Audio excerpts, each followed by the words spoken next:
Li Yao's mind went blank. He felt an indescribable chill in the air. There really was a cultivator who developed the demon god virus 40,000 years ago, leading to the rise of the demon-beast civilization. Humanity was forced to enter into a 30,000-year-long Great Dark Age. Research-type cultivators were certainly existences on the level of devils and gods. Composing himself, Li Yao continued with a question. Then what's the fourth type? The fourth type is the creation-type cultivator. This type has their spiritual energy and computational ability in opposing equilibrium. They also need to have a dexterous pair of hands with bold and unconstrained imagination. In this way, they become experts in fabrication. Actually, this type of cultivator is also seen quite commonly. For instance, the most popular profession in the world of cultivators, the master refiner, is precisely a creation-type cultivator. Legends say that the most powerful of creation-type cultivators can craft a warship bigger than the moon, encompassing the starry skies. They can also craft the star-pulverizing cannons that contain boundless power. One shell can flatten the entire continent. Li Yao's eyelids twitched. Finally, he knew what his own path would be, to be a creation-type cultivator. Zhang Dongming spread open his 5 fingers and curled with his pinky, saying, "The fifth type is the culture-type cultivator. Both their spiritual energy and computational abilities may not necessarily be the most outstanding, but they possess the most profound and mysterious of mental powers. At any point in time and space, they can influence someone by their side by enveloping them into their own mental world. Honestly, the culture-type cultivator is the most mysterious type of all.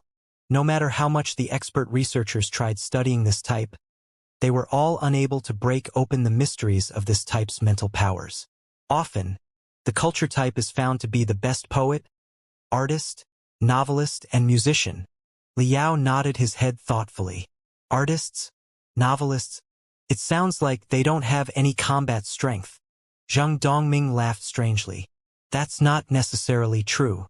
The common culture-type cultivator may not be the greatest expert in combat, but there are a few utterly terrifying culture types different from the norm. So much so that no one would dare provoke them rashly, as they are existences with absolute strength. For a rare example, within the cultivator types, there is a special kind of profession called the Grand Illusionist. Normally, when you look at one, you only see an ordinary author with nothing weird about him. But once he gets angry, his mental world tears and explodes through to reality. He can pull others into a fiction marble of his own creation.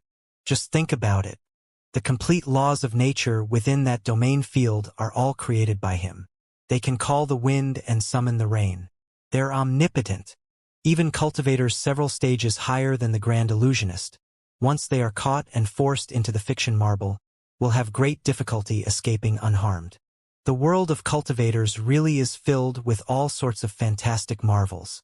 So there's this many awesome jobs.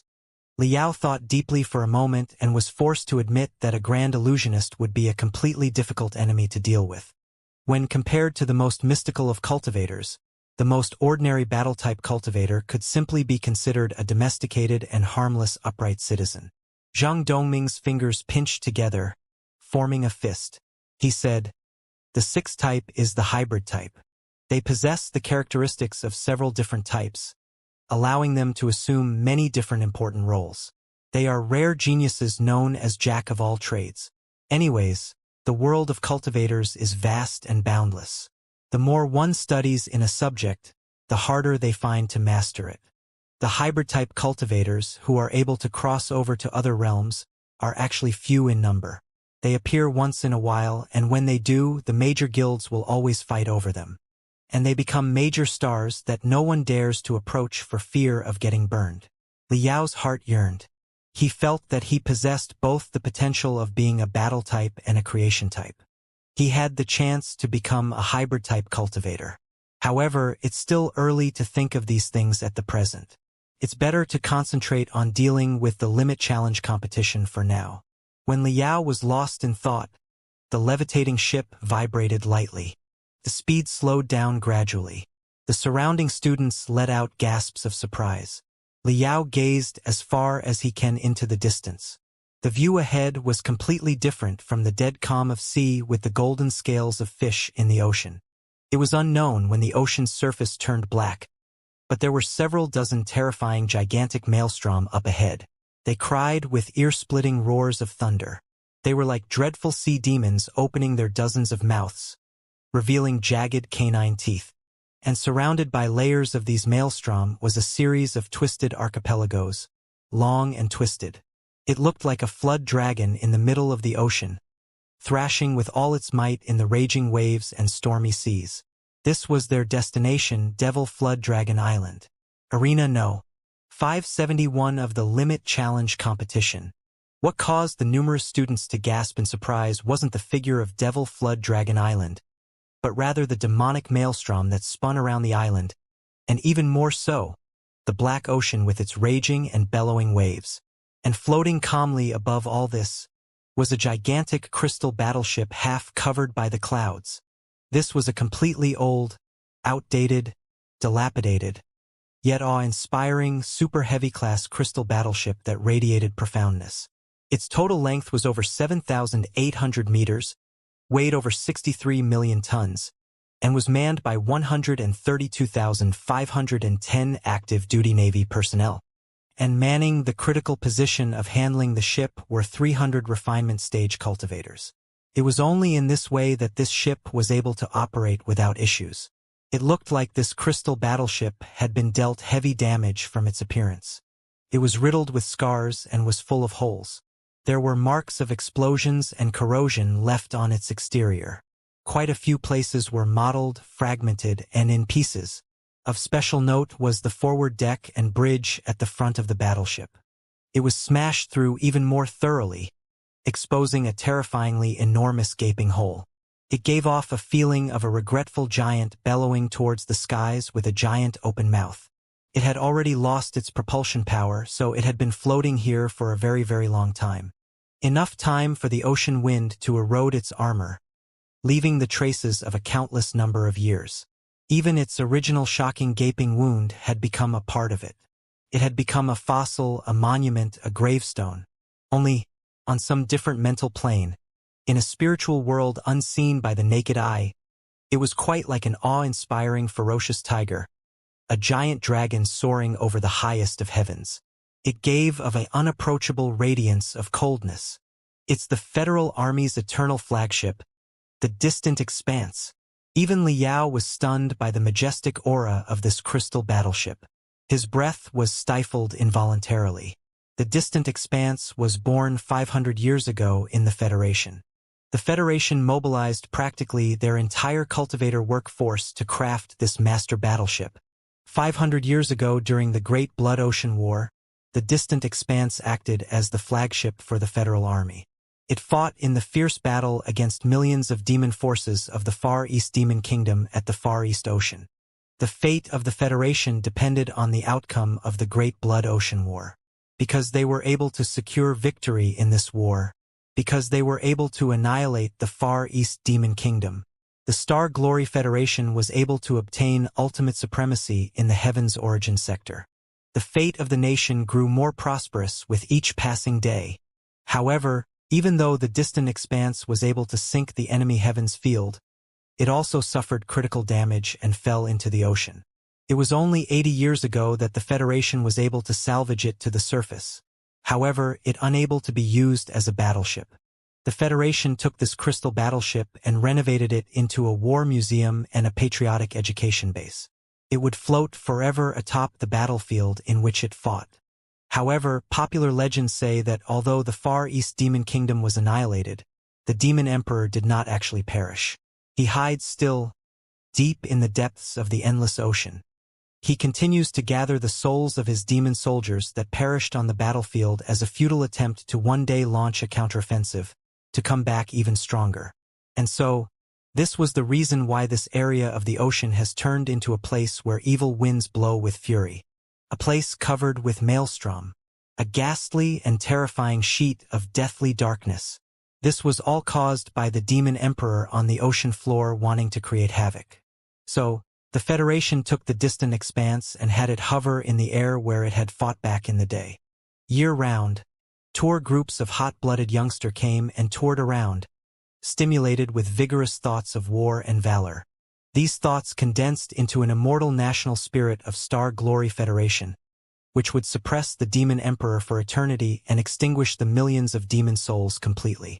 Everyone, quickly look. There's something in the air. A student cried in astonishment.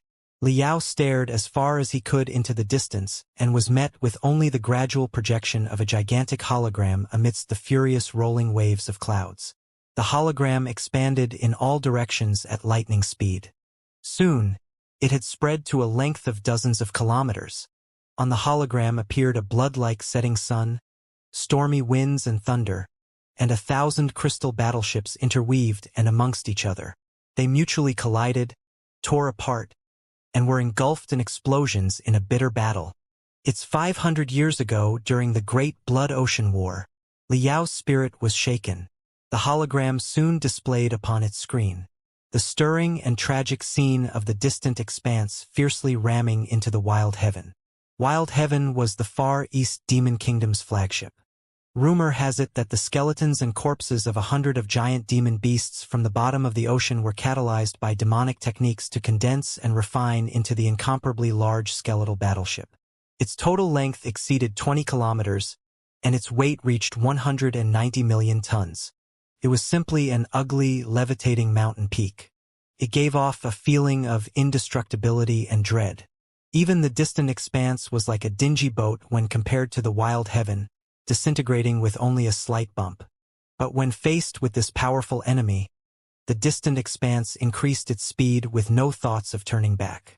It went faster and accelerated constantly towards the hardest front deck of the Wild Heaven, bursting with all its strength. Clearly, the Wild Heaven discovered the intentions of the distant expanse. The countless acid sacs on its body, demonic energy cannons, and flaming poison glands all charged up.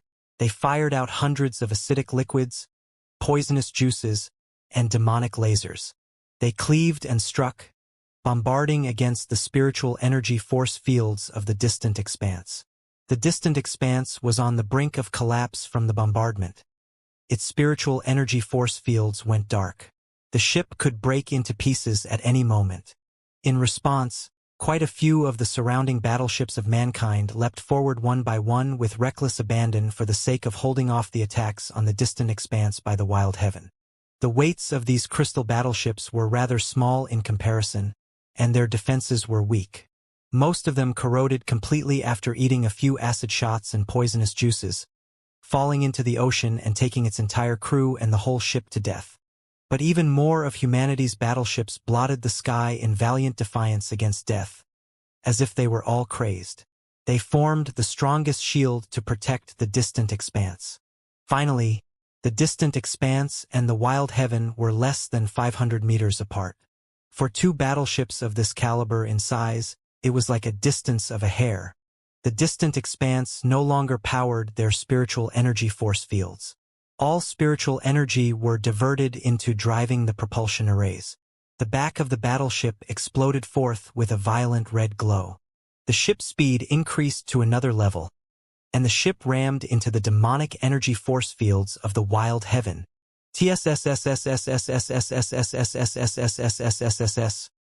Like a meteor breaking into the atmosphere, the friction between the distant expanse and the demon force fields of the Wild Heaven created great amounts of radiation and heat. A scarlet-red glow enveloped the distant expanse. The distant expanse had turned into a radiating spear. It was too late. No matter how the Wild Heaven would dodge, it would be too late. No matter how much firepower the Wild Heaven would pour onto the distant expanse, it would be too late.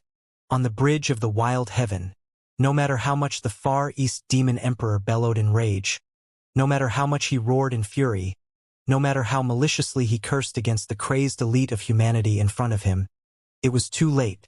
With its sky-piercing aura, the radiating spear stabbed fiercely into the forward deck of the Wild Heaven. The distant expanse pierced 2/3 deep into the body of the ship before setting the propulsion array at the back of the ship to overload. Bright balls of light exploded forth like fireworks. It was the final moment of the distant expanse. What followed was a world-shaking series of chain reaction explosions. The awe-inspiring and world-dominating wild heaven was like a body that lost its soul.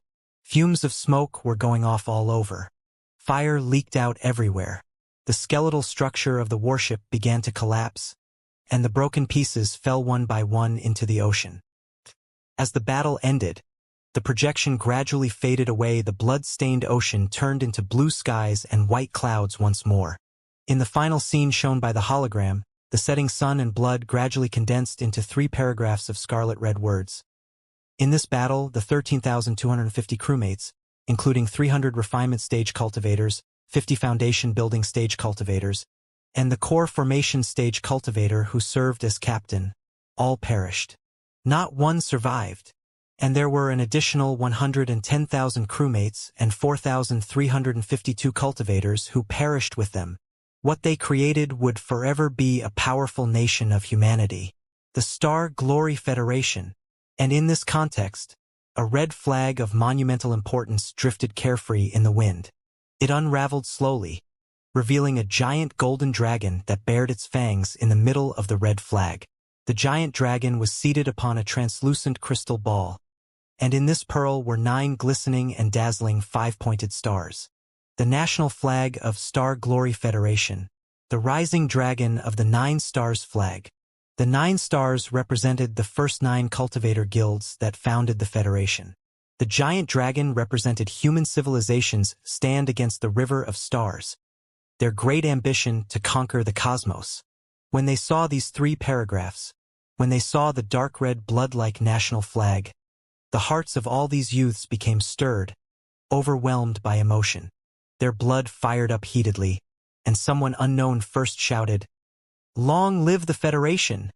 Long live cultivators! The human race shines bright. We contend for the sea of the stars. Long live mankind! We humans are the strongest battle race in the endless sea of the stars. We will forever be the masters of this cosmos. There are no existences capable of stopping us. We will fight those who dare hinder us to the bloody end. Long live the Federation! Long live cultivation! Long live the human race!" All the youths on the 8 anti-gravity ships had stirred into patriotic cries in just a moment. As if feeling the purest of fever and willpower from the youths, the once grave still distant expanse lightly trembled all of a sudden, and its entire body bubbled forth with a faint gold glow, transforming into a golden spear that stabbed fiercely towards the Devil Dragon Island below. Whoosh! Just when the golden spear pierced the head of Devil Dragon Island, the entire plain of the Black Ocean let out a weak jolt. It seemed that fragmented, miserable shrieks could be heard coming from the ocean, and the maelstrom that dotted around Devil Dragon Island also seemed to freeze all of a sudden. He wasn't sure if it was his imagination, but Liao felt the air become a bit fresher and cleaner. Born to become a dragon, died to become a monument, forever defending the gate to the nation, forever guarding the rivers and mountains. These words had emerged in Liao's mind. Looks like the legends are true. This flagship of the Federation, the distant expanse, really has been refined into a gigantic artifact, to forever tower at the shores of the Far East Ocean, suppressing the destiny of the Far East Fiend Kingdom. Seeing the sight of the distant expanse becoming bigger and bigger, Liao felt a sort of calling indescribable from the bottom of his heart. At first I didn't know what a master refiner was supposed to be, but now I know. Only when one can craft a national treasure on the scale of the distant expanse can one truly be recognized as a master refiner. If I can craft such an artifact with my own hands, even if I'm just helping out by doing some simple maintenance, it would be of the highest glory. For a refiner, I want to become this sort of refiner, to be able to craft artifacts like this. A torrent of emotion surged in Liao's heart. He gripped so rigidly to the railing that his hands began to sweat. It seemed as if even the palms of his hands were on fire. Thump! The 8 anti-gravity ships gradually moved into the docking bay of the distant expanse, like tinner fleas jumping on the back of an ocean turtle. The difference in size between the two was enormous. Liao was still in a revering state of mind when he jumped onto the distant expanse. The present-day distant expanse had already been remodeled into a war museum. As soon as he stepped on the front deck, Liao saw an enormous bronze statue, engraved upon which was a Navy officer having the expression of resolute determination. One hand was on a long sword, while the other hand pointed to a distance. He seemed to be in the middle of a battle roar. Even though it was just a statue, there was an absolute aura of courage from that of bloody battles. Liao could even faintly hear the crackle of lightning and roaring of thunder coming from within the bronze statue. Heaven's field has been sunk. This was the first and the last appointed captain of the distant expanse. A statue of the core formation stage cultivator Ping Yuantao. There were even 9 words engraved at the base of the statue, a famous quote said by this Ping Yuantao. Legend has it that Ping Yuantao entered a cultivator guild when he was a kid. During those days, the Heaven's origin sector was still a paradise for demon beasts. Humanity could only live a bitter life full of struggles in the towns and cities controlled by the cultivator guilds. The Star Glory Federation had just been founded, and so nobody really took the Federation for a real nation. For the sake of mutual convenient communication, the 9 cultivation guilds established a lax organization. At that time, Ping Yuantao and a bunch of other youths entered together into cultivator guilds. The elders of the guilds asked them, according to convention, "Why do you want to cultivate?" The youths chatted and bustled lively. They chatted with vigor. Some said they wanted glory, riches, and beautiful women. Some said they never wanted to grow old, to be free and unconstrained for all eternity. Some said they wanted to learn 100 magical abilities, 1,000 transformations, so that they could do whatever they want and move freely within heaven and earth. There were also some who wanted to slay and destroy the demons and devils, to protect their friends and family. And when it came to be Ping Yuantao's turn, he said 9 words, "I cultivate so the Federation can rise and tower." 100 years later, Ping Yuantao gave up his life for the sake of these 9 words, resulting in a glorious and splendid ending. And these 9 words become the motto of countless cultivators in the Star Glory Federation, encouraging them to pursue and manifest destiny, slay demon beasts, and make the Star Glory Federation the strongest human nation in the entire Heaven's origin sector. Way too cool.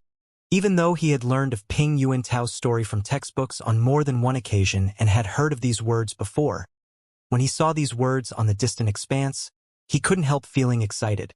It said that these words were written personally by Ping Yuantao here. And so, the significance was obviously different. Quite a few students were stirred into shouts and cries. They continuously came over to take a selfie with the bronze statue of Ping Yuantao as a souvenir, posting the picture to the web to show off to their friends. Liao also wanted to take a selfie, but Zheng Dongming actually dragged him away, walking directly inside, saying that he wanted to take him to check out some commotion. "The statutes right here won't run away. We need to attend the big occasion early. If we're late, we won't be able to squeeze in." What big occasion? Every time before the Limit Challenge competition, the 9 elite universities will hold a conference outside of the arena, an interactive exchange convention. The intention is to show off how awesome the 9 elites are to the exam candidates and to attract the interest of self-candidates of genius cultivators. There is a total of 9 booths where cultivators from the 9 elites will directly exchange words with the exam candidates. The occasion is quite chaotic. "We need to get in quick," Zheng Dongming said, being familiar. "Cultivators from the 9 elites?" Liao's eyes shined with a bright light.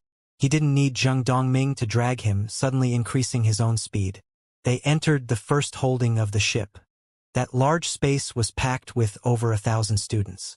The bustling of human voices was in the air, creating a lively atmosphere. The entire hall was into 9 separate areas, and atop of each area hung the names of each university in the air. Zheng Dongming looked left and right before pulling Liao to walk towards the area of the Sky Fantasia Academy. "Why do you want to go to Sky Fantasia Academy's booth first? Is their comprehensive true strength the strongest?" Liao didn't quite understand. It looked like Sky Fantasia Academy had the most people crowded by their booth. Who gives a damn if their true strength is strong or not?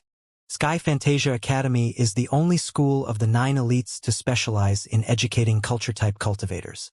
They produce large amounts of beautiful women. The quality of their women is good, and they all are super cultured. Zhang Dongming swallowed a mouthful of saliva. His 2 eyes glittered with light. The 2 people had just entered the crowd with extreme difficulty when they were met with Sky Fantasia Academy's extremely plain booth. A few written works were hanging on all sides of the walls. One corner to the side had a few university students squinting their eyes, shaking and swaying their heads, being immersed in a world of music. The other side even had a youngster with unkempt hair and stubbled beard trembling all over. He was in the middle of reciting a poem, and in front of them was someone wearing a white robe. Her black hair reached her waist to form an image of a classical beauty. She was in the middle of pouring her heart into a painting. Liao watched, following her sparkling, jade-like fingertips. He discovered that her painting style was completely different from that of a goddess. The strokes were painted in an utterly violent and sharp manner. She painted out a raging sea with stormy waves, in which a small, dilapidated fishing boat was struggling against an 8-clawed ocean monster. The painting's not bad. Although Liao didn't understand the fine arts, he still felt a hair-raising aura coming from this scroll painting. He nodded lightly, and he heard the faint sound of waves coming from the corner of his ear. The sound of waves? Liao blanked out. All of a sudden, he found himself standing on the front deck of a violently shaking small fishing boat. In his surroundings was a berserk ocean that stretched as far as the eye could see. Liao raised his head and saw the mountain-like skull of the 8-clawed ocean monster just above the boat. A pair of blood-red monster eyes stared rigidly at him. Those eyes seemed to give off a soul-sucking aura. Ah! Liao's hairs stood on end, and he could not hold back a scream. This scream seemed to shatter the illusion.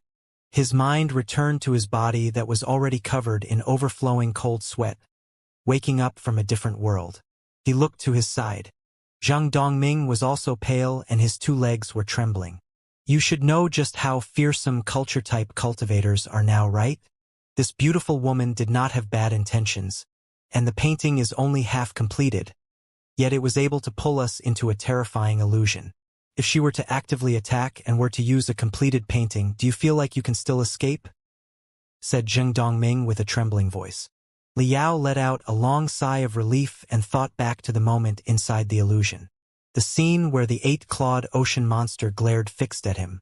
Even now, he didn't believe that the cause of this terrifying illusion was actually from just a half-completed painting. Indeed, culture-type cultivators are extremely terrifying existences. Sigh. Although there are plenty of beautiful women, all these culture-type cultivators are lunatics. We cannot tease them rashly. We can only gaze from afar. We can't disrespect and toy with them. Horrible. Just look at the bastard reciting poems over there. His face is flushed red with excitement. He's reciting to the point of forgetting his surroundings. When his mental powers explode, who knows what sort of terrifying illusion he will create. Let's get the hell out of here. It would be bad if we get pulled into his illusion. I really don't want to enter the mental world of an ugly guy. Zhang Dongming dragged Liao, squeezing out of the crowd. They arrived at the second booth of the universities. When compared to Sky Fantasy Academy's booth, it was quite obvious that there weren't as many students congregated here. The sign written on their booth read the words, Star Nebula University. A white ashen, bearded old man stood next to an enormous model artifact. In high spirits, he faced several dozen students to explain as his spittle flew all over. Each and every student here is an elite youth of the Federation, people who are determined to become cultivators. What is most important, you may ask, in the eyes of a cultivator? And that is, of course, to absorb and refine the spiritual energy from the heaven and earth. Whether everyone knows or not the spiritual energy we speak of, what is it? Fundamentally, I'll tell everybody. The fundamental nature of spiritual energy is that it's an elementary particle called a spiritual energy particle. We, Star Nebula University, are the sole and only university who are doing research on the spiritual energy particle, the strongest in the Federation. Each and every student, Please watch this demonstration. The white-bearded old man pointed towards the model, which had quite a strange and bizarre shape. Its core was a large tube in the shape of a ring, sealed from beginning to end. It looked like a metal tire. After a short period of time, a glowing ball of light came into being at different times from the opposite sides of the ring. They headed to the center at the speed of a flint spark. They collided violently together with a bang. Thousands of flaming stars set off like fireworks. It was dazzling to the extreme. The white-bearded old man was extremely proud as he spoke. This is the Spiritual Energy Particle Collider, crafted by our Star Nebula University. The spiritual energy generators on both ends, in theory, can simulate the strikes of two Yuanying stage cultivators using all their strength. The two colossal energies collide directly with each, creating a large explosion, making it highly probably for a few discrete spiritual energy particles to leap forth for capture in the end. Soon, we will be able to unlock the mysteries of spiritual energy. What do you all think, students? If you want to crack open the final mystery of spiritual energy, then apply for our Star Nebula University. So it was like this all along. All this time, spiritual energy is fundamentally a type of elementary particle. A spiritual energy particle collider. It really is amazing. I want to apply for Star Nebula University. All the students were in awe of the lecture given by the bearded old man, and so they discussed amongst themselves heatedly. Even Liao had a ripple of emotion stir in his mind. He felt that choosing Star Nebula University would not be a bad choice. Right at this moment, an ear-splitting voice came ringing ferociously from behind him. Each and every student, do not be fooled by all means by the words of this old geezer. They're all completely false. A tall silhouette parted the crowd, walking on stage. This person was 8 feet tall. His skin was tanned and dark. His hair was grizzled, and on his sternum, he wore the crest of the Federation's first military college. Immediately, the face of the white-bearded old man went scarlet with rage. Xianxia, why aren't you staying at your school's booth like a good boy? What the hell did you come to our Star Nebula University for? Xianxia snickered and his tiger gaze swept over the many students. He said, Zhong Boya, I could not stand to watch you use these preposterous fanatical and absurd words and demonstrations to lead these people astray. What do you mean that the fundamental nature of spiritual energy is the spiritual energy particle? Simply ridiculous. All students, you all must not be misled by his words. There still hasn't been an authoritative accepted theory for the fundamental nature of spiritual energy in the circle of academia. However, I can tell everyone here with absolute certainty that spiritual energy is not a particle, but an inseparable wave. Spiritual energy particles do not exist. It's spiritual energy waves that do exist. How absurd. How laughable. You're simply the biggest laughingstock under the heavens. Xianxia, if you want to spew out rubbish, go fart in your own booth. Don't fart at my place. The white-bearded old man Zhong Boya seemed to have a violent temperament as he had howled back in rage. Contrary to his military background, Xianxia was not indignant and did not rise to anger. He said composed, in rational debates of logic, there is no need to insult the other person. Professor Zhong Boya, you spoke so heatedly just a moment ago. Why don't you show these students just how many discrete spiritual energy particles were captured by your Star Nebula University's Spiritual Energy Particle Collider? As soon as these words were spoken, Zhong Boya's expression was like that of a chicken whose neck was stuffed and choked. He was immediately struck speechless. The wrinkled old face turned deathly pale. He hemmed and hawed for a period of time before saying, At present, we have not captured any discrete spiritual energy particles, but according to our analysis, this is because our spiritual energy particle collider is not at a high enough level. The Yuanying stage strikes it emulates does not create a sufficiently powerful explosion. As soon as we can simulate the strikes of two spirit transformation stage experts giving their all, the resulting collision will produce the discrete spiritual energy particle with absolute certainty. That's enough. Xianxia glared with his eyeballs. The complete iron-blooded aura of a military personnel burst forth as he shouted. For the sole sake of crafting this spiritual energy particle collider to be able to emulate the strikes of Yuanying stage experts. Just how much funding did your school ask and receive from the Federation to cause our few military colleges to live on scraps for several of years? And now, you even say that your spiritual energy particle collider needs to emulate the strikes of spirit transformation stage experts at their full strength? Then I'm afraid that even 10 years of the Federation's budget won't be enough for you. This much money is enough to craft the military's several main battleship forces, or to craft several tens of thousands of crystal tanks and arm several battle platoons to flatten the fiend beast wasteland. The Federation gave you this much money, and you can't even capture a single fart particle. Yet you still dare to beg for more money? Indeed, the money would have been better off going to feed our military spirit beasts. At least they can look after and protect our yards. The shame and humiliation caused the white-bearded old man's face to be flushed red. With his loss of face, his anger was at its peak. And the imposing aura of Zhao Tiange further antagonized him. The white-bearded man suddenly exploded. Veins leapt up and beat wildly all over his body. His entire body expanded in a flash by a fold. With violent palpitations, he said, "Zhao Tiange, any further words are pointless. It would be better for us to go outside to settle this." Zhao Tiange retreated a step, staying away from the burning, imposing aura of Zhong Boya. With a sneer, he said, "Zhong Boya, aren't you a professor of Star Nebula University? Do you think you're a barbarian of the ancient cultivator civilization of 40,000 years ago? Academic disagreements, debates, and arguments are a truth that will always exist throughout eternity. What's the point of destroying my fleshly body? Even if you crush and grind my bones to ash and shatter my soul, so that I will be unable to reincarnate for eternity, spiritual energy will always be a wave. Never will it turn into some bullshit particle." These words were like a bolt of lightning that struck Zhong Boya motionless in a flash. Only after much time passed did his entire body crumble and shrink down, like leaking ball of air. With a wave of his hand, he said, "Fellow Taoist Zhao, what you said is absolutely correct. Arguments about the truth have nothing to do with the physical strengths of both parties. It was my fault. I nearly fell into madness. My loss of self-control just now was due to my lack of self-cultivation and maturity. It has nothing to do with the path I persist in. Spiritual energy is a type of elementary particle for certain. In the end, we of Star Nebula University will prove it.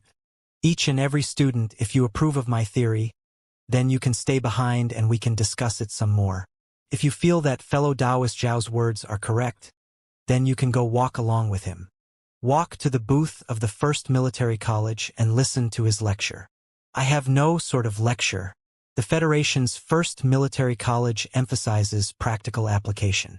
We don't have excess resources to go research the mysteries of the spiritual energy wave.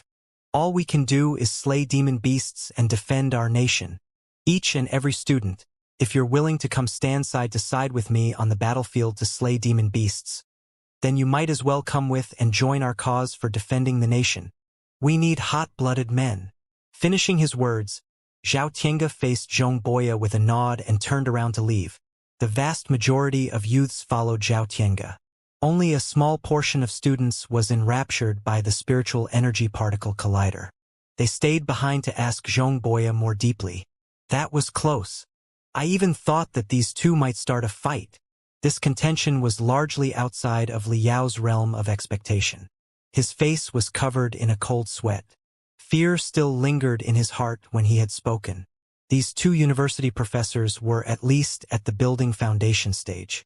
They broke out with all their strength to produce an imposing air that was absolutely frightening. This was not something that Li Yao could bear. Who said this wouldn't happen? Shoujinjia, cultivators, Taoists. The character Tun has the meaning of truth. Every cultivator pursues their own truth.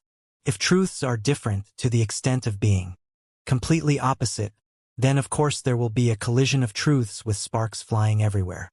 There is an absolute need to demolish the opposing party. Fortunately, there's a lot of people here today. Both sides were able to control themselves.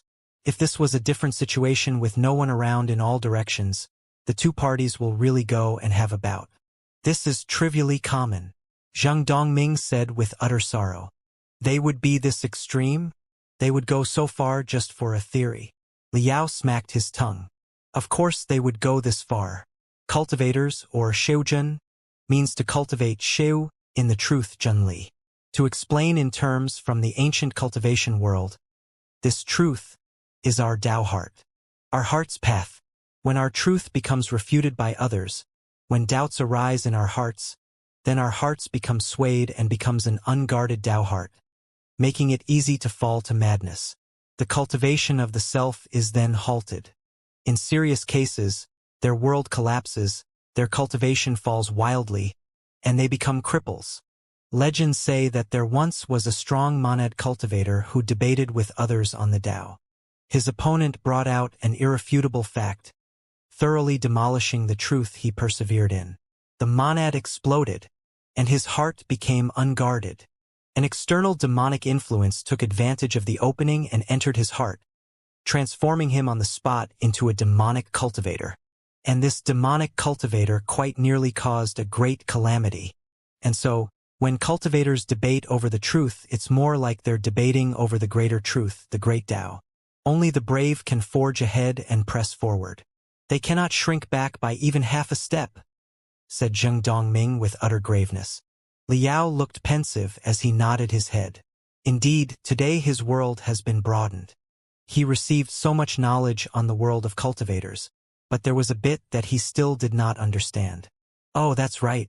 At the end, Zhong Boya addressed Zhao Tiange as fellow Taoist Zhao. What does that mean? After Zhao Tiange heard this, I saw his attitude become gentler. He even sent his regards to Zhong Boya with a nod before he left. It seemed that he wasn't that hostile anymore. Zhang Dongming explained, fellow Taoist is an honorific used in the world of cultivators. The meaning is, I may not agree with your concept, but I recognize that you and I are the same.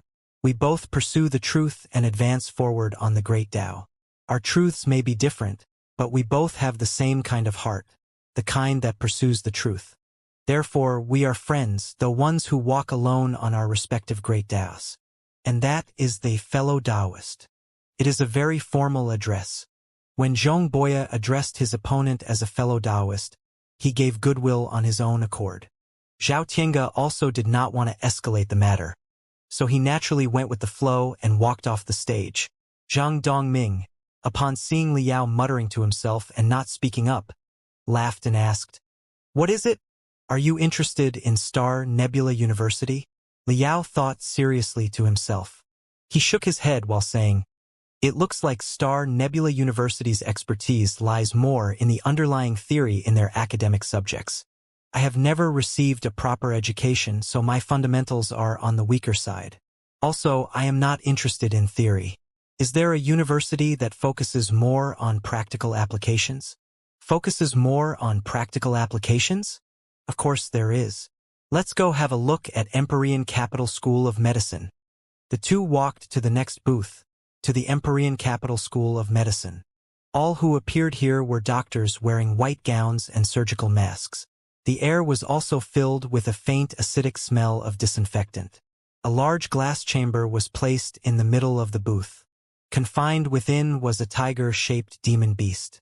It was unknown what sort of secret technique bound it down, but the demon beast continued to maintain a frozen state. It could not wag its tail even by a tiny bit.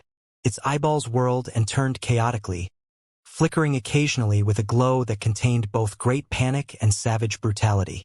This was the only thing that showed that the demon beast was a living creature. A few nervous white-gowned doctors were bustling in front of the console. After a short time later, a white-gowned doctor lifted his head. With a bright voice he said, "All students, please watch." Thousands upon thousands of traces of dazzling sword flashes flickered in an instant within the glass chamber. Everyone was incited to the point of tears. Quite a few people were even forced to take small steps back. When everyone was able to see the glass chamber again, they discovered that the savage aura within the tiger-shaped demon beast's eyes had already been frozen. Whoosh, whoosh, whoosh, whoosh, whoosh. From head to tail, several dozens, Over 100, over 1,000. Thin red lines appeared on the demon beast's body. It was crazy. Incorporeal blades of air had cut the demon beast into several thousand pieces. A white-gowned doctor spoke unenthusiastically. What is currently going on is our Empyrean Capital School of Medicine's Demon Beast Slicing Research Project. We take a demon beast and slice it into 0.01 millimeter thick sections. We then use telepathy to scan each section. From this, we are able to clearly determine the composition of the demon beast's body.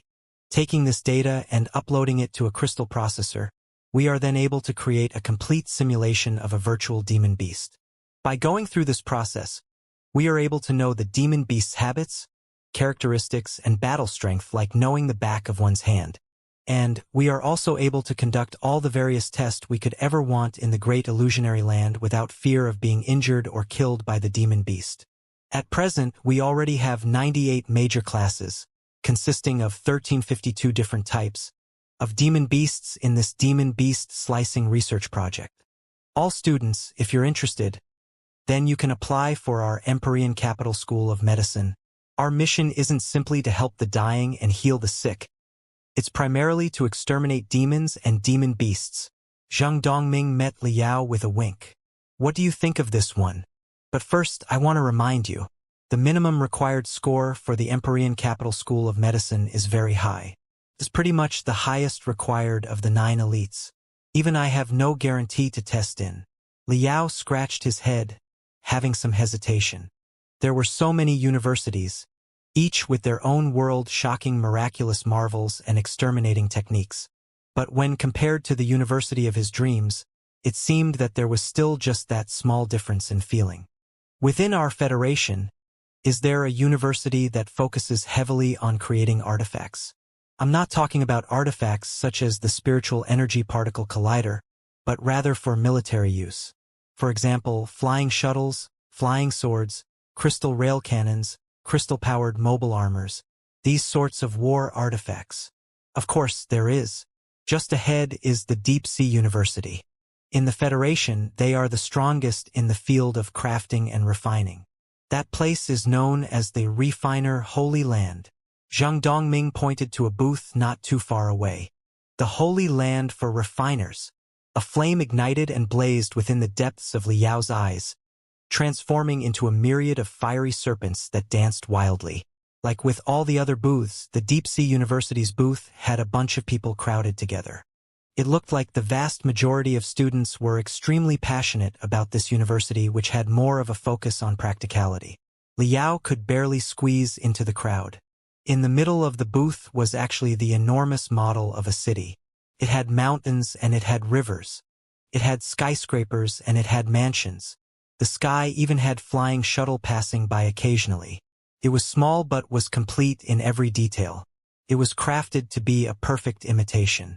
Right at this moment, a dozen or so metal-crafted miniature demon beasts suddenly flew from one end of the booth, bringing with them an ear-splitting and piercing whistle. They charged into the miniature city.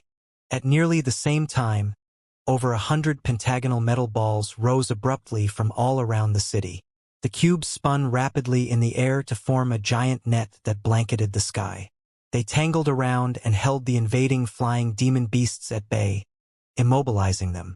After a burst of ding-ding-dong-dong sounds of fighting, all the flying demon beasts were intercepted by the pentagonal metal balls.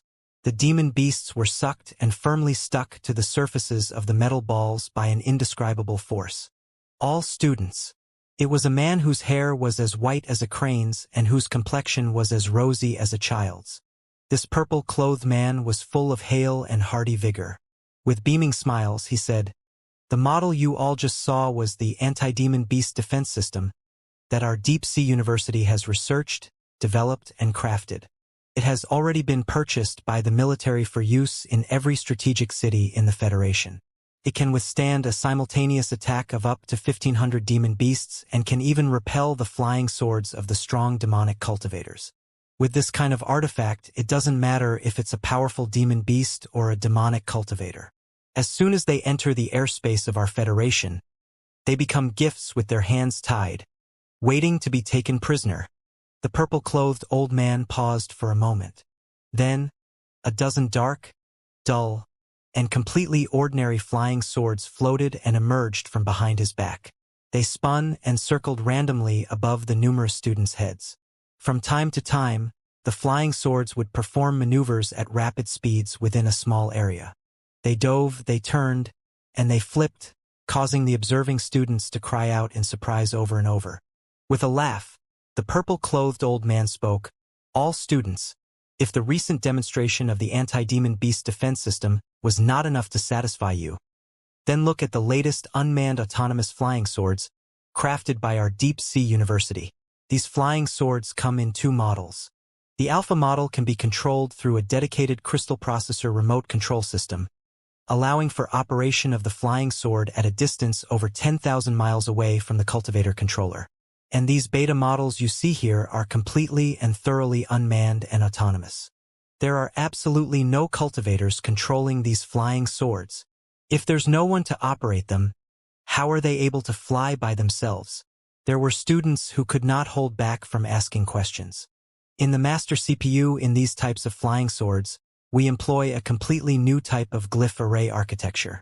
We are able to input several hundreds of thousands of telepathic commands in advance to simulate all the possible situations that may arise in battle, and have it run the proper pre-installed combat programs in response. This is our miraculous, unmanned, autonomous technology.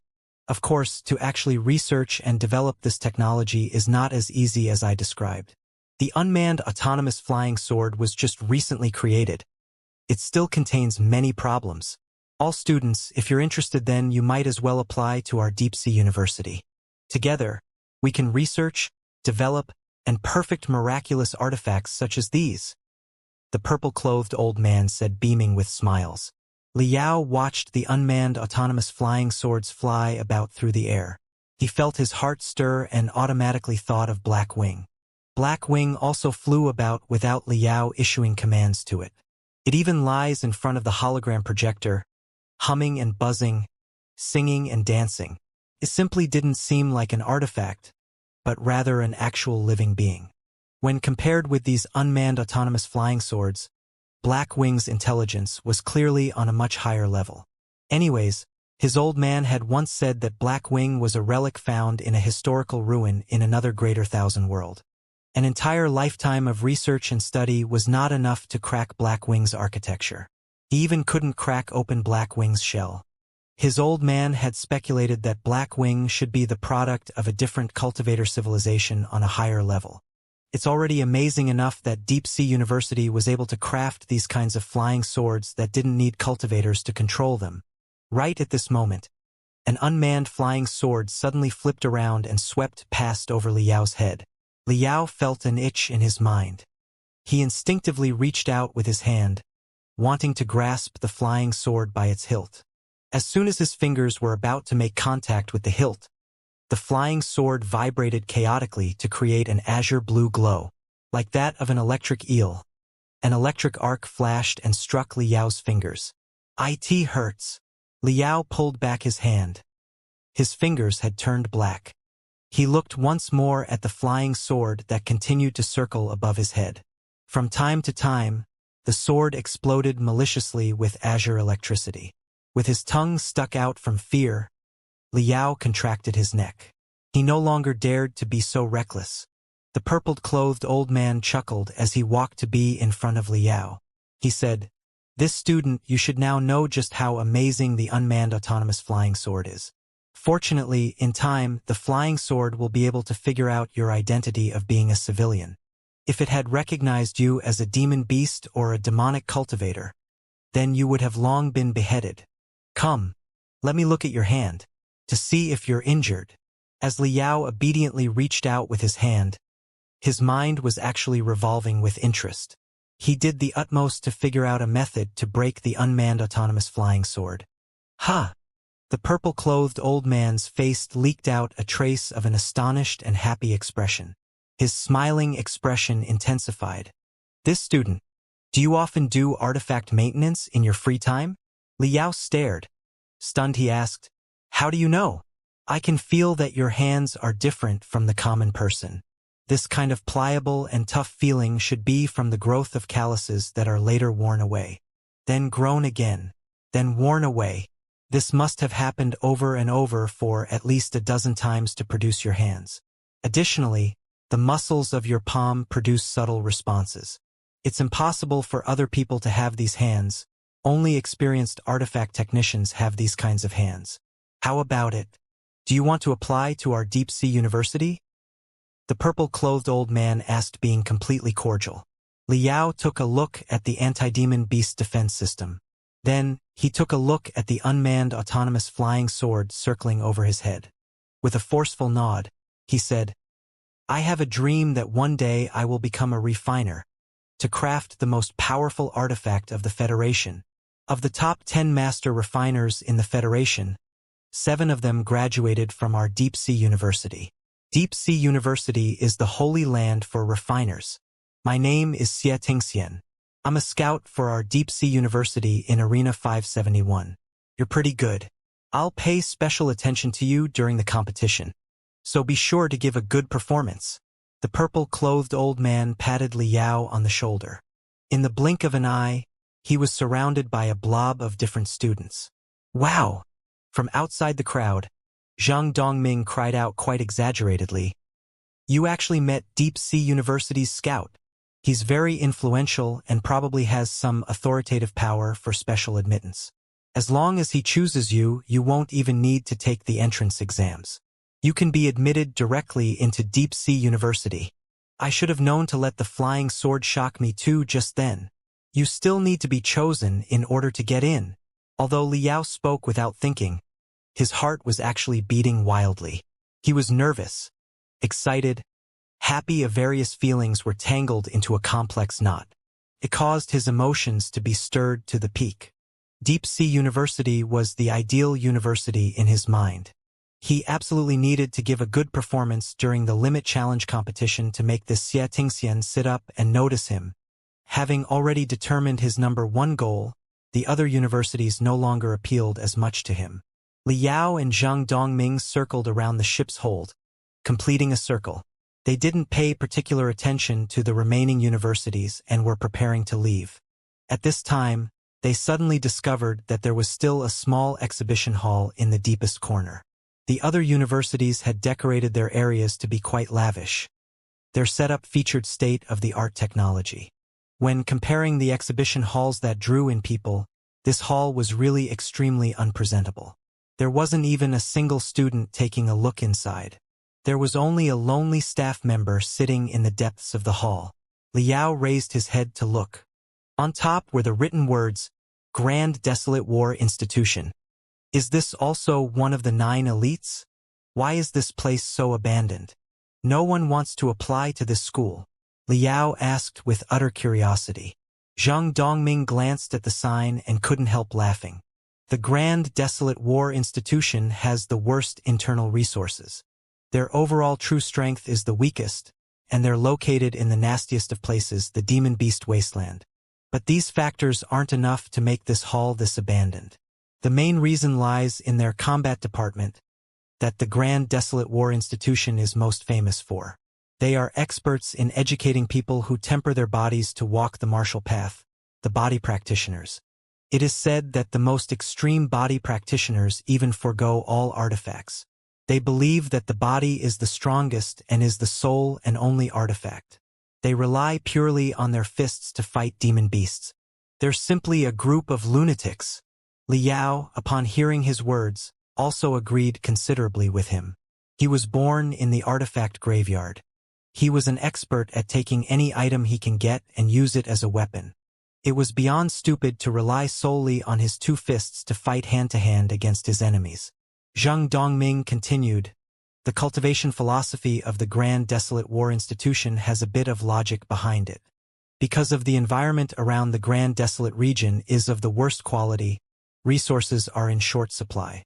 Quite a few powerful artifacts with precise architectures are excessively worn out due to overuse after using them a few times in such a bad environment, to never be used again.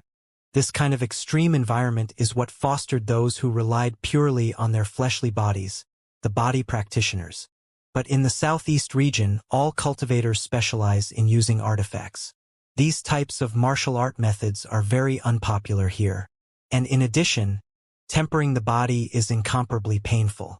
Traversing the path of body tempering means to endure 81 torments for even a slight chance of success. What do you think? Among us Southeasterners, who would rack their brains deciding to walk the path of body tempering?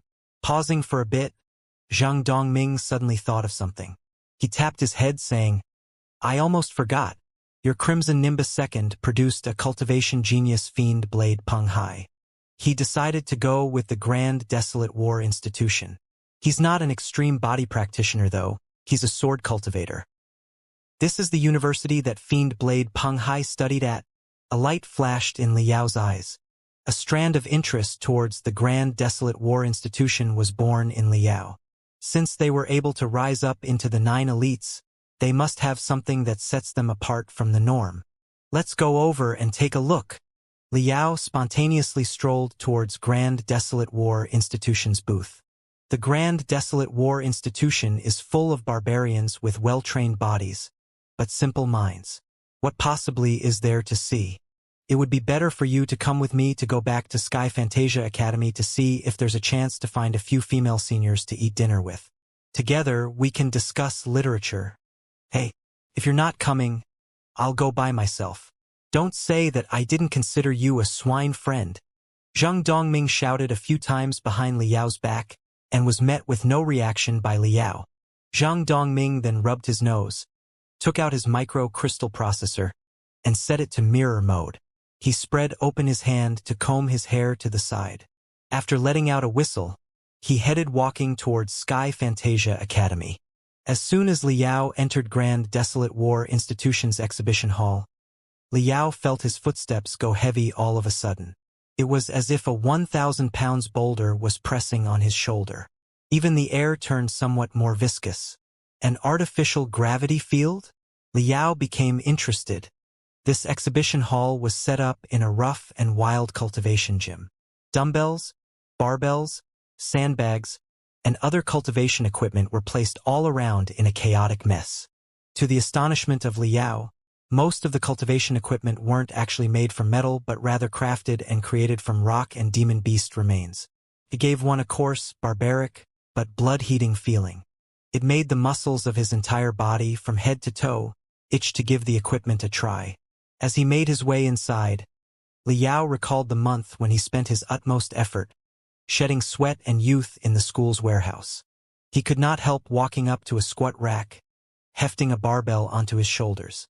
This barbell on the squat rack was made and crafted from the spine of a demon beast. When grasped in his hand, he felt the extremely fine knurling. The feeling in his hand felt extremely good. The barbell plates, made from polished obsidian stone, had the perfect weight to them. Liao took a deep breath. His toes dug into the ground. He sent power to his hips, squatting steadily down. Ding Lingdang was restless. She sat upon a dumbbell bench. Gripped in each hand was a 100-kilogram skeleton dumbbell. As she destroyed, ravaged, and tormented the dumbbells, she sent E-Crane messages to the head instructor of Grand Desolate War Institution's combat department thousands of miles away. Complaining loudly, she said, Teacher Xia, can we of Grand Desolate War Institution really recruit students from this pussy-ass place? The arms and legs of the people here are delicate and thin. The people are weak to the extreme. I fear even a mere sneeze can topple them. And these pussies even look down upon our Grand Desolate War Institution. It's already been half a day and only a few little kittens came in to take a look so far. And each of them had an extremely strange expression as they looked at me from top to bottom, as if they were looking at a combat madman. So unfair. It really was mean of them. She waved with some effort and creaking noises rang out. The dumbbell had actually been squeezed bent. Ding Lingdang went, oh no, stuck out her tongue, and tossed the bent dumbbell to the side. 7 to 8 dumbbells were piled up in the corner. There were hand marks clearly imprinted on each of the handles of these dumbbells. On the hologram was a buff dude who was over 2.2 meters tall, with muscles as hard as a rock, and with scarlet red skin. The buff dude said helplessly, Small ding. Don't take things so personally. It's been 3 years since our grand desolate institution has recruited any new students from Arena 571. Everyone's used to it. Otherwise, we wouldn't have let you, a recent graduate and new faculty member, come and act as a scout here. We just came here to get in on the action and expand our influence. It doesn't matter whether we recruit people or not. Anyways, in our grand desolate region, there's been plenty of cultivation geniuses trying to enter our school. From what I've seen here, I agree. Everyone here's a pretty boy. Not one is suited to be a body practitioner. Hold on, Teacher Xia. I think I found a target. Ding Lingdang happened to raise her head. She saw Li Yao doing squats, causing her two eyes to glow all of a sudden. Really? How's his potential? The giant red-skinned dude in the hologram was a bit astonished.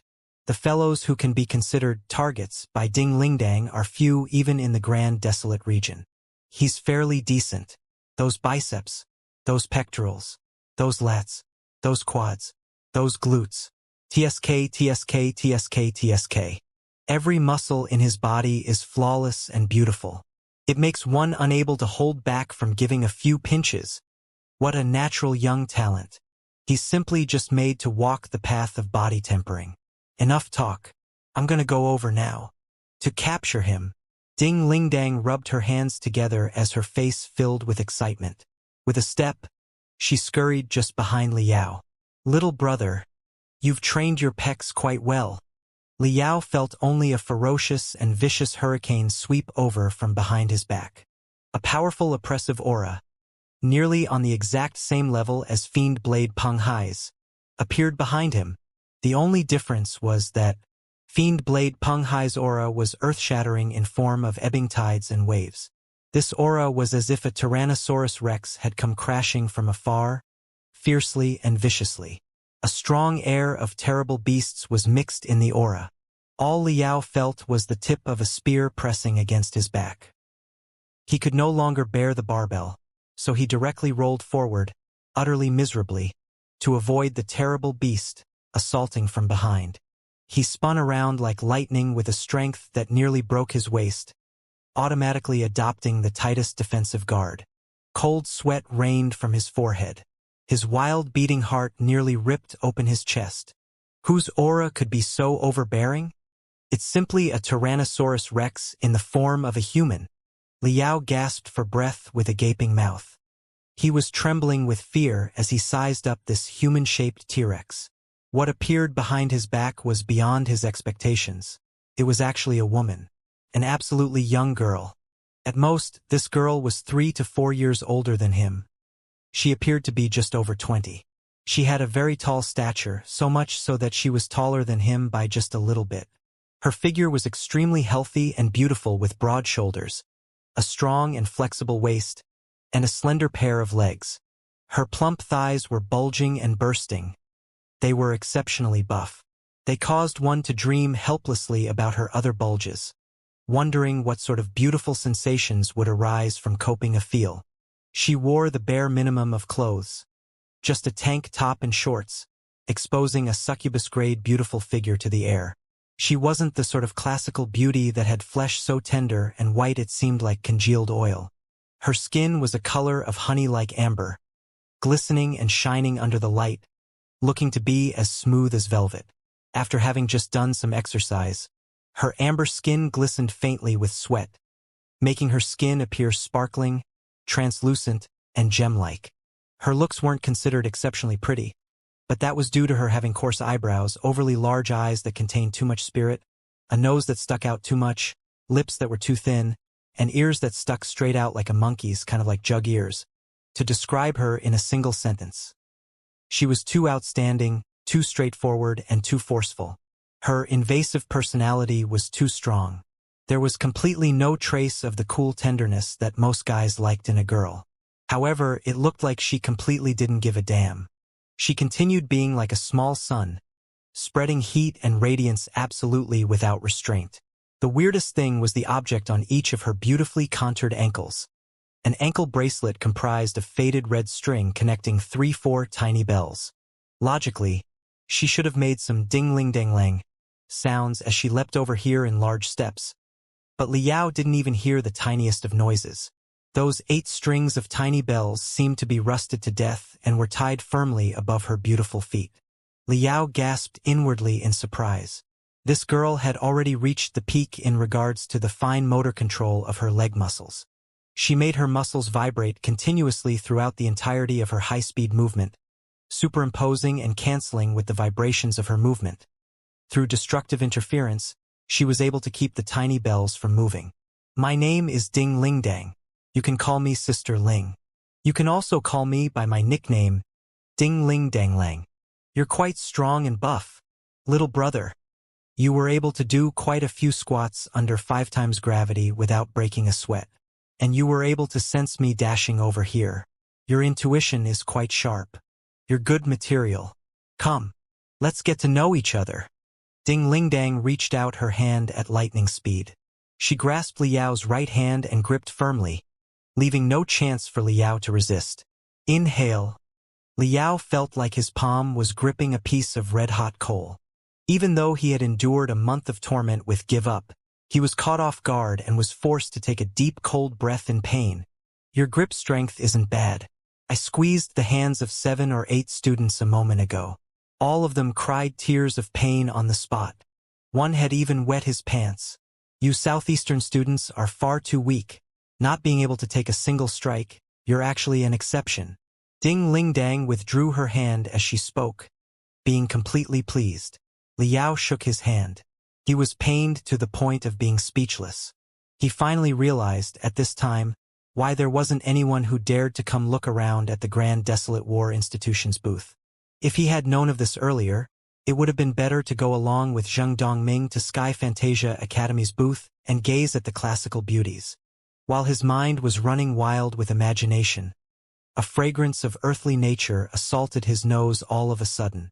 Ding Lingdang had moved closer to him abruptly. 2 lips faced each other, 2 noses faced each other, and 2 pairs of eyes faced each other. 2 female, beast-like eyes were staring wide and large. Those eyes were fiercely gazing fixed at Liao from a hair's distance away. What are you up to? Liao was completely stupefied. His entire back was covered with cold sweat. This female beast was way too bold and straightforward. What she has done so far was simply unimaginable. However, Liao was not your typical kind of person. He grew up in the artifact graveyard. What sort of weirdo has he not seen? This kind of always being led by the nose feeling really was a bad feeling. Ding Lingdong's aggressiveness completely awakened Liao's core and fundamental nature, the vicious vulture. He no longer retreated. Rather, he strove forward to face her, refusing her even an inch of ground.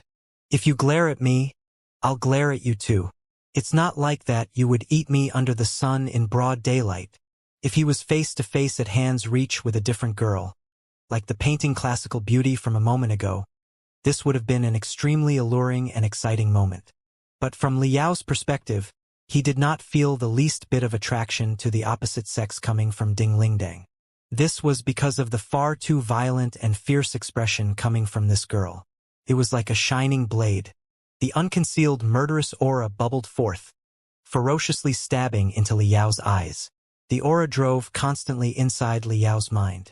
Rushing across and crashing directly, it bombarded recklessly without reason against Liao's central nervous system.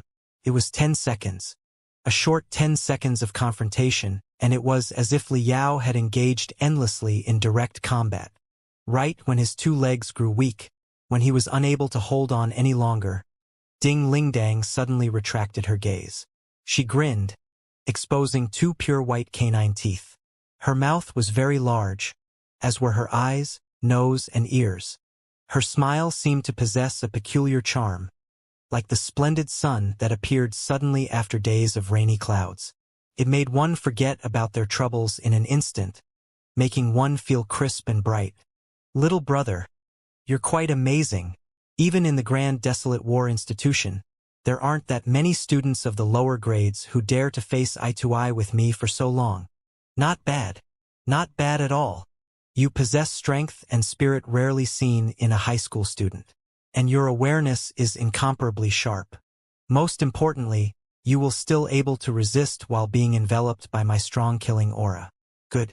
This is really good. I've waited so long and I finally ended up with you. Ding Ling Dang waved her fist with strength, suddenly causing air to circulate around. Liao's head was covered in a cold sweat. It seemed that the other person had misunderstood something. But if he were to say that he just came here to play around willy-nilly, wouldn't he be beaten to a pulp of meat? Ding Ling Dang patted Liao's shoulder, causing Liao to grimace in pain. Paying no mind, she said, "Little brother, these two eyes of senior sister have never been mistaken before. You are the real deal. A man of steel. Those dazzling flying swords, artifacts. They're all used by pussies. Real men of iron should become body practitioners by tempering their own bodies to become powerful artifacts. Use a body filled with blood-racing heat and a pair of iron fists to strike open a giant land under the heavens. Come then. Come to our combat department of our grand desolate war institution. Here lies the paradise for hot-blooded men. We're completely different from those pussy-ass universities." Liao summoned the courage to speak. "I'm terribly sorry, Miss Sister Ling. My dream is to become a refiner, so I'm preparing to apply for Deep Sea University." "What? A refiner?" In a flash, Ding Lingdong's eyes bulged to twice their size. Not caring about anything else, she roared and thundered. "With this good of a body, with this great of willpower, you don't want to be a body practitioner, but rather some refiner? This is simply a reckless waste of talent." Liao's head hurt as if he had been hit. He retreated to the edge of the booth without batting an eyelid. With a humble gesture, he said, "I'm truly sorry, Sister Ling. Everyone has a different understanding of the road of cultivation. Maybe in your eyes, a refiner is not a powerful profession. But where I was born and raised, everyone would seize tools and weapons for the sake of survival. They racked their heads to assemble weapons from scrap. In our hands, even if it's half a glass bottle, even if it's a piece of paper, they can all be crafted into fatal weapons. Those who know only to use their fists do not live long. Only those who can seize materials and craft them into weapons can continue living on. It's precisely because of this that I feel refiner is an extremely incredible profession. To become a refiner is my dream. I cannot apply to your school's combat department. I thank you for your certainty in me." With a slight jump, he leapt out of Grand Desolate War Institution's booth. He turned around and was just about to leave. "Hey!"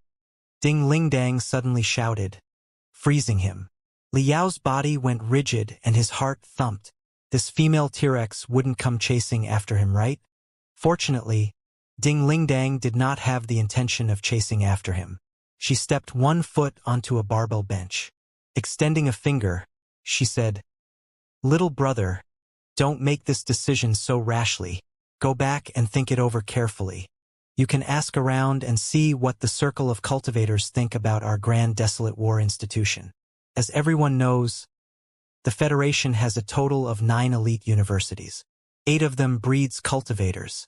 Grand Desolate War Institution is the university that only breeds warriors." Liao was stunned. He gave her a quick nod and turned around to squeeze into the crowd. Looking at his back, Ding Ling Dang licked her lips. She spread open her hands and then squeezed tightly. The air in the palm of her hand exploded with a bang. "Let's wait and see. You're this strong and buff. You're just made to be a part of our Grand Desolate War Institution. I, Ding Ling Dang, will capture you for sure." In order to leave a deep impression of the 9 elite universities on the exam takers, the exchange convention lasted for the entire day.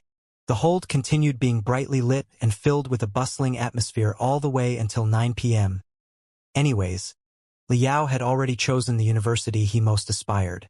After blazing and ravaging a meal at the affiliated buffet in the distant expanse, he returned early to his assigned single room to rest. On the way back, all that appeared in his mind was Ding Lingdong's face that was full of vitality. This girl, who couldn't be considered that pretty, was the type to leave a deep impression on a person in just a mere half a second. However, even if her behavior was special and her words caused one's blood to heat and boil, It was still impossible for Liao to apply to the combat department of the Grand Desolate War Institution.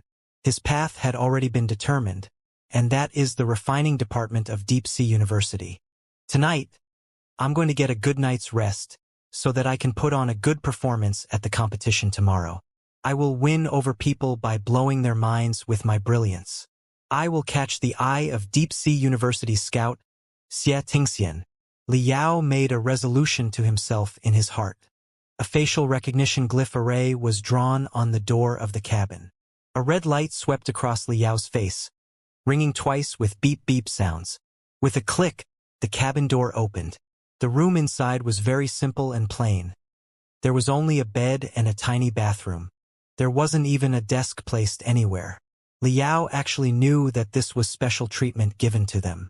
On a crystal battleship, only officers can enjoy the benefits of having a personal room. The average enlisted sailor lived in 4 people, 6 people, or even 8 people rooms. Liao grew up in the artifact graveyard. He was able to sleep perfectly fine even in a pile of garbage. The environment here was luxurious in his opinion.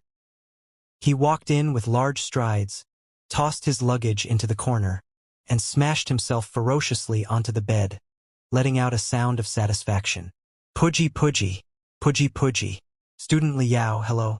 I'm your personal Pudgy Critter. Pudgy Critter number 2899. You can call me 2899, or you can call me Small G. A chubby, plump, and charmingly innocent Pudgy Critter had squeezed out from under the bed with great difficulty, giving Liao a scare. The white Pudgy Critter laboriously flapped its wings to fly into the air, speaking, "Starting from now all the way until the end of the competition, Student Liao will always have Small G at his service. Small G will explain the rules of the competition to you, answer your questions, help you get in touch with scouts from the 9 elites, and shoot pictures and videos of every action you do in the competition, which will be transmitted to our monitoring center. If you encounter some sort of mortal crisis, Small G will even yell for cultivators to come save you. So contrary to my dull-witted appearance, I'm actually Liao's good assistant in this competition." Liao stared unwaveringly at the white Pudgy Critter for a long time before asking suspiciously, "Small G, are you speaking of your own accord? Or is there someone controlling you from behind the scenes?" The white Pudgy Critter began flying, orbiting around his head. It spoke cheerfully, "Small G isn't saying these words by himself, and there is no one controlling me from behind the scenes.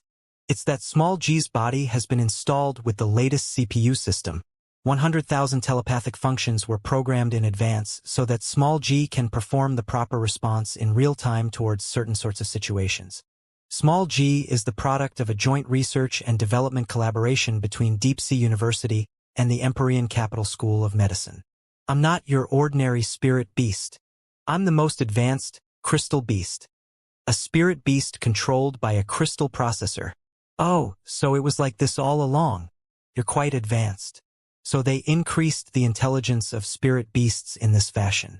This way, they don't need to worry about losing control over spirit beasts like with demon beasts.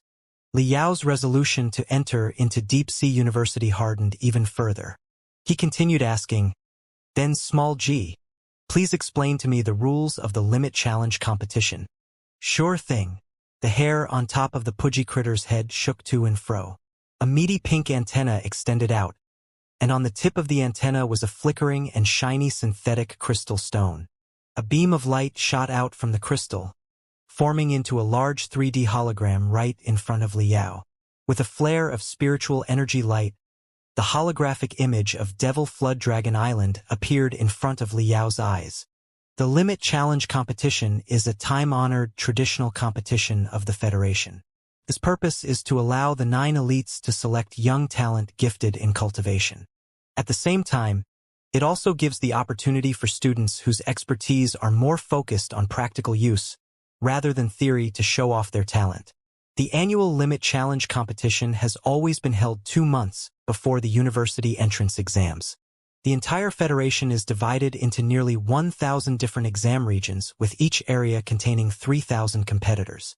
Floating Spear City and its surrounding area are cultivation cities in the Federation. Quite a few cultivation geniuses have emerged from here. So, Exam Region 571 has an extremely vicious environment, gaining the nickname as an exam region of death. 3,000 competitors must do their best to find a way to survive for 5 days on Devil Flood Dragon Island, along with the rampaging demon beasts. Student Liao, try not to underestimate Devil Flood Dragon Island. Back in the day, this was the location of the final battle between Star Glory Federation and the Far East Demon Kingdom. Countless corpses are buried in the depths of the ocean. Demonic aura permeates the air. The demon beasts of Devil Flood Dragon Island absorbs this aura year-round. The demon beasts here are far more vicious than those in other places. The white pudgy critter flew to face Liao. It shook its stubby wing, speaking completely cheerfully. The 5 days of the Limit Challenge competition are divided into 2 parts, the preliminaries and the finals. The first 3 days are the preliminaries, and the last 2 days are the finals. Tomorrow morning at 9 a.m., 3,000 competitors will be tossed together into Devil Flood Dragon Island. You will be wearing the most plain of clothing, a sports tank top and shorts that contain no defensive capabilities whatsoever. You won't have weapons. You won't have food. You won't have water. You won't even have shoes. Each person will only have a single pudgy critter. And what you must do is survive for 3 days under the attacks of countless demon beasts. Of course, you won't always be unarmed and defenseless. Several dozen supply points are scattered all around Devil Flood Dragon Island. Large amounts of artifact parts and supplies are prepared there. If you have the ability, you can assemble the artifacts yourself to use to fight against the demon beasts. On the hologram, Devil Flood Dragon Island was being zoomed in without end. The hologram turned transparent, and concrete coordinates of several dozen supply points appeared. The white pudgy critter continued speaking. In the competition, the most important thing to keep in mind is your total points. Your final ranking is determined solely by your total points. You can get points by killing demon beasts. The stronger the demon beast, the greater the number of points. In order to test the competitor's overall ability, many methods were incorporated for the competitor to earn points. For example, if you specialize in artifacts, you can repair and assemble artifacts as much as you want. If you're gifted in synthesizing drugs, you can discover all sorts of herbs in the forest. To summarize, as long as you demonstrate a gift in an aspect of cultivation through an action you do on Devil Flood Dragon Island, you will receive points for it. And another important thing to keep in mind is the trade system. This is a rule that is set up for competitors who aren't fighting specialists. In this competition, you can use your accumulated points to perform trades. For example, say you are gifted in crafting artifacts. You assemble and craft a dozen flying swords at a supply point. You can trade these flying swords to a competitor who is a fighting specialist. As long as both parties make an oral agreement on the price, the pudgy critters will automatically conduct the point transfer. You don't need to worry about being cheated by a competitor. This way, it's fair for non-fighting specialists in this competition. Liao raised his right hand, putting out a question. Let me interrupt you for a moment. I want to ask something. In regards to the non-fighting competitors who play a supportive role, when they gather resources on Devil Flood Dragon Island, will their lives be endangered? The white pudgy critter shook its small furry tail. Student Liao, please do not worry. When the competition begins, there will be over 20 cultivators patrolling in the air above Devil Flood Dragon Island, and inside Small G's body is a specially refined gel sac. As soon as a competitor is about to receive life-threatening injuries or the accumulation of his injuries reach critical status, Small G will automatically belch out the gel to envelope the competitor in a stasis, and Small G will notify the patrolling cultivators in the air. This gel is a super amazing artifact. It can protect the competitor to completely guarantee his safety. It's impossible for the level of the demon beasts on Devil Dragon Island to break through the gel. Just relax already. Liao nodded his head. The Limit Challenge competition has been held over 100 times. They had adopted perfect protective measures long ago. He was just overthinking things. Thinking for a bit, he asked again, "You just talked about the preliminaries. What rules are there in the finals?" The pudgy critter spoke. After the 3 days of preliminaries, The 600 competitors with the highest ranking in points will then be able to enter the finals. The rest of the competitors will be evacuated and brought back onto the distant expanse. The biggest difference between the finals and the preliminaries is the release of super powerful demon beasts locked in caves underground on Devil Flood Dragon Island. The strength of these demon beasts is not something that the typical high school student can deal with.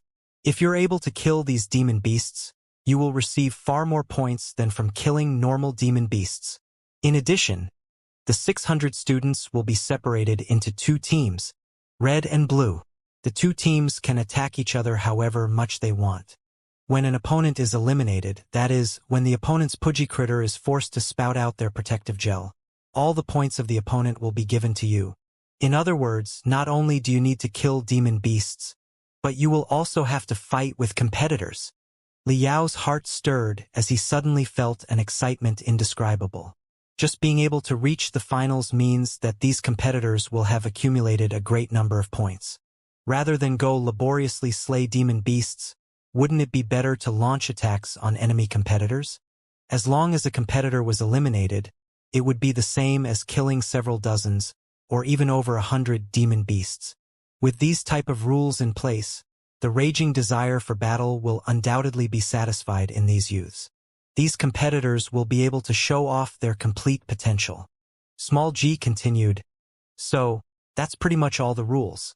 After 2 days of finals, the last remaining surviving students will have their points fixed and be ranked. The higher your ranking, the higher the likelihood of being chosen by a scout of the 9 elites. The excellent ones won't need to take the university entrance exams when they're directly admitted. So student Li Yao, work hard. Direct admittance." Li Yao's throat went somewhat dry. He licked his lips, asking, "Small G, how many students were chosen for direct admittance in the past few competitions?" The white Pudgy critter tilted its head to think as a buzzing sound came from deep within its body. Li Yao could tell from hearing that this was the sound of a crystal processor running at high speeds. Small G was probably gathering the data right now. A moment later, Small G answered, "In the past 3 annual challenge competition in Arena 571, each year on average had 51 students be directly admitted to the 9 elites. There was also the possibility of getting on the preferential score admittance list should one not be directly admitted." Preferential score admittance list? What's that? Li Yao delved deeper, asking, "I'll give you an example. Say you possess some aspect of a gift for cultivation, that you're extremely suited for a certain university. But your overall actual strength isn't strong enough such that your final points end up ranking you in the 100 or 200 range. Or even if you encountered an extremely strong demon beast at the start of the competition and were forced to retire. All these things don't matter. As long as you're selected by a scout of the 9 elites, he or she will sign a contract with you for a preferential score that reduces your score requirement on the exam by 5 points, 10 points, or even 20 points. That's awesome." Li Yao became truly excited at this moment. The entrance exams. The entrance exams. The competition is like an army of thousands trying to cross a single log bridge. Scoring a point higher means to crush 1,000 people. This is no exaggeration. If all of a sudden he was favored by a dozen or 20 points, then the odds of being admitted to Deep Sea University will increase greatly. Excellent. Even if I can't beat 3,000 people, enter into the top 50, and receive the qualifications for direct admittance. As long as I demonstrate my brilliance and manage to win 5 points or even 10 points of score-reducing preferential treatment, coming here won't be a waste at all. Li Yao's mouth was dry from talking so much. His excitement could not be described. He only felt a boundless energy coming from his body. He was heated up and could not wait until tomorrow morning to begin fighting at once. This won't do. I need to calm down and go to sleep ASAP. I need to conserve my energy and stamina. Tomorrow morning is the time that will decide my fate. Li Yao was lying down on his bed. His pair of hands formed a pillow behind his head. He tried forcing himself to go to sleep, but no matter what he did, he couldn't fall asleep. The scene of Fiend Blade Peng Hai piloting the Mystic Bird battle shuttle through the skies filled his eyes. That sort of freedom, That field-crushing domineering aura was deeply branded in his mind. It would take a long time for him to forget that scene. Do I have the chance to become the second Peng Hai? Liao opened his eyes and saw the splatter of rust on the ceiling. He tossed and turned, causing his single bed to creak with pressure. Right at the same time when Liao was tossing and turning on his bed, in another single room 2 floors above his, Xianxia was in the middle of receiving a very special guest. Professor Xie, I'm truly indebted to you. I never thought you would come here personally. Xianxia spoke extremely respectfully. She was welcoming the artificing expert of Deep Sea University, Professor Xianxia. Calling me Grandpa Xie is fine, little girl. You don't need to be so polite with me. After all, your grandfather and I are old friends of nearly 100 years. I remember back in the year when you were born, I held you with my own hands. Ha ha ha ha. Xianxia chuckled as he spoke, then soon changed the subject. Little girl, you've called Grandpa Xie here. Is something the matter? To clarify things, if it's in regards to the competition, Grandpa Xie can't just cut you some slack. Xianxia giggled. Grandpa Xie, my specialty lies in data calculations and analysis. I'm afraid that I will walk the path of being an admin-type cultivator in the future. The Deep Sea University is most known for their artificing department. I fear that it's not suited for me, so don't worry, I won't cause you any difficulties. Xianxian's old face reddened. Little girl, don't blame Grandpa Xia for being petty. Being a scout causes all sorts of relationships to become complicated. Sometimes, I have to mention the dirty talk first. Xianxia nodded her head and withdrew a crystal processor from her backpack, handing it over. I understand, Grandpa Xie. I called you over this time is mainly to ask for your help to inspect this crystal processor. This is an heirloom left behind by my grandma. It's an antique of over 100 years ago and it broke a few days earlier. I found someone to fix it and it's working now. There are no major problems when I use it, but I don't know if there are some latent defects. So I wish to ask you to inspect it. I don't know if this is convenient for you. Oh, so it was like this all along. It's a piece of cake for me. Xianxia let out a breath of relief and his expression became lively. His vision swept across the crystal processor and he went, huh. His eyes radiated with light full of interest. It's the Heavenly Zither-Sex Vast Tomb 7 tube-type crystal processor. A product from 144 years ago. It's an extremely rare antique. You've maintained it quite well. Not bad. Not bad. You said you've asked someone to fix it? Nowadays, people who are able to fix these sorts of antiques are far too few. I need to take a good look at this. If the internal components are damaged, it would be such a pity. Xianxia did not see Xianxia cast any spell, but with a wave of his right hand, the crystal processor flew into the palm of his hand, spinning and whirling around. It looked as if it was being controlled by an invisible hand as one component after another separated away from the artifact to float gracefully in the air, exposing the profound and complicated internal architecture of the tube-type processor. He saw that the heat sink with clear traces of the cooling system used in modern CPUs that was integrated seamlessly with the classical style of the tube-style crystal processor. Xianxia stared, distracted. How is it, Grandpa Xie? Is there any problems with it? Xianxia became nervous. Little girl, you're wrong on this count. Xianxia dragged out his tone. Me? What's going on? Xianxia was stupefied and was completely lost. A trace of suspicion emerged on her delicate, cute face. Xianxia glanced at her and saw that she really was clueless. He frowned, saying, Little girl, this processor of yours, you've clearly had it repaired by an expert.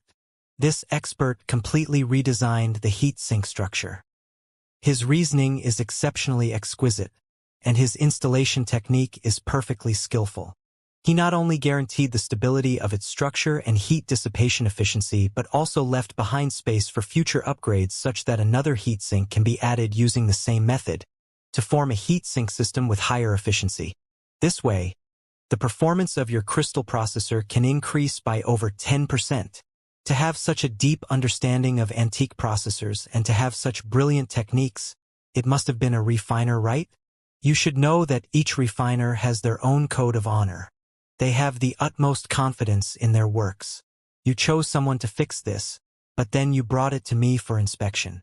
Your lack of confidence in him is the greatest insult to him. Once he knows of this matter, not only will he have malice towards you, but he will even take some anger out on me. He might even come challenge me to a duel, to see if, in the end, I'm qualified to inspect and fix his work. It's this serious? Xianxia said in fright. You're not a refiner, so it's natural that you don't know codes of the circle.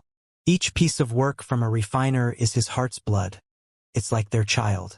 They absolutely won't allow other people to mess with them. In a situation like this, you needed to at least notify the other person and receive his permission. Then I can go ahead and examine it. Have you discussed it with the other person yet? Xianxia was completely bewildered as she shook her head. Oh, I was also careless. I had assumed you just found a random person to repair this. I never thought it was actually an expert. This time, there's going to be some trouble. Xianxia spoke somewhat frustrated. But I really did randomly find someone to fix it. I found a classmate, stammered Xianxia. What? Your classmate? A high school student?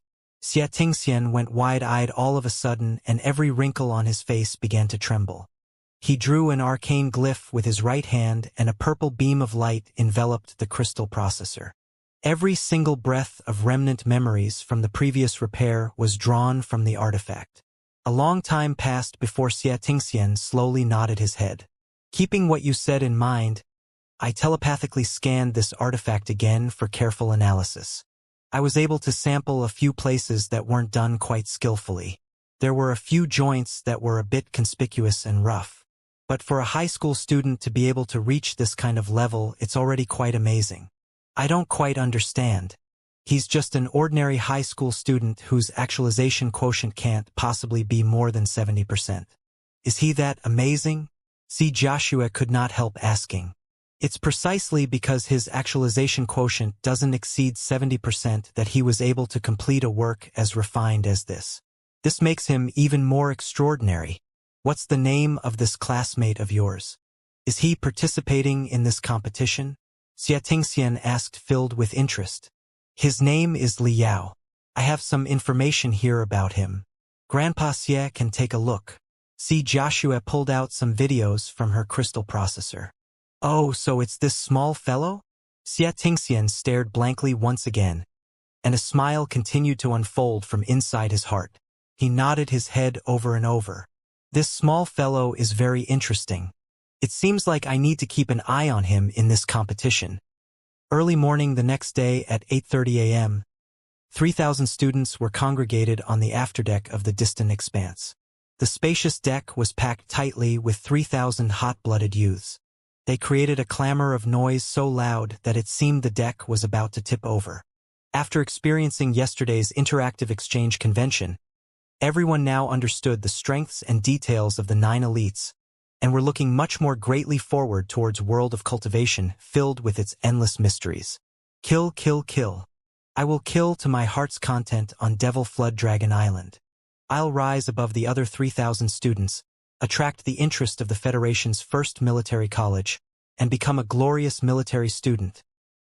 A youth with a tall figure and a face covered with pimples roared in the crowd. What I'm most proficient in is medicinal synthesis.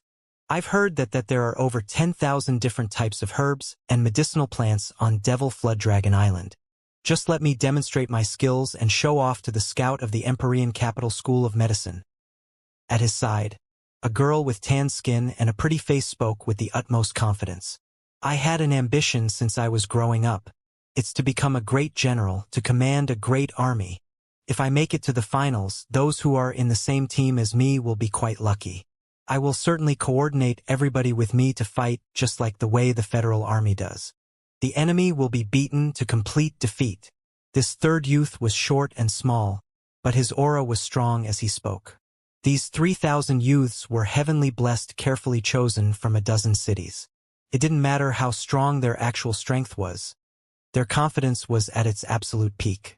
The scouts from the 9 elites, military representatives, and the teachers of numerous students came from the two sides of the ship's hold.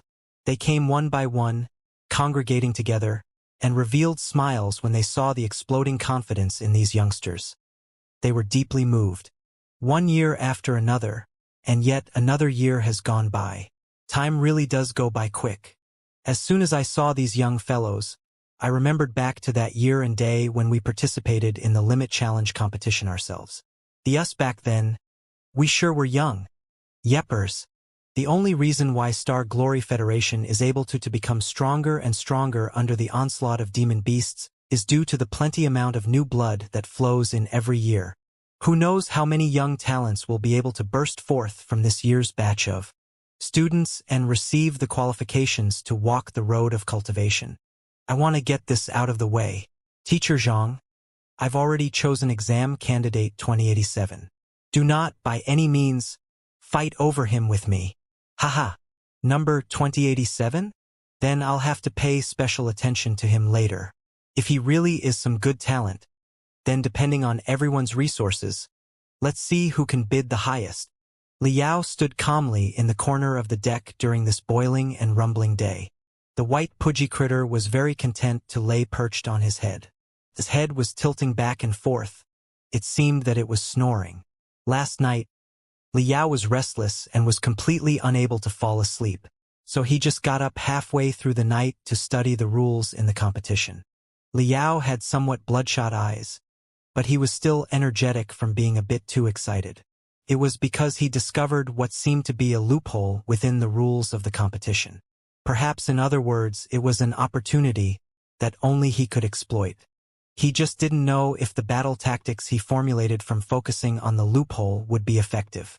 If he was successful, he would seize a 90% chance of storming into the top 50 of the finals. While he was mulling things over in his mind, the lighting in his vision turned dark. A tall silhouette had suddenly appeared, towering over looking down at him. It was Helian Lai. Fellow student Liao, Devil Flood Dragon Island is a very large place, yet at the same time it's also very small. I hope you retire from the competition as soon as possible. You wouldn't want to run into me on Devil Flood Dragon Island. Helian Lai paused after each word, firmly squeezing out a somewhat sinister smile. Liao looked at him unperturbed. After some time later, he fished out a pair of earbuds from his ears. Wild music was blasting out from the earbuds. Huh? Fellow student Helian Lai, what did you say just now? I'm terribly sorry. I was listening to music. Couldn't hear you clearly. Could you repeat that again? Liao said, somewhat perplexed. Helian Lai's face reddened. With a cold snort, he turned around to walk away and merged into the crowd. Liao watched Helian Lai's back with special attention and then chuckled. A trace of the malevolent vulture could be faintly seen in his smiling expression. Actually, I really look forward running into you on Devil Flood Dragon Island too. Fellow student Helian Lai. Right at this time, a large hologram flared at the front of the deck. As if carved by a blade, a weathered and experienced face appeared in the center of the hologram.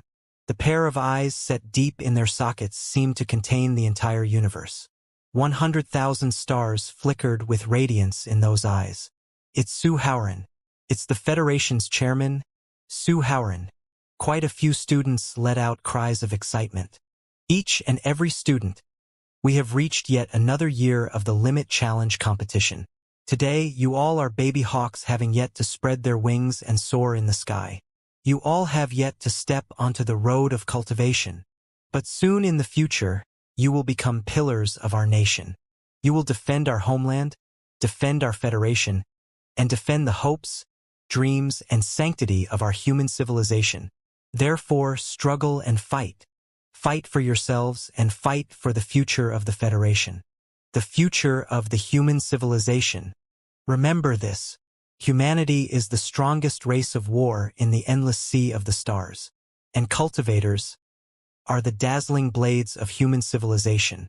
These blades will slay fiends and purge demons, break mountains and topple temples, exterminate nations and raise countries, expand our borders and enlarge our land until we conquer the entire cosmos.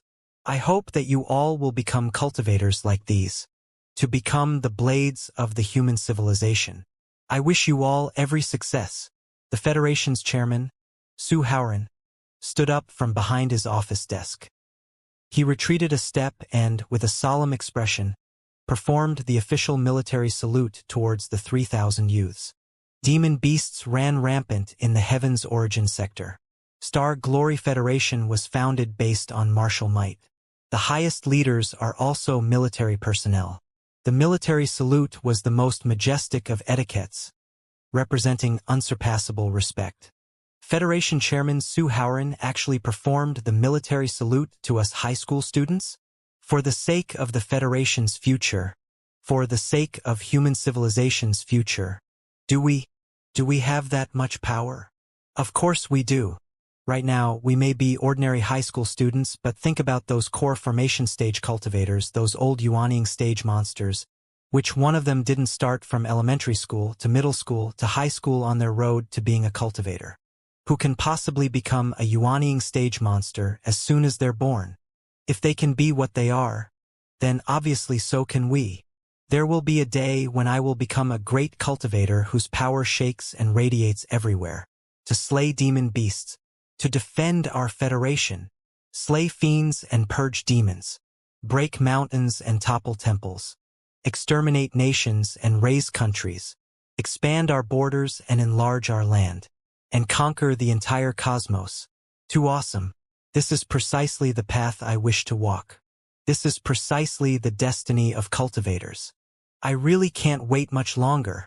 The entire atmosphere was ignited with a single salute by Su Haoran, causing 3,000 youths to all enter into a state of zealotry.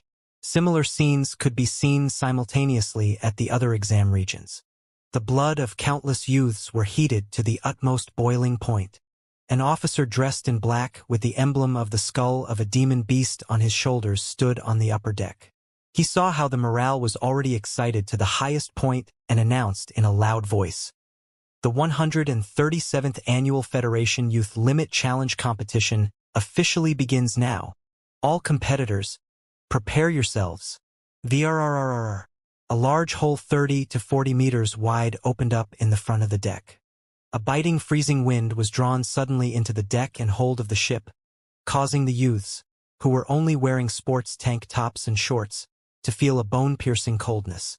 "All competitors, jump down." The officer in black pointed to the large hole as he spoke expressionless. As soon as these words were spoken, quite a few students' faces went white. The distant expanse was floating several hundred meters above sea level. Devil Flood Dragon Island was right beneath it. If they were to jump off from here, even if they fall into the ocean, they would simply be falling to their death. There's no need to say what would happen if they landed directly on the island. What's wrong? Is no one brave enough to jump? Well, that's fine too. You can still retire from the competition. It's not too late. The Limit Challenge competition wasn't made for cowards. The officer dressed in black laughed with disdain. These words incited the bravery of quite a few students. The red-pimpled youth who first said that he wanted to apply for the first military college pushed through the crowd. He bellowed, "If you're going to jump, then jump. What are you scared of? If you're scared of death, then you can't become a cultivator." His pair of legs stepped forward, his pair of arms opened wide, and he jumped down the open hole. The throat-ripping battle cry of the pimpled youth was torn and silenced by the biting wind in a flash. With someone taking the lead, people started going continuously close behind. Actually, everyone knew that something had to be deployed down there to make sure that they don't fall and die in vain. They just had to overcome their mental blockade. Liao was mixed in the crowd and soon was nudged to the edge of the hole. He looked down while the cold wind rushed at him and saw that the previous 1,000 youths who had jumped earlier still had yet to hit the ground. They were stuck in a giant transparent net hanging midair, causing their falling velocity to be extremely slow. A slow glyph array? Liao smacked his lips. The slow glyph array was absolutely a necessary type of glyph array for those who flew on flying swords. In the case where enemies attack them, causing them to fall, all they would need to do is activate the slow glyph array. Then they can slowly float to the ground. They probably wouldn't instantaneously die from a fall. However, the average slow glyph array only covers an area of 3 to 5 meters. This slow glyph array actually covered a diameter of several thousand meters. It really was drawn to be extremely large. Liao no longer hesitated and grabbed his white pudgy critter. He leapt forward and jumped down from an altitude of several hundred meters. The wind screamed by his body. Birds flew below his feet. This sort of feeling, like surfing the wind on flying swords, was way too awesome for words. However, Liao enjoyed this feeling for less than 2 seconds before he felt a white light flash all around him. His body felt sluggish as soon as he was caught within, like he had sunk into a soft ball of cotton. His speed had suddenly slowed to the minimum. After several dozen seconds of being in this transparent cotton ball, his body loosened and his normal weight and velocity were restored. The wind started to scream in his ears yet again. And this time, not even 2 seconds had passed before he entered into a second ball of transparent cotton.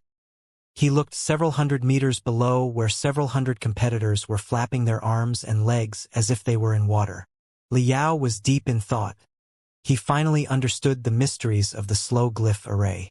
A dozen or so slow glyph array layers were set up in the airspace between the distant expanse and Devil Flood Dragon Island. Every layer had a cushioning effect. This way, the competitors are able to safely arrive on Devil Flood Dragon Island by going through the layers of cushions. This usage of this kind of large-scale glyph array was of the utmost ingenuity. Liao let out a sigh of admiration in his heart, having discovered that the things he needed to learn still numbered a lot. And from the depths of his mind came the flickering light and passing shadows of Oyezi's memories. They emerged numerously and chaotically, until finally, after passing through 10 layers of the slow glyph array cushioning, Liao managed to safely reach a height of a dozen or so meters above Devil Dragon Island. A verdant and lush dense forest was as far as the eye could see. Quite a few students had already landed on the ground. The howls of demon beasts and the thundering of competitors came in waves through the depths of the dense forest. Within the first second, intense close-quarter combat unfolded completely. Liao suddenly opened his eyes. His blood was completely boiling, like when he would wait for the garbage ships in the artifact graveyard. His pair of legs landed lightly on a branch. Using the last of his falling force and borrowing the elasticity of the branch, Liao changed his direction and fled into the forest, moving like a nimble black panther. He landed steadily on the ground. He took a deep cold breath suddenly. While he was falling and observing below him, all he felt about Devil Dragon Island was the fact that it was a strange-shaped narrow island with black smoke swirling around it. He didn't really feel anything too scary from it. But as soon as he stepped foot onto Devil Flood Dragon Island, he discovered that actually the entire island was covered with gargantuan trees that blocked the sky and shielded the earth. Lifting his head looking up, all he could see was the faint gray fog curling around in between the black tree branches. It was practically impossible to see the blue skies and white clouds. No matter how intense the rays of sunlight were, when shone through the gray fog, the rays turned a blurry, faint yellow. A faint green miasma permeated through the air as far as the eye could see. It caused Liao to only see a distance of 3 to 5 meters clearly in his surroundings. Any further than that, all he could see were the gray outlines of crisscrossed canine teeth. The twisted giant trees were like corpses of demon beasts brandishing their claws as they swayed in the wind. Just a moment ago, he could hear the sounds of close-quarter combat. Right now, it was as if the miasma had cut them off from him. Even the howls of demon beasts turned vague and indistinct. 1 second, the howls seemed to come from the horizon, and the next second, the howls seemed to murmur in his ears. It was as if a terrible demon beast were hiding behind his back. The 3,000 competitors landing on Devil Flood Dragon Island were like 3,000 grains of sand entering the ocean, disappearing without a trace. It seemed like Liao was the only person left in this world, staying in this island inhabited by dreadful fiend beasts. Liao was leaning his back against a large black tree covered in knobs. He warmed up his arms and legs in a calm yet not slow manner, carefully observing his surroundings. There weren't any predefined paths or roads on Devil Flood Dragon Island. Mud and decay ran underfoot. If one wasn't careful, one would step onto the skeletal fragments of demon beasts, causing the soles of one's feet to be stabbed very painfully. The green miasma released fumes that were somewhat irritating. The smell was quite similar to that of the artifact graveyard. HSSS. The demon emperor won't let you all go. An extremely minute and warped shout came suddenly from behind the black tree. Liao was terrified and frightened. He turned around to look and saw that the knobs on the tree were actually twisting and squirming. They converged together, condensing into an incomparably ugly face of a demon beast. This face spoke with a nasty grin. Just wait and see. The demon emperor has already amassed a demon army numbering 1,000,000 forces on the far eastern ocean floor. Soon he will assault the coast, engulf the Federation, annihilate all the males, and eat all the females and children completely. TSS. Liao sneered, speaking calmly and composed. I've already carefully examined the introduction to Devil Flood Dragon Island. It said that the island is covered with a type of demon plant called the delusion vine. It releases a mild green hallucinatory miasma day in and day out that's capable of hypnotizing people's minds, causing people to see and hear visible and audible hallucinations. You're just an illusion. You can't trick me. The demon beast's face suddenly froze and shattered into pieces, transforming back into tree knobs and fading away without a trace. Liao let out a breath of relief. But right when he was about to leave, the black tree started to tremor. The bark wiggled and was actually pried open from the inside. A half-rotted human figure climbed out in a complete stiff manner. It lifted its head and chuckled at Liao. His body was already half-rotted. Its flesh was mangled, and its organs were fused with the roots of the black tree. They were blended together. The left side of its face was covered with large chunks of bark and moss. Only the right side of its face was vaguely recognizable. It was actually the form of Oyezi. Did you think that it would be that easy to engulf my memories? One day, I will completely possess this body. To be reborn in Cultivation era year 40,000. Oyezi laughed evilly as he spoke. A branch that had transformed into his arm swayed and lifted, heading to grab Liao over to him. Liao's heart froze in an instant, but he recovered in the next second. He was still intoxicated in the illusion produced by the delusion vine. Biting down ferociously on his tongue, he awoke from the stimulating pain in a flash. Then he felt a gale blasting at his face. Liao did not have time to dodge, forming a fist instead that bombarded against something unknown. The enemy let out a shrieking cry, pushing Liao 5 to 6 meters away with a strange force and causing Liao to crash into some shrubs. After shaking his head, Liao glared ahead. Oyezi's illusionary form had disappeared without a trace. In front of him was an enormous, green-covered ape with bizarrely long arms hanging from the giant tree. There was a mutation growing on the forehead of this ape. A strange eye with a dirty yellow iris that flickered with fiendish glow. Three-eyed ape. Liao searched at lightning speeds in his mind and quickly found the data on this demon beast. The three-eyed ape was one of the more difficult of the low-level demon beasts. Besides its nimble body and its expertise in jungle hunting, the third eye on its forehead can discharge a special mental attack to cause its prey to have splitting headaches and give birth to a cluster of illusions. However, today this ape had chosen the wrong opponent. Although Liao's true strength wasn't considered to be spectacular, in the mental realm, his mind had undergone the tempering of Oyezi. His mind was incomparably strong and unyielding. A typical mental attack would have absolutely no effect on him. That was why he was able to awaken from the illusion this quickly. HSS. The three-eyed ape let out an ear-piercing hiss. The third eye on its forehead suddenly opened wide, and the eye's color also turned bright in an instant, like a piece of iron heated until it was red. And Liao felt a piercing pain burrow deep inside his mind. Liao knew that this was the mental attack from the three-eyed ape. He let out a blood-curdling shriek on purpose and was trembling all over in an uncontrollable manner. The three-eyed ape let out squeaking shouts, as it thought that its trick was a success. The ape swung on the branch a circle, borrowing the elastic force as it rushed and pounced at Liao. This pair of arms opened up, leaving it wide open. It hadn't noticed that early on Liao had his right leg thrusted deeply within the spongy rotten growth below, clenching the bone of a dead fiend beast. When the ape approached near, Liao's right leg kicked out like lightning and the bone pierced straight into the ape's third eye. This bone was probably the fibula of a certain demon beast. It was incomparably hard. The bone delved inside in an instant, without resistance, through the third eye and pierced the brain of the ape. A giant mass of brain matter shot out suddenly from the hollow bone. No matter how powerful the three-eyed ape was, it would die on the spot if it took critical damage to its brain. The massive and strong body suddenly trembled, collapsing over. After a fit of unusual twitching, it ceased moving completely.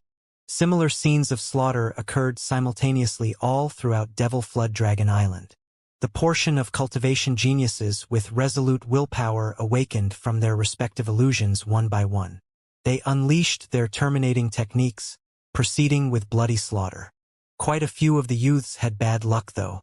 They were not able to shake the illusion in time and were targeted by demon beasts. The instant the demon beasts unleashed what would be fatal attacks, the pudgy critters spouted giant blobs of pink gel like that of jello. The gel safely encased the youths within while the attacks of demon beasts were unable to do any damage whatsoever. At the same time, the sky patrolling cultivators flew over at lightning speed. They took these failed competitors out from Devil Flood Dragon Island. In the annual Limit Challenge competition, the first 10 minutes was the hardest. A large portion of competitors were dazed in the illusion and forced to eat defeat. This year was the same. Within the first 10 minutes, 725 competitors left Devil Flood Dragon Island with broken hearts and returned to the distant expanse. And at the monitor center within the distant expanse were scouts of the 9 elites, teachers of the various high schools, and high-ranking military personnel.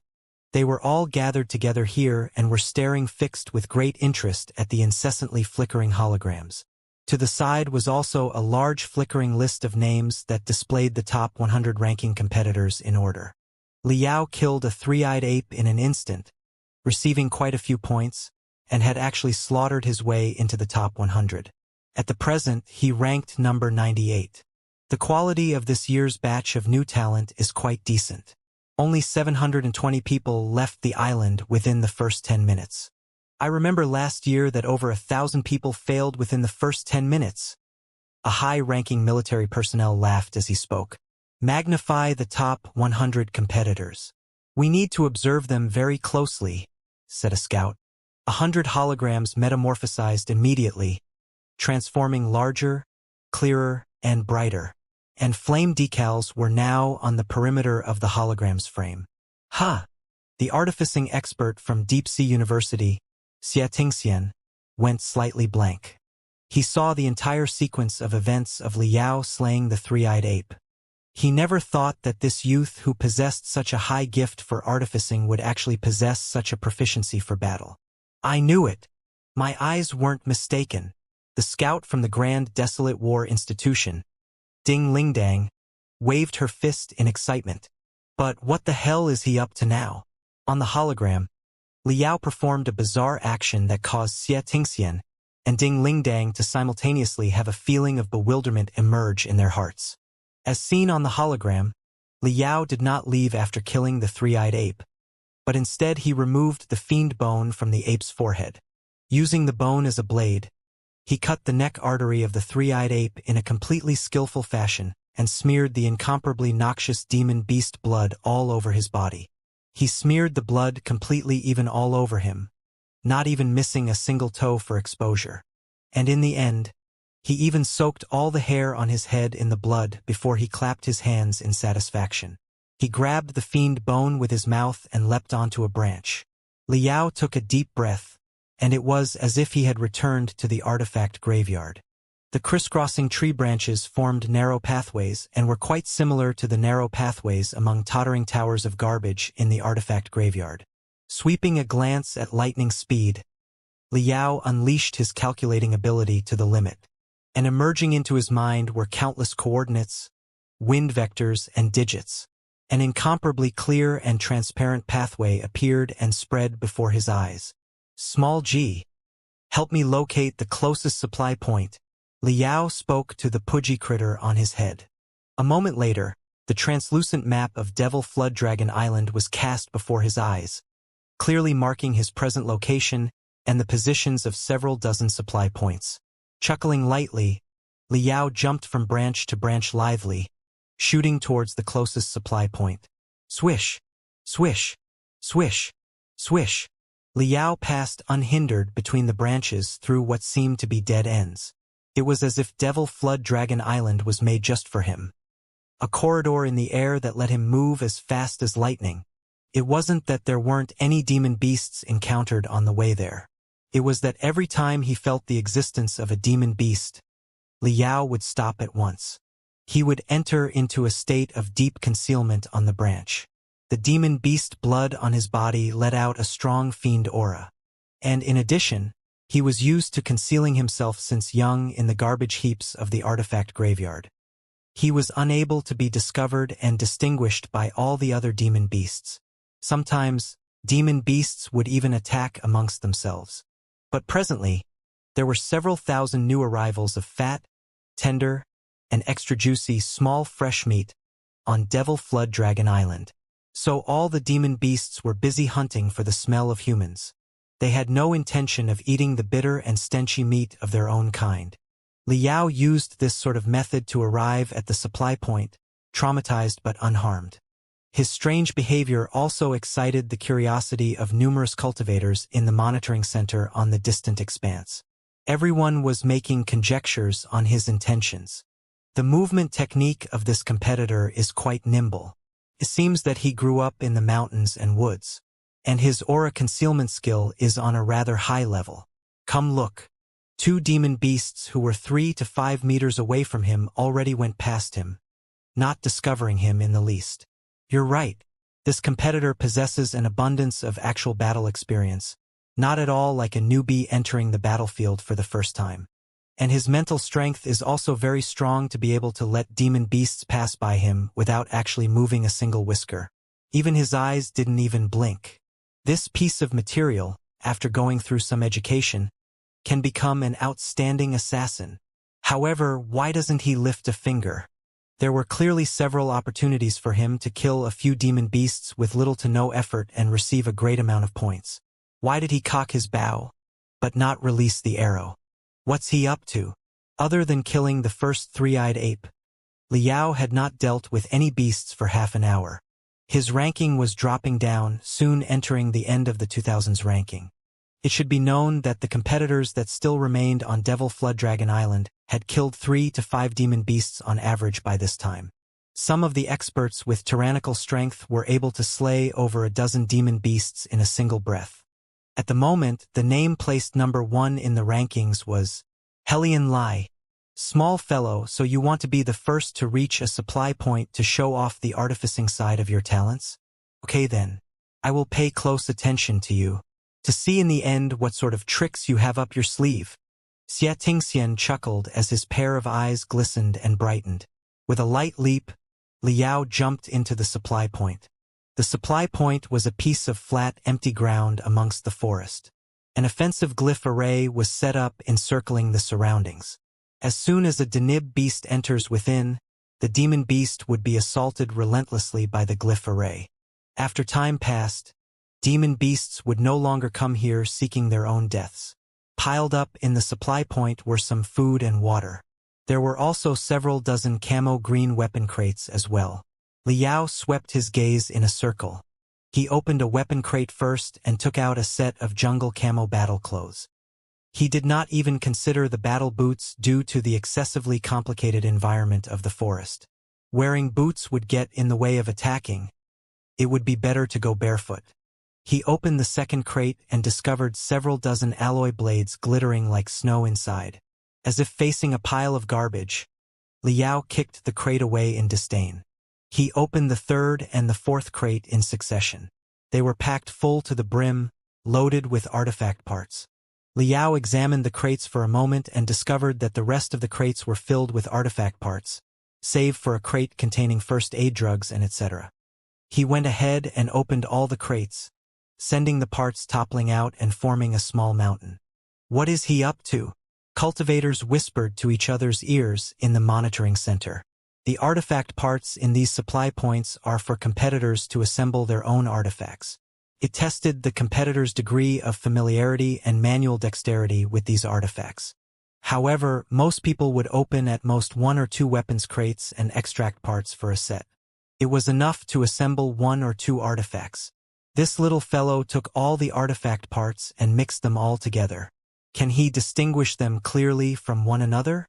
I mean, they are the most rudimentary of artifacts, but there would be several thousand different components when added all together. To be able to find matching sets of components would be hard. Hard. Way too hard. A high-ranking military officer disapproved and shook his head. Artifact assembling competitions were quite popular within the military. Soldiers were required to assemble complete artifacts in the shortest amount of time. Some experts were even able to assemble artifacts to completion with their eyes blindfolded. But these sorts of competitions used components of the same kind of artifacts. Nobody would take components of several dozen different kinds of artifacts and mix them together. How would one distinguish parts from one another? Even though Li Yao's ranking was falling lower and lower, the interest that these cultivators had in regards to him was growing stronger and stronger. Li Yao didn't know that numerous cultivators were paying careful attention to his performance from the distant expanse. He was neither tense nor slow, instead moving at his own pace in this match. He first picked out a crystal cell for the part heap. Then, he picked out some artifact parts and coiled them around the crystal cell, creating an ugly and peculiar small device. After doing this, he took out approximately 20 more crystal cells and coiled the artifact parts around them following the same pattern. Finally, he connected them in series. What is this? The cultivators in the monitoring center were puzzled and confused. Everyone's gazes fell towards the artificing expert Xianxia. Xianxia looked to be deep in thought as he spoke. Crystal cells are the cores for the most low level of artifacts.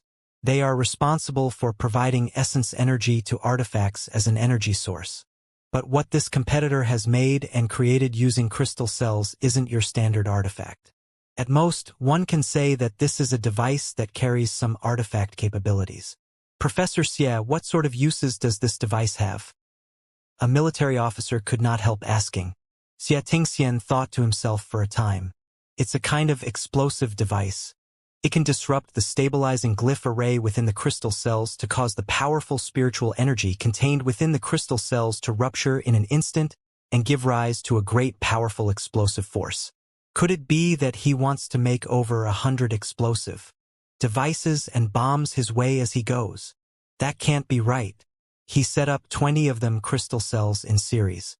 With that big of a mass, it would be impossible to carry around. Don't even mention about going out to bomb demon beasts. It would be impossibly lucky of him to not be caught in such a big explosion. The military officer wrinkled his eyebrows, having sunk into deep thought.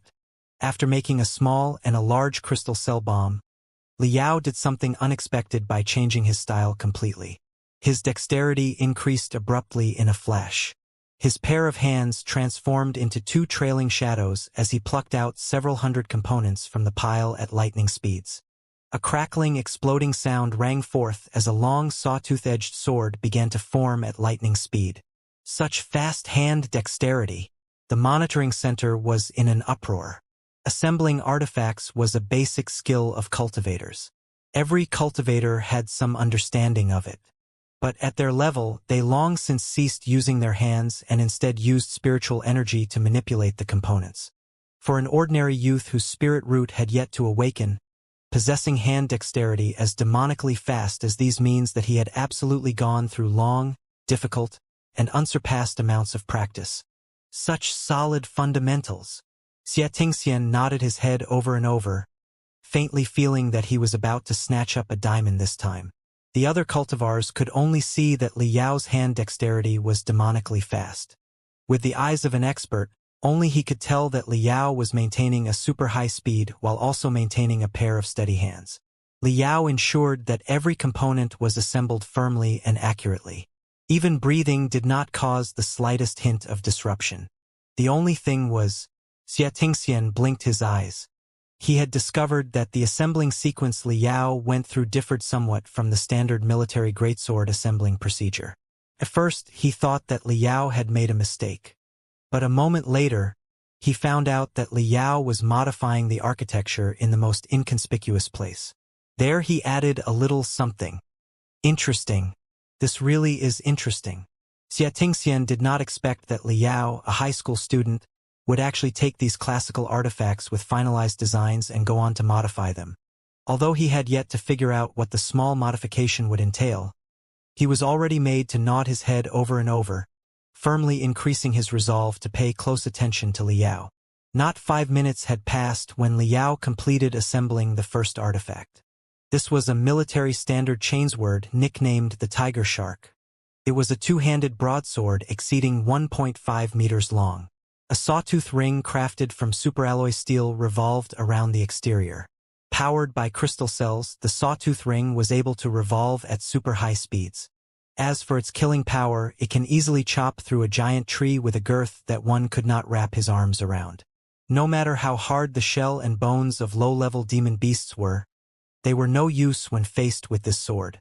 4 minutes 39 seconds. This speed already exceeds that of several veteran military personnel. The officer from a moment ago cried out. Strictly speaking, assembling artifacts in this manner was only taking pre-crafted artifact components and assembling them together. Technically, it wasn't real artificing. But when adhering to the standards of a typical 18-year-old, Liao demonstrated an absolutely praiseworthy virtuoso performance. What followed was, contrary to the expectations of most of the cultivators, Liao did not heave the Tiger Shark chainsword out to go slaying around with it. Instead, he put it aside. He picked out a great amount of components once again and began to assemble his second artifact. The components he picked out this time were completely different than those from last time. The style increased in crudeness, ferocity, and wildness, giving it the appearance of a war blade. Soon, a somewhat shorter, but broader and thicker, strangely shaped blade looking like a dog's leg was born in Liao's hands. Thunder Blade! The military officer shouted involuntarily. It was also one of the most fundamental and rudimentary of artifacts. But the Thunder Blade and the chainsword designs were completely different in reasoning. This blade relied on the jolt glyph array engraved on both sides of the back of the blade. The array generates high-frequency vibration ripples, causing the blade to produce over 10,000 oscillations per second. This way, the killing power is increased. Each time the blade chops down, the internal organs of the demon beast will be completely disintegrated by the vibrations. Among the rudimentary artifacts, this was one of the most fierce. These two types of designs had completely different logic behind them, creating completely opposite artifacts. In Liao's hands, they were so easy due to experience, as if he had known these artifacts since birth. "This little guy is really quite the monster," muttered the military officer. And this wasn't even the end. After completing his second artifact, Liao was engrossed once more with the pile of parts. He selected components that were of completely different styles than that of the first two. Again, he used another 5-minute interval. It was powerful and heavy. One look at this giant battle axe caused people's scalps to go numb as it formed in Liao's palm. Liao grasped the drive glyph array on the handle tightly and slightly brandished the axe. The numerous engraved glyph arrays on the surface of the battle axe suddenly shined. The edge of the axe turned orange, like an iron-heated red. This was a heat axe known as the Burning Sky. Its combat design was different again from the other two artifacts. The large amounts of spiritual energy bursting from the crystal cells wasn't transformed into a form of mechanical energy, but was directly transformed into a super-high temperature flow of heat through the use of its glyph arrays. When this axe descends, the internal organs of demon beasts will be all burnt to ash. 3 completely different styles of rudimentary artifacts with polarizing different designs were assembled in only a short 20 minutes. There was no trace of sorrow nor happiness on Liao's face. It was as if he had completed something small that wasn't worth mentioning. He went and took a sip of cool water, splashing some onto his hands, carefully rubbing them to cool them down. It was only now that everyone discovered his pair of hands were already burning hot, a sheet of crimson red, from the long duration of high-speed movements. There's someone with this kind of gift for artificing among today's high school students? How extremely rare. Deep Sea University must desire this sort of genius, right? Why did he assemble 3 completely different artifacts? The techniques required to use the Chainsword, the Thunderblade, and the Heat Axe are completely different. Can it be that he's proficient in all 3 types of artifacts? He would simply be a monster then. Even if he's proficient in all of them, there's no need to make all of them. These 3 artifacts are all heavy weapons. If he were to carry them all on his body, his speed would greatly reduce. This is of no benefit when fighting in the jungle. Instead, it becomes a burden. While every cultivator discussed amongst themselves, a second competitor had arrived at the supply point. This youth was tall and his temperament was completely vicious. Beneath his chin grew stubble all around, giving him a mature appearance. When he saw Liao resting and sitting to the side, he clearly became distracted for a moment. But as soon as he saw that there were actually 3 artifacts displayed on the ground, he became immediately overjoyed. He walked up to them in all smiles and grabbed the burning sky battleaxe in his hand. He swung it vigorously a few times and continued to shout with excitement. Today is my lucky day. I never thought that there would be preassembled artifacts in the supply points. With this burning sky battleaxe, I can kill 100 demon beasts in a day. The vicious youth hefted the battleaxe. But right when he was about to leave, a voice rang out unexpectedly from behind him. Liao called lazily, fixing him in place. Hey, fellow student, I just assembled this battleaxe a moment ago. I'll sell it to you for 200 points. Since you're my first customer, I'll give you a 5% discount for a price of 190 then. The vicious youth went blank, following immediately with a laugh. So it was you who crafted these. Then I truly need to give you my thanks.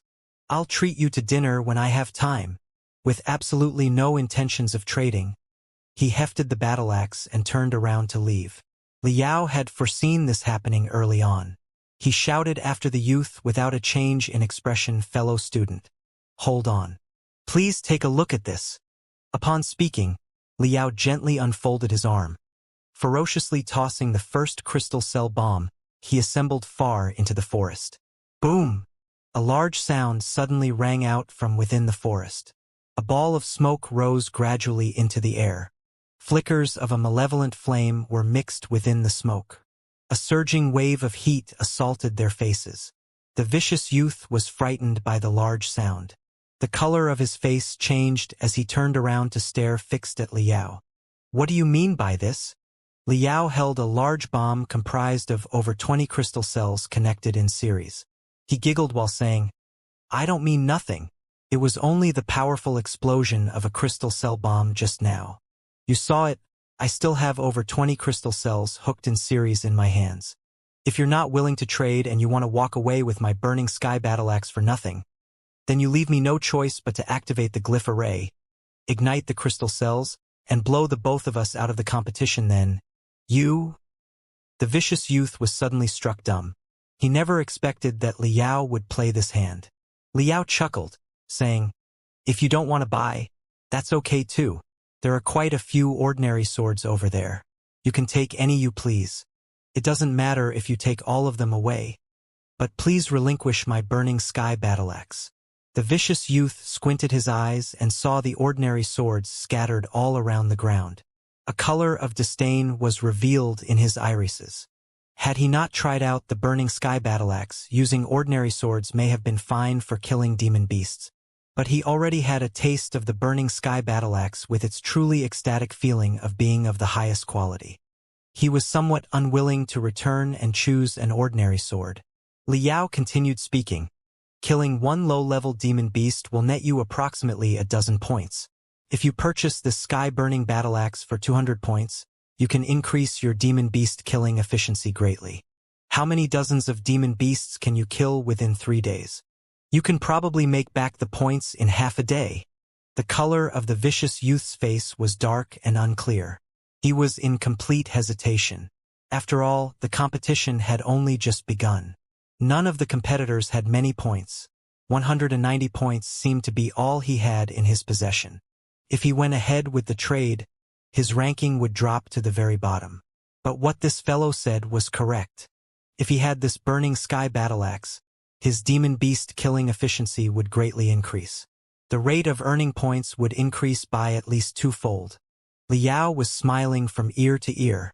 Like a business shark, he spoke with consideration for the customer out from the bottom of his heart. Fellow student, think clearly.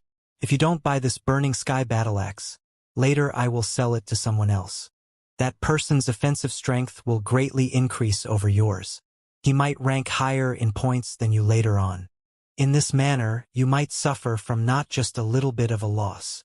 The vicious youth snorted coldly, saying, I admit what you say is true, but you're not the only one who can assemble artifacts. I have taken the relevant courses in my school. I can also assemble a sky-burning battle axe by spending a bit more time. What? How could you mix all the artifact components together? What a huge mess. You're way too shameless, fellow student. Liao shrugged his shoulders, speaking indifferently. Make up your mind already. Are you going to make the trade or what? If you're not, then please relinquish the battle axe. Thanks. I don't believe you'll set off the bomb. The vicious youth stared dead fixed in Liao's eyes, grinding his teeth as he spoke. Sure then, I'll count down from 3 and we will all retire from the competition. Anyway, my actual strength differs a lot from yours. I only came here to broaden my world. I never expected to enter the finals. 3, 2. Liao laughed a devilish laugh unperturbed. Before he could count down to 1, the vicious youth collapsed completely and let out a crazed howl. Stop! Stop! I'll trade. I'll buy this burning sky battle axe. The two's pudgy critters bumped lightly into each other in the air with a ding sound. The 190 points that the vicious youth earned from painstakingly killing demon beasts were transferred completely all to Liao's name. A glistening bright name suddenly faded away from the rankings, and Liao's name appeared once more in the top 100. He blazed to the 88th spot in a flash. Depression filled the vicious youth's face. He glared ferociously at Liao, hefted the burning sky battle axe, and walked away with his head down dejected. So from the beginning, he wanted to act mainly as an artifact peddler. To use this sort of method to earn points. Numerous cultivators in the monitoring center suddenly came to an understanding. One by one, a feeling of not knowing whether to laugh or cry grew in everyone. In the past, there were also dozens of competitions who went ahead and traded artifacts. But they would do this occasionally in between primarily slaying demon beasts. The main reason was because there were too many loopholes within the trading rules. They were quite disadvantageous towards the artifact crafter. If the crafter was even slightly off guard, their artifacts would be easily snatched by other people. They never thought this evil little fellow would think of a mutual destruction method to seal the loopholes in trading. After completing his first trade, Liao threw himself into assembling a new artifact. He was just like an untiring essence golem. His hands continued to operate at high speeds without showing the slight bit of tremoring for the next few hours. During this period of time, several hundred competitors had already arrived at the supply point. The majority of competitors possessing sufficient points walked away with an artifact under the influence of Liao's glib tongue. In other words, Liao just waited comfortably in this incomparably safe supply point and earned the equivalent of killing several hundred demon beasts outside, if not 1,000 demon beasts. He was soaring up on the ranking board, managing to blitzkrieg into the top 10.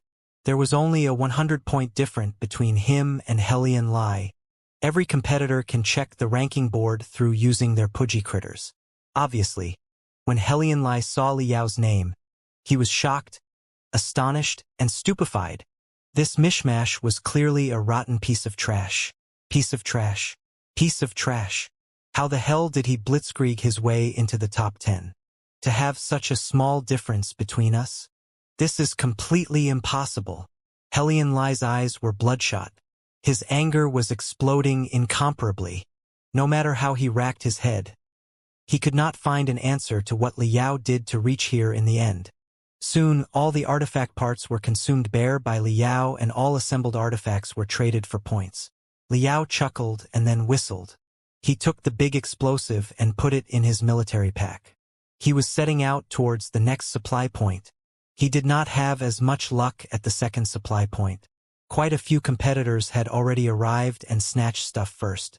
Several weapon crates were already opened. Some artifact components were already used by other competitors. However, most of the weapon crates were still relatively intact. After all, when compared to fighting prowess, there weren't that many youths who possessed a gift for artificing. Although the majority of youths had studied the basics of artificing knowledge, the extent of that knowledge only covered a few dozen rudimentary artifact compositions and assembling procedures. They did not have Liao's abundance of hands-on working experience.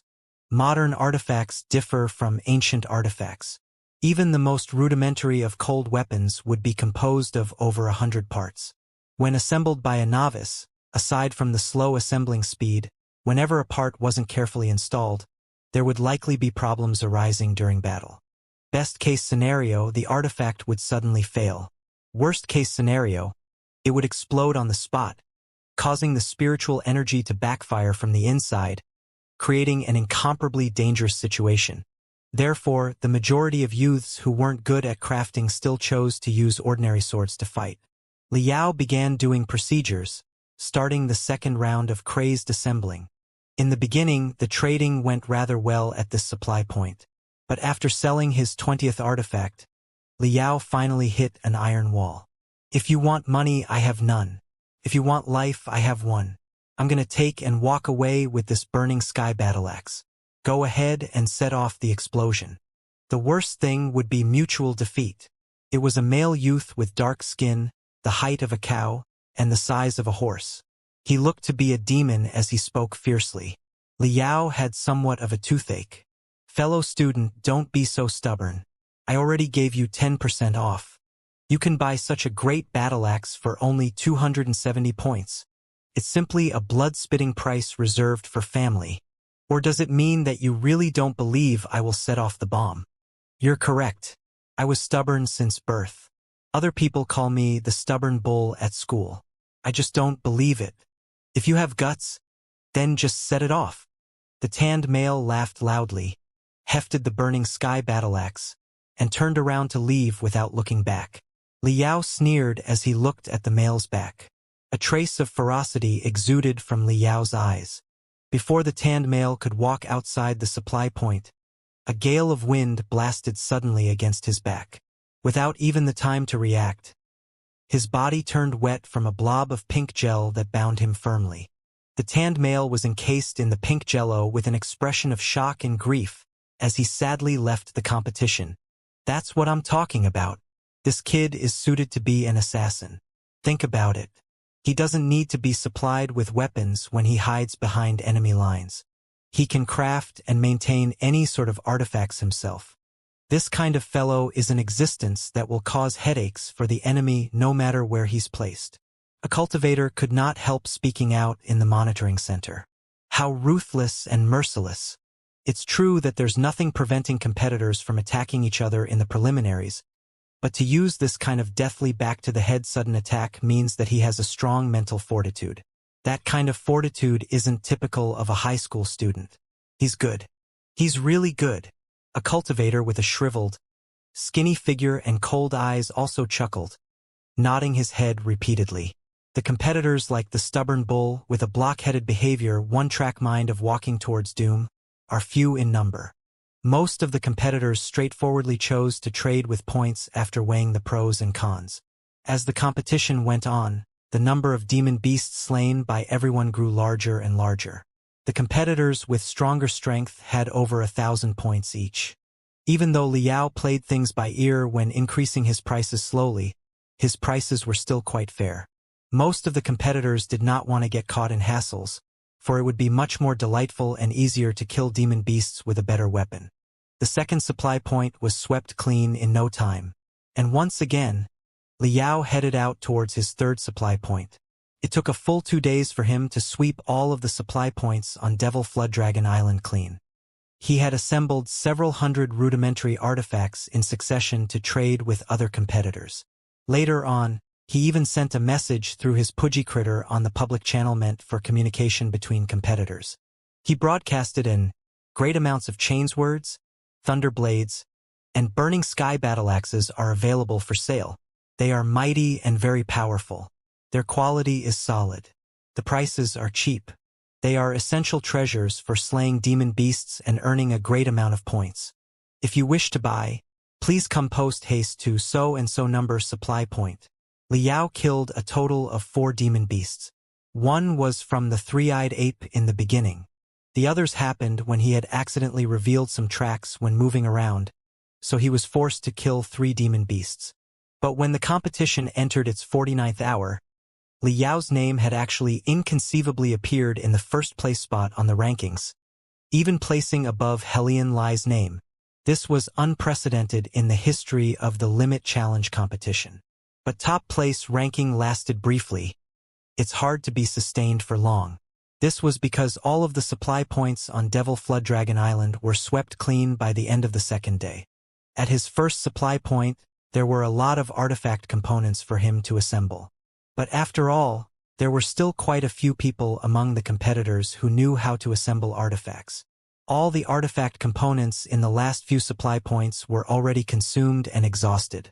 Additionally, quite a few competitors who dealt with Liao earlier suffered from fatal attacks later and were forced to retire.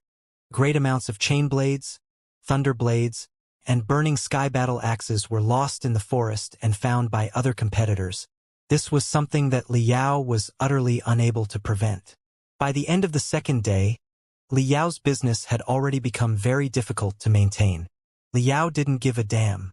He chose a rather warm and dry supply point and began sleeping, while the other competitors were battling endlessly in the forest, being soaked in blood, gaining scars all over their bodies, and using up all their energy. Liao snored in deep sleep. He was conserving every last ounce of precious strength. His name fell, sliding down on the ranking board. By noon of the third day, his name had dropped outside the top 100. By the end of the third day, his ranking fell all the way down to 293rd. Liao still didn't give a damn. As long as his ranking was within the top 600, he would still enter the finals. He was waiting for the finals to put on a good show. Pop! Liao opened a pressurized tin can in the supply point and ate big mouthfuls of food that he chewed over and over. BZZ. BZZ. BZZ. A strange vibration spread all throughout Devil Flood Dragon Island. Powerful restriction arrays had been initialized. The once vicious and fearsome demon beasts seemed to go fixed like statues. All of them turned rigid and motionless. Congratulations, student Liao. You have entered into the final stage of the Limit Challenge competition. Please rest for 3 hours. All demon beasts will be shackled during this time period. They won't attack you. The finals will begin in 3 hours. There will be even more powerful demon beasts released onto the field during that time. At the same time, you will have 300 competitors as enemies and 299 competitors as allies. Good luck! The white Pudgy critter orbited around Liao's head, dancing elegantly. It seemed to be happy for Liao. 1,000 or so beams of light rose from Devil Flood Dragon Island, flying towards the distant expanse. Liao knew that those were the competitors who ranked below 600th place. None would have a chance at the finals. The remaining 600 competitors on Devil Dragon Island were the powerful who managed to survive for 3 days and slew countless demon beasts. The true battle just started from this moment. Liao chuckled, keeping his head down and eating without a single worry in the world. Right at this time, Small G's pink antenna at the top of his head swayed slightly, casting a 3D figure in front of Liao. It was someone that Liao was familiar with. Headmaster Zhao. Liao was struck dumb. Appearing in front of him was the headmaster of Crimson Nimbus II, Zhao Shud, who was also a core member of the Crimson Nimbus Guild, a high-level foundation stage cultivator. This ordinarily mysterious bigwig headmaster had a kind expression piled on his face. He repeatedly nodded his head as he spoke. Student Liao, your performance has been outstanding. Speaking of which, have you thought about which university you want to attend? Many thanks for the concern, Headmaster Zhao. I've already made up my mind. I want to apply for Deep Sea University and become a refiner. Liao puffed up his chest. Deep Sea University is quite good. However, Star Nebula University also has quite a decent artificing department. Are you interested? If you want, I can represent the Crimson Nimbus Guild and have you sign an entrusted education contract. You won't need to go through the entrance exams. You can directly enter Star Nebula University. Zhao should had spoken astonishing words. Liao's eyes bulged wide. Entrusted education? After Headmaster Zhao explained for a moment, Liao knew the gist of it. Entrusted education is a special collaborative effort between the cultivator guilds and the universities. Simply speaking, if Liao signs this contract, then he would be considered an official member of the Crimson Nimbus Guild upon graduation from high school. Then, the Crimson Nimbus Guild will entrust him to a university for his education. The Crimson Nimbus Guild will assume all responsibility for tuition fees and living expenses during that time. And once he graduates from university, he'll directly get a job with a corporation of the Crimson Nimbus Guild. This kind of education process for talented students can be said to be streamlined. As long as Liao signs the contract, he would live a life without worries and walk a road full of future promise. Zhao should smiled as he spoke. Our Crimson Nimbus Guild just established a new company last year called the Crimson Nimbus Real Estate. They specialize in developing new towns and cities on the frontier of the Federation. Building a single new city generates several times in profit, up to 10 times. But demon beasts run wild on the frontier. It's not necessarily safe. And since the area is desolate, it's hard to bring in supplies. Therefore, we need hybrid-type talented people who possess great battle prowess and understand how to craft and maintain artifacts to respond to safety issues during periods of construction. If you sign this contract, when you graduate, you will get a high-ranking position in the Crimson Nimbus Real Estate. It won't take years before you become the second Peng Hai, the second Fiend Blade Peng Hai. Liao's heart surged and he was in high spirits, feeling his mood floating past the highest clouds. Zhao Shid chuckled and continued speaking. You're very lucky, Student Liao. Did you know that even Elder Zhou of the Crimson Nimbus Guild considers you of complete importance? It was precisely under his arrangement that you are able to receive this entrusted education contract. He's a real bigwig. If you enter the Crimson Nimbus Guild, you will become one of Elder Zhou's men. Your future will be boundless. However, there's no need for you to answer in a rush. Your performance has already stimulated the interest of several universities. There should be more people looking to contact you later. You might as well weigh the offers so that you won't blame me for not giving you any options. Ha ha ha ha. Zhao Shid waved his hand without waiting for Liao to respond and said, in a word, give a good performance in the finals. Elder Zhou and I will be watching you. If you have any other conditions, there's no harm in bringing them up. Crimson Nimbus II won't treat any genius unfairly. After speaking, the image flashed and Zhao Shid's translucent figure changed to a white glow, disappearing in a flash. Liao then took a deep haggard breath. Oh man! He never thought he would actually attract the interest of the major players of the Crimson Nimbus Guild. He had the chance to step into the skies. Is he going to agree to them or not? While he was still hesitating, Small G's antenna started to sway lightly to form a second virtual image. And this second image caused Liao's heart to beat even faster. Professor Xie. Liao bowed to the virtual image of the purple-clothed old man with the utmost respect. Opposite from him was the artificing expert of Deep Sea University, Xianxia. Xianxia chuckled. Student Liao, congratulations. You may not have the highest point ranking in this year's competition, but you are the one who attracted the most eyes. I'll get straight to the point. I've already sent competition recordings of you to our admissions office of Deep Sea University. What I've requested from our admissions office is for you to be specially enrolled as long as you enter the top 50 rankings in the finals of the competition.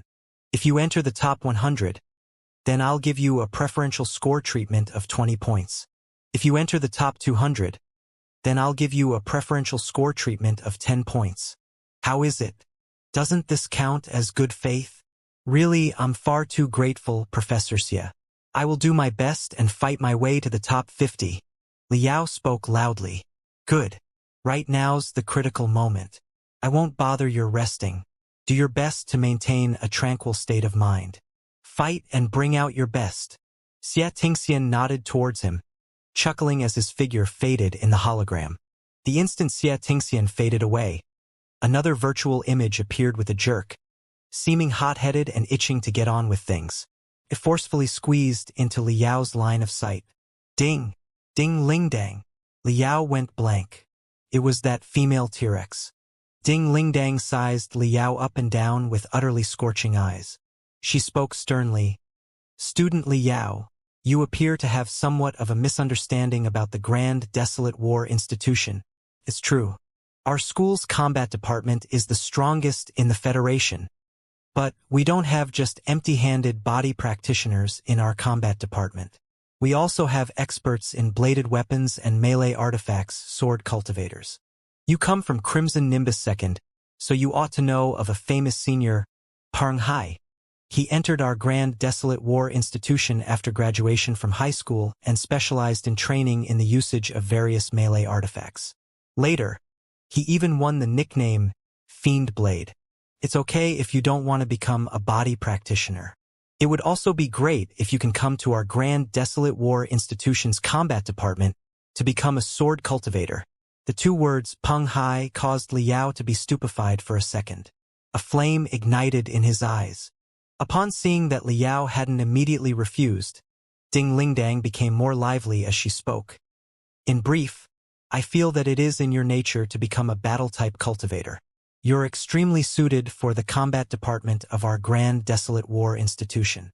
As long as you can fight your way into the top 300 of the finals, I can give you special enrollment. And all tuition fees will be waived and you will receive a giant scholarship. What do you think? Consider it over then, Student Liao. Even until after Ding Lingdong's virtual image faded in the air, Liao was still dazed. His heart undulated with emotion. Took a long time before he could calm down. 3 gold-paved roads unfolded before his eyes, extending completely straight.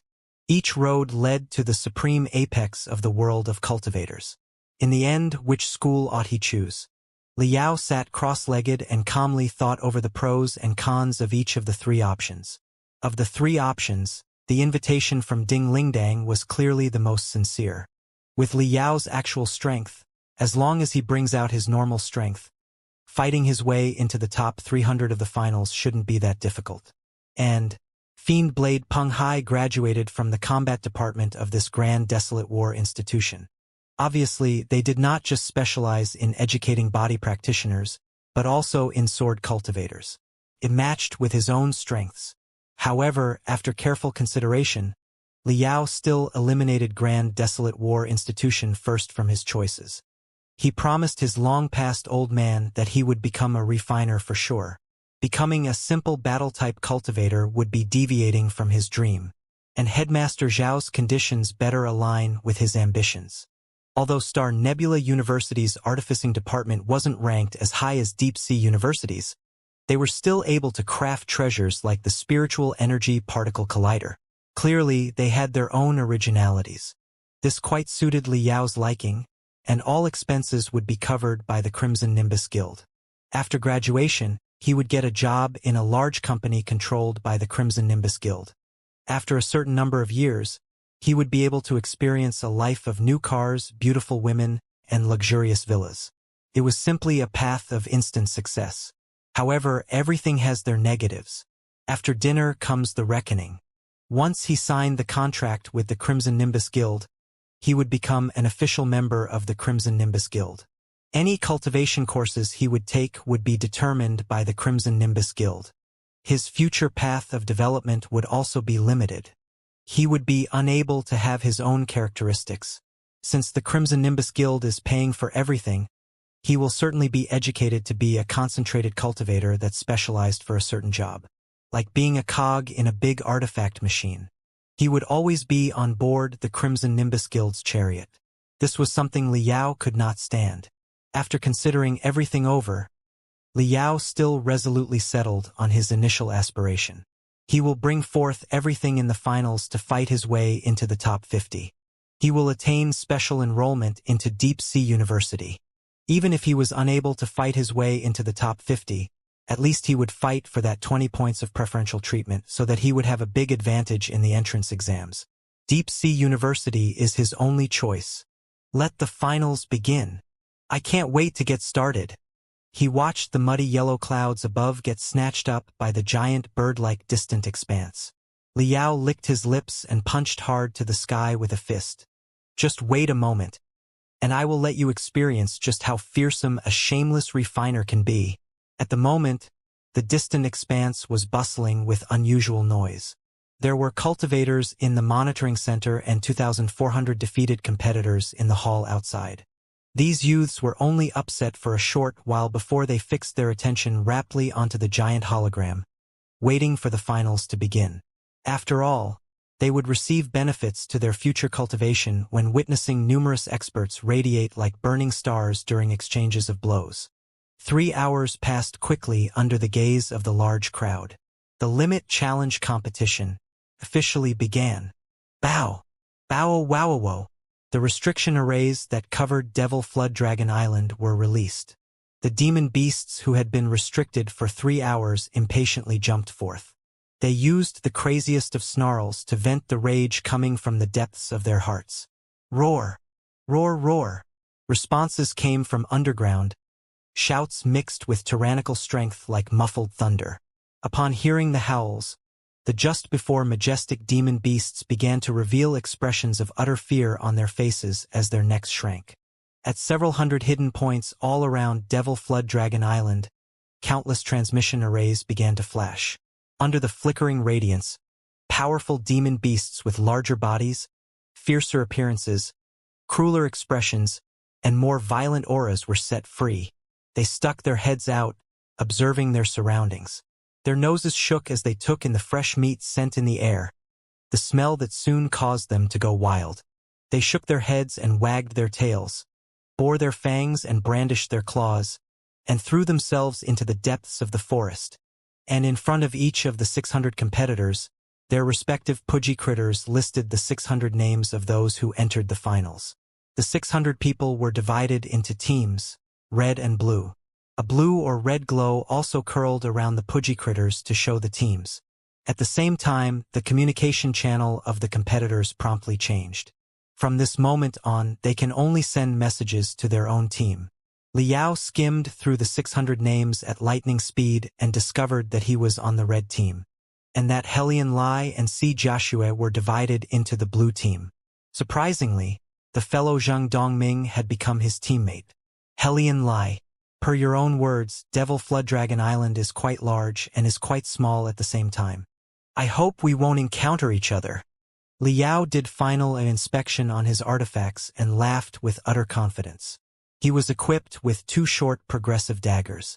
They were smeared with sludge to form a blackness that won't reflect light. They were like the fangs of a demon. After sticking the daggers on his waist belt, he examined the myriad of improvised artifacts in his military pack. With a light leap, Liao entered the forest and faded away amongst the branches. The intensity of the finals was 100 times greater than that of the preliminaries. Besides the several hundred powerful new demon beasts lurking in the forest, quite a few competitors were resting in groups together before they were suddenly split into 2 teams. The pudgy critters turned either red or blue. Under each other's gazes, the opposing team members turned into giant sacks of EXP, filled with great amounts of points.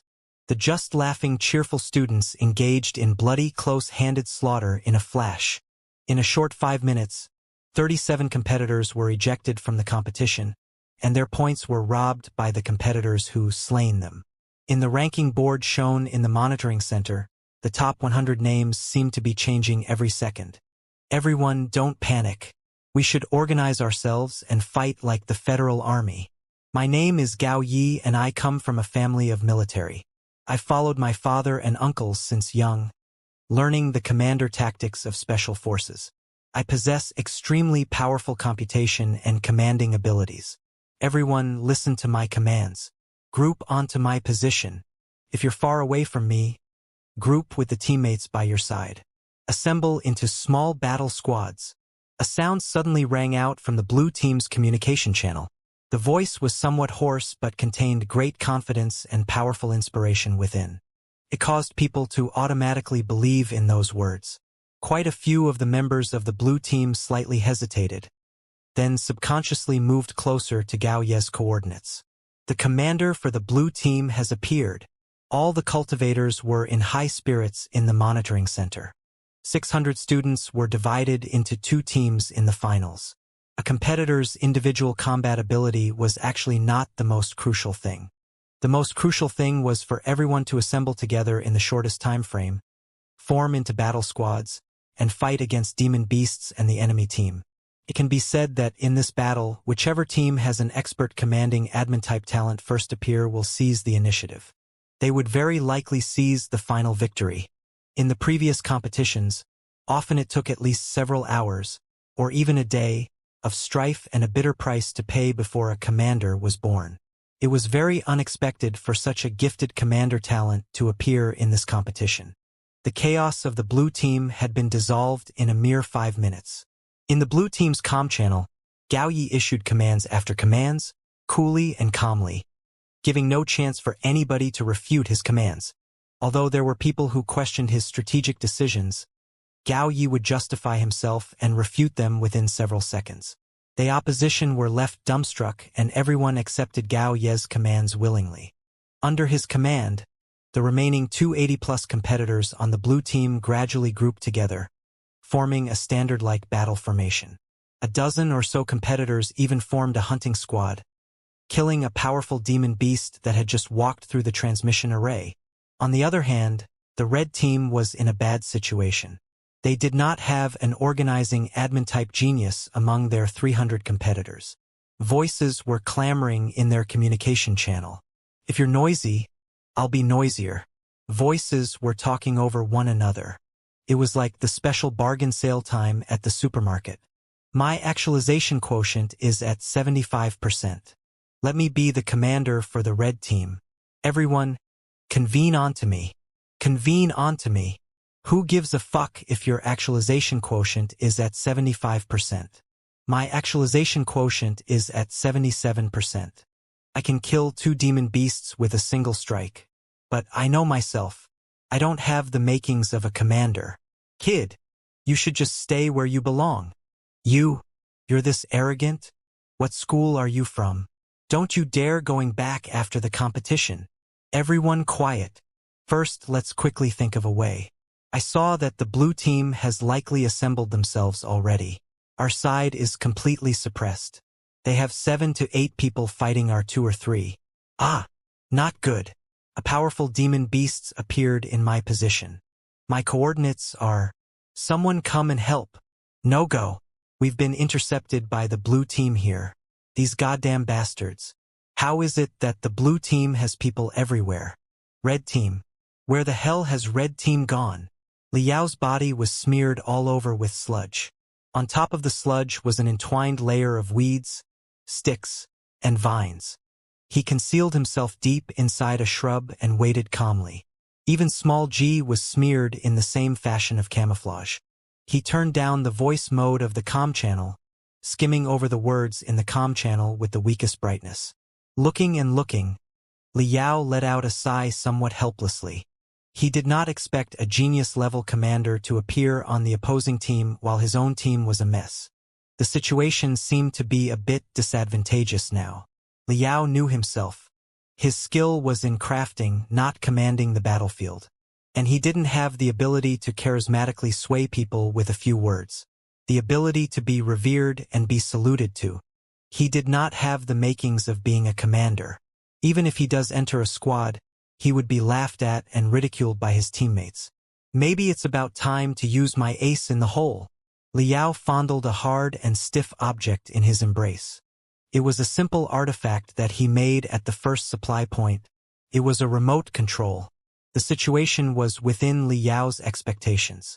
Victory was cast slanted towards the blue team. It could be seen clearly through the giant hologram in the monitoring center that the blue team had completely assembled together in under 3 hours. They formed into small combat units with sizes of 3 to 5 competitors each. The members of a single unit were mostly from the same school and area.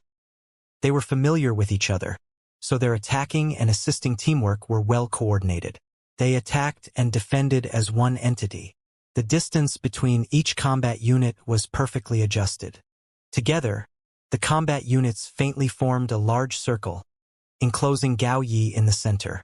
A dozen competitors with administrative talent provided support to Gao Yi to form a command center. The command center was the brain and all the combat units were fists. The blue team came from the north side of Devil Flood Dragon Island and moved south, sweeping everything in their path. The two teams were created from choosing random competitors, so their actual strengths as a whole hardly differed.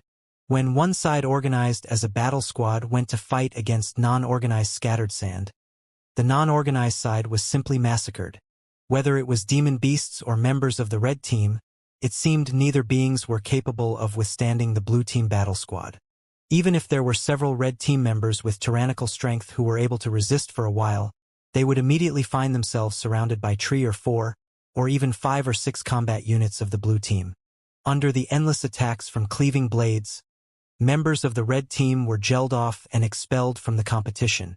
Not even half the first day had passed and the red team had suffered a loss of over 120 competitors. They were routed and stunned by the blue team, ending in complete defeat. On the other hand, the blue team only suffered a trifling loss of 30 or so competitors, and they were getting more and more proficient in coordinating with each other.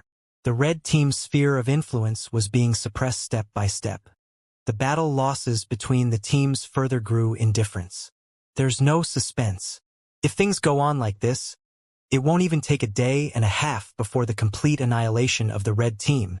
Several experienced military officers concluded with sure confidence. The numerous cultivators sighed one after another. They never thought that a godlike commander genius would actually appear on the blue team to allow the blue team to achieve an overwhelming victory with ease. It really wasn't quite fair in regards to the ordinary competitors of the respective teams. Nevertheless, this was reality. Sometimes, luck was more important than strength on the real battlefield. Xianxia and Ding Lingdang watched with tightly furrowed brows in the corner of the monitoring center. They also did not expect the occurrence of such a one-sided situation. The blue team had control of great influence. No matter how strong Li Yao's individual ability was, it was probably no use. Fearfully, it would be very difficult for him to fight his way into the top 300. Li Yao, what are you still waiting for? Two people had their eyes gazed fixed together onto the red dot representing Li Yao on the large hologram. Li Yao's red dot could be seen on the map to be unmoving all this time on a dark corner on the north side of Devil Flood Dragon Island. It had been motionless all this time. Even when a great number of blue dots steamrolled in front of him, he did not have the least bit of intention of jumping out. Right now, Li Yao was behind the blue team's rear line. All around him was emptiness. All the members of the red team in the area were slaughtered, save for him. All that was left were 4 blue scout groups who continued to roam around, patrolling. A pair of eyes opened leisurely from within the depths of a dark shrub. Within them blossomed radiance. It was as if a stomach-rumbling hungry vulture had discovered the fattest lamb. Swish, swish, swish, swish, rocked the shrub. Li Yao threaded his way out calmly, but not slowly. He examined the footprints on the ground and gouges on the trees. Then, he moved flowingly up a large tree like a large python. Li Yao moved between the branches without a sound. His speed was even faster than his crazed ground speed. Soon, a blue team scout group that was formed from 3 competitors appeared in his sight. As expected, these 3 competitors were all holding melee artifacts that he assembled. Li Yao chuckled. This situation was within his calculations. He had assembled several hundred artifacts during the preliminaries. There were only 600 people who entered the finals. Practically each person had one. Additionally, the red team had lost a portion of their manpower. Their artifacts must have been snatched by the blue team. The artifacts you're holding are all assembled by me, and you still want to fight with me? Li Yao stomped powerfully with his pair of legs, causing the branches below his feet to split with a crack. and just like a giant owl, he descended from the sky, throwing himself towards the Blue Scout Group. Enemy attack! The Blue Scout Group had gone through half a day of coordination, so they long fostered somewhat of a tacit understanding. They did not lose their heads from Liao's ambush. In practically a tenth of a second, the three activated the initiate glyph arrays on their artifacts. The chain's word rumbled. The thunder blade vibrated. The burning sky battleaxe's edge turned orange in a flash. But within the next tenth of a second, a stabbing pain was felt in each of these three's hands. It was like a piercing electric current had surged into their arms from the grip of their weapons. Then the current flowed all the way to ruthlessly stab into their hearts. Ah! The three scouts let out blood-curdling cries simultaneously. Their bodies locked rigidly against their wills for a second. In this short flash of a second of being paralyzed, two flowing black rays of light flashed past their necks. Just before the light touched their skin, three pudgy critters immediately belched out gel, securely protecting these three blue competitors and cutting off their hopes of advancing in the competition. The three blue competitors were judged as losers and ejected from the competition. Swoosh, swoosh, swoosh, swoosh. The points under their names were immediately transferred under Liao's name. Liao shot up by over 30 places on the ranking board. What's the matter? Quite a few cultivators had seen this brief sneak attack scene from the monitoring center. They were bewildered by the obviously clumsy performance exhibited by the three blue competitors. Have these three blue competitors gone retarded? Why did they all stop all of a sudden? Had it not been for that 1 second of stun, even at a small price, they totally can finish off this red competitor. Huh? This red competitor seems to be the crafting expert who assembled several hundred melee artifacts during the preliminaries. I never thought he would survive until now and even eliminate three blue competitors in a flash. His actual strength is this strong? Nope. There's something weird. There's something wrong with the artifacts of the three blue competitors. Some cultivators with great insight saw through the ins and outs in a flash. Everyone threw their gazes at Xianxia. Xianxia had been observing Liao's brilliant performance with wide-open eyes all this time. He waited until Liao faded into the darkness before he let out a long breath and revealed an expression of revelation. Xianxia chuckled and spoke to the people around him. Fellow Taoists, don't be baffled. This student Liao did a few small modifications when he assembled each of his artifacts. He implemented a small spiritual energy loop capable of having each artifact receive remote commands from a short distance. The spiritual energy is overloaded in a flash, causing essence force to overflow. This causes a small ripple of essence force to be released. This ripple is weak, so it does not have too much killing potential. At most, it causes the victim to be paralyzed for 1 or 2 seconds. That's it. The entire room was in an uproar as soon as these words were spoken. A second or two of paralysis? That's what he calls not having too much killing potential. 1 second was enough to kill an enemy 100 times over in the world of cultivation. Well, did he make the same modification on all his artifacts? A cultivator asked with bulging eyes. Yep, Xianxia chuckled. Numerous cultivators turned their heads to glance at the giant hologram. They discovered that it didn't matter whether it was the red team or blue team. Seemingly every competitor's melee artifact was an artifact created by Liao. They carefully rethought the outcome and simultaneously gave a cold shiver. This kid is really way too despicable, too shameless, too fearsome. That's truly remarkable. He's already learned the practice of opening the back door of the refiner circle at such a young age.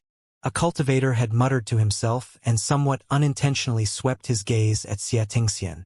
There was an unspoken practice within the circle of refiners. A great deal of refiners were used to leaving behind some super tiny special structures on their artifacts when crafting artifacts for their customers. Ordinary cultivators were completely unable to see these marvelous structures. But in the eyes of the refiner himself, having these structures allows him to seize the life gate of the artifact.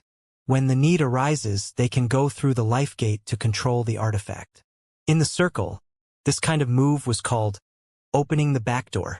Initially, This was a method used by refiners only to protect themselves and to prevent others from holding artifacts they crafted and conveniently silencing them right away. After all, when compared to battle-type cultivators, the fighting capacity of refiners are often weaker. Anyway, these kind of practices became more and more common as time went on.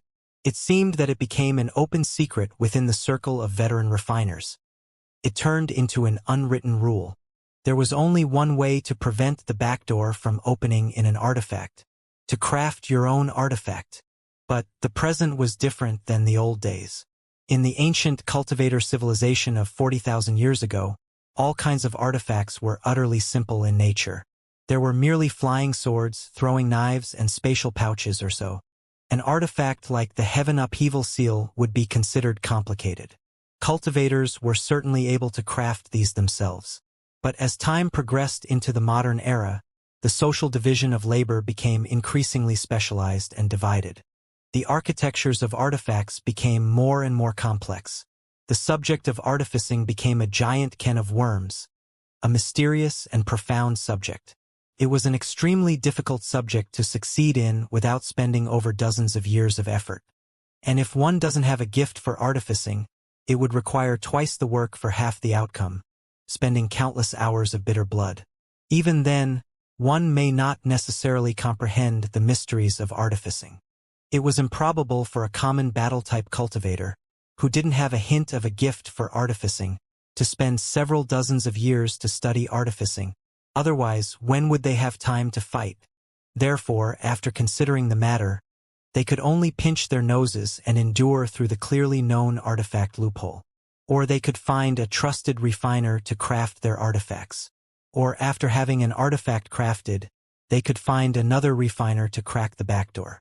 The offensive and defensive battle between the installed backdoor and the backdoor cracker was also a battle that was completely common to see in the artificing circle. After going through several typical battles, every refiner sought the honor of installing an uncrackable backdoor, or even an undiscoverable backdoor. The most glorious of all was to be able to discover and crack the backdoors left behind by others. Of course, no refiner would admit to any backdoors installed on his artifacts. Xianxia curled his beard. He shook and swayed his head, saying, "Man!" Although student Liao's methods are effective, in the end, they go against the professional ethics of refiners. It's somewhat inappropriate. If he enters Deep Sea University, we will certainly properly educate him. How could he leave back doors on his artifacts willy-nilly? Come on! Quite a few cultivators scowled at Xianxia. Deep Sea University was the holy land for refiners. At the same time, it was one of the headstreams of the loathsome behavior of opening the back door. It would be a wonder if they were to properly educate him. If Liao really did enter Deep Sea University, he would be just like a fish back in water. It wouldn't take years before he became a backdoor expert. Right when everyone was simultaneously speechless, another 4 blue dots, representing a scout group, strangely perished on the north side of Devil Flood Dragon Island. What replaced them was a tiny red dot. The dot flickered tenaciously. The second scout group had fallen into Liao's evil clutches. Besides the cultivators in the monitoring center, even the 2,400 competitors in the hall outside all paid attention to Liao's existence at this moment. Despite the majority of the blue team charging through and slaughtering all around the middle section of Devil Flood Dragon Island, the 2 ambushes situated behind the back lines seemed to spell the arrival of a small change in circumstances. Who is this fellow? He's actually this awesome? He took out 7 blue team competitors in succession. Something's fishy here. It looked like the 7 blue team members went somewhat retarded. They simply extended their necks, waiting to be killed. Can it be that this fellow is an expert in mental illusionary attacks? That he launched mental attacks against his opponents? I know why. This fellow is from my school. His name is Liao. Although he looks ordinary and mediocre from the outside, in fact, he's actually a super ferocious person. Even Helian Lai can't do anything to him. He's this amazing? Then I really need to pay good attention to him. Helian Lai had quite the fame in Floating Spear City and even in the surrounding few cities and towns. In this limit challenge competition, his points ranking was always within the top 10. He was a renowned expert. To be considered Helian Lai's opponent, it was clear that Liao was not your typical sort of person. Ah, again. He slaughtered a third scout group.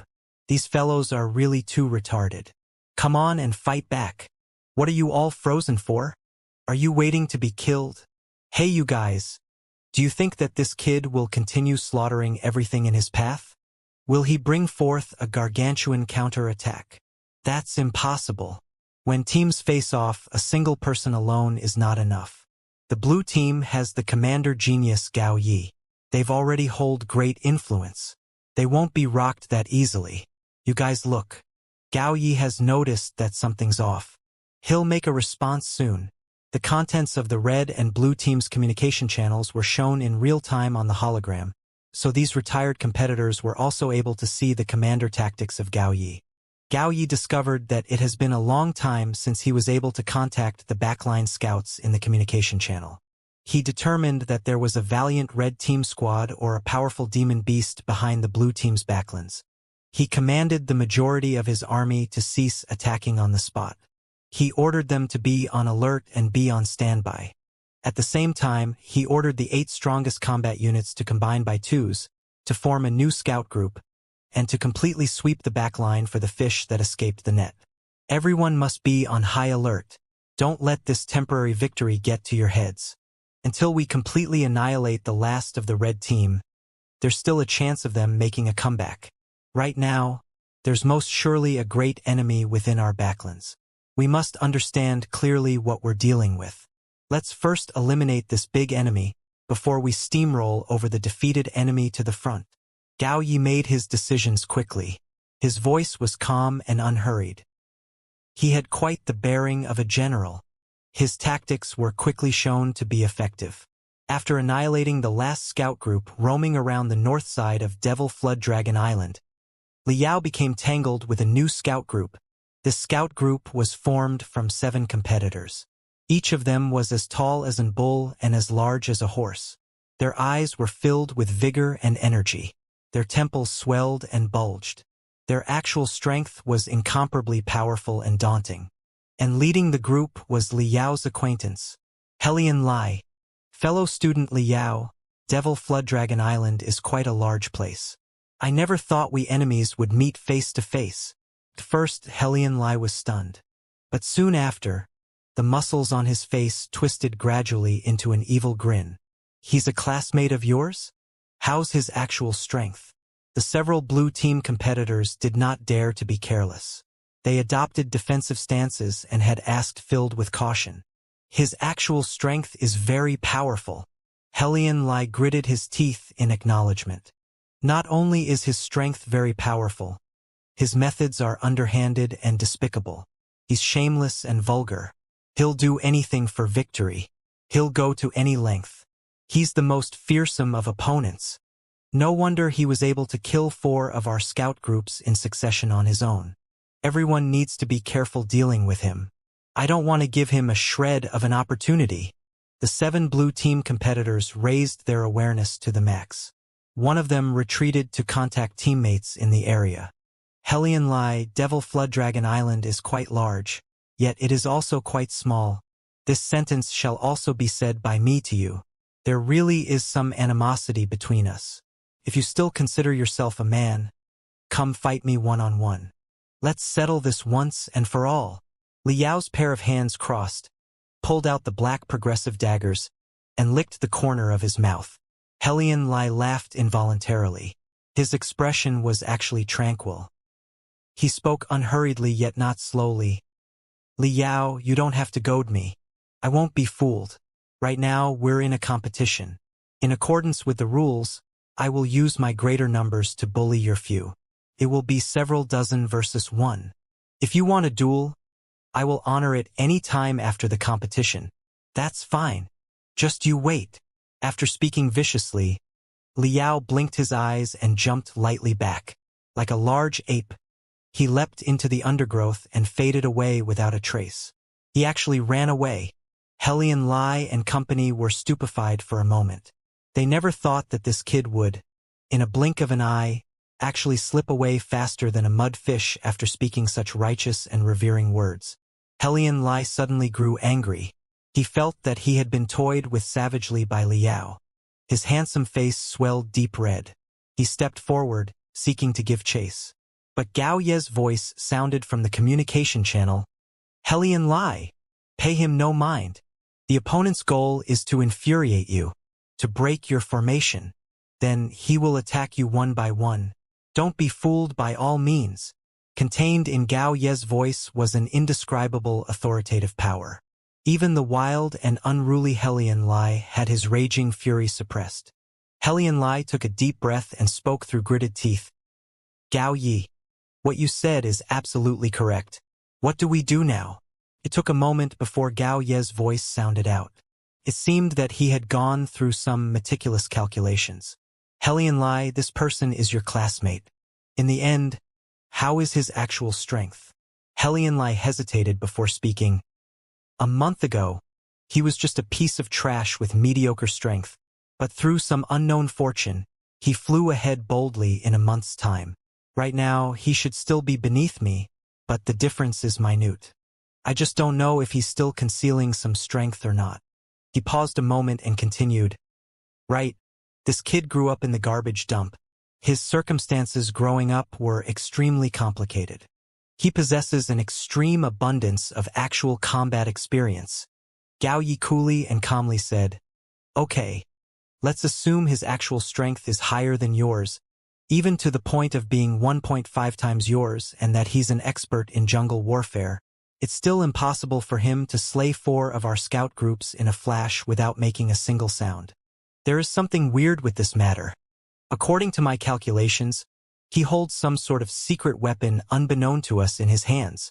Without first completely understanding his trump card, I do not propose launching an attack on him. That would just be feeding him one by one. Right now, I will command all combat units to raise their alertness, consolidate their defensive lines, and be on standby. As soon as the enemy appears, do not take the initiative to attack. Rely solely on defense and immediately notify combat units in the vicinity. As for Helian Lai, return with your scout group back to the command center immediately. I want to know all the data and information on this Liao and analyze what cards he's been holding in the end. Okay, let's let him run wild for a while then. Helian Lai did not hesitate for even half a moment. He led his scout group and left in a hurry. After going through half an hour of trekking, he returned to the blue team's command center set up within the forest in the center of Devil Flood Dragon Island.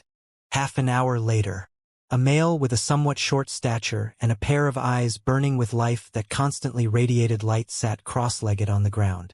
Looking lost in thought, he pounded a tree stump. He was the commander genius, Gao Yi. Gao Yi, according to all my information, as well as the traces of battle we surveyed, what kind of judgment can you produce? Helian Lai asked somewhat flippantly and hot-tempered. Gao Ye's eyelids closed a moment. A glow of energy glistened in his eyes. He was like a crystal processor operating at its maximum computational capabilities. A moment later, he spoke perfectly composed. The problem should stem from the artifacts. The enemy is an artificing expert. The artifacts we possess are all crafted by him. He must have installed a backdoor in them. This is a very common technique used in the battlefield. I never thought this would actually appear among common folk. This Liao is really amazing. It's the artifacts? Helian Lai was stunned for a moment. Then he promptly tossed the chains word in his hand to the side, like he was shaking off a viper. Gao Yi chuckled and spoke unperturbed. You don't need to be so anxious. According to my calculations, this type of backdoor doesn't have too much killing potential. At most, it can make someone locked and rigid for a split second. Its effective range is also not that large. It can't be controlled remotely from long range. Pausing for a moment, the energetic glow in Gao Ye's eyes blossomed.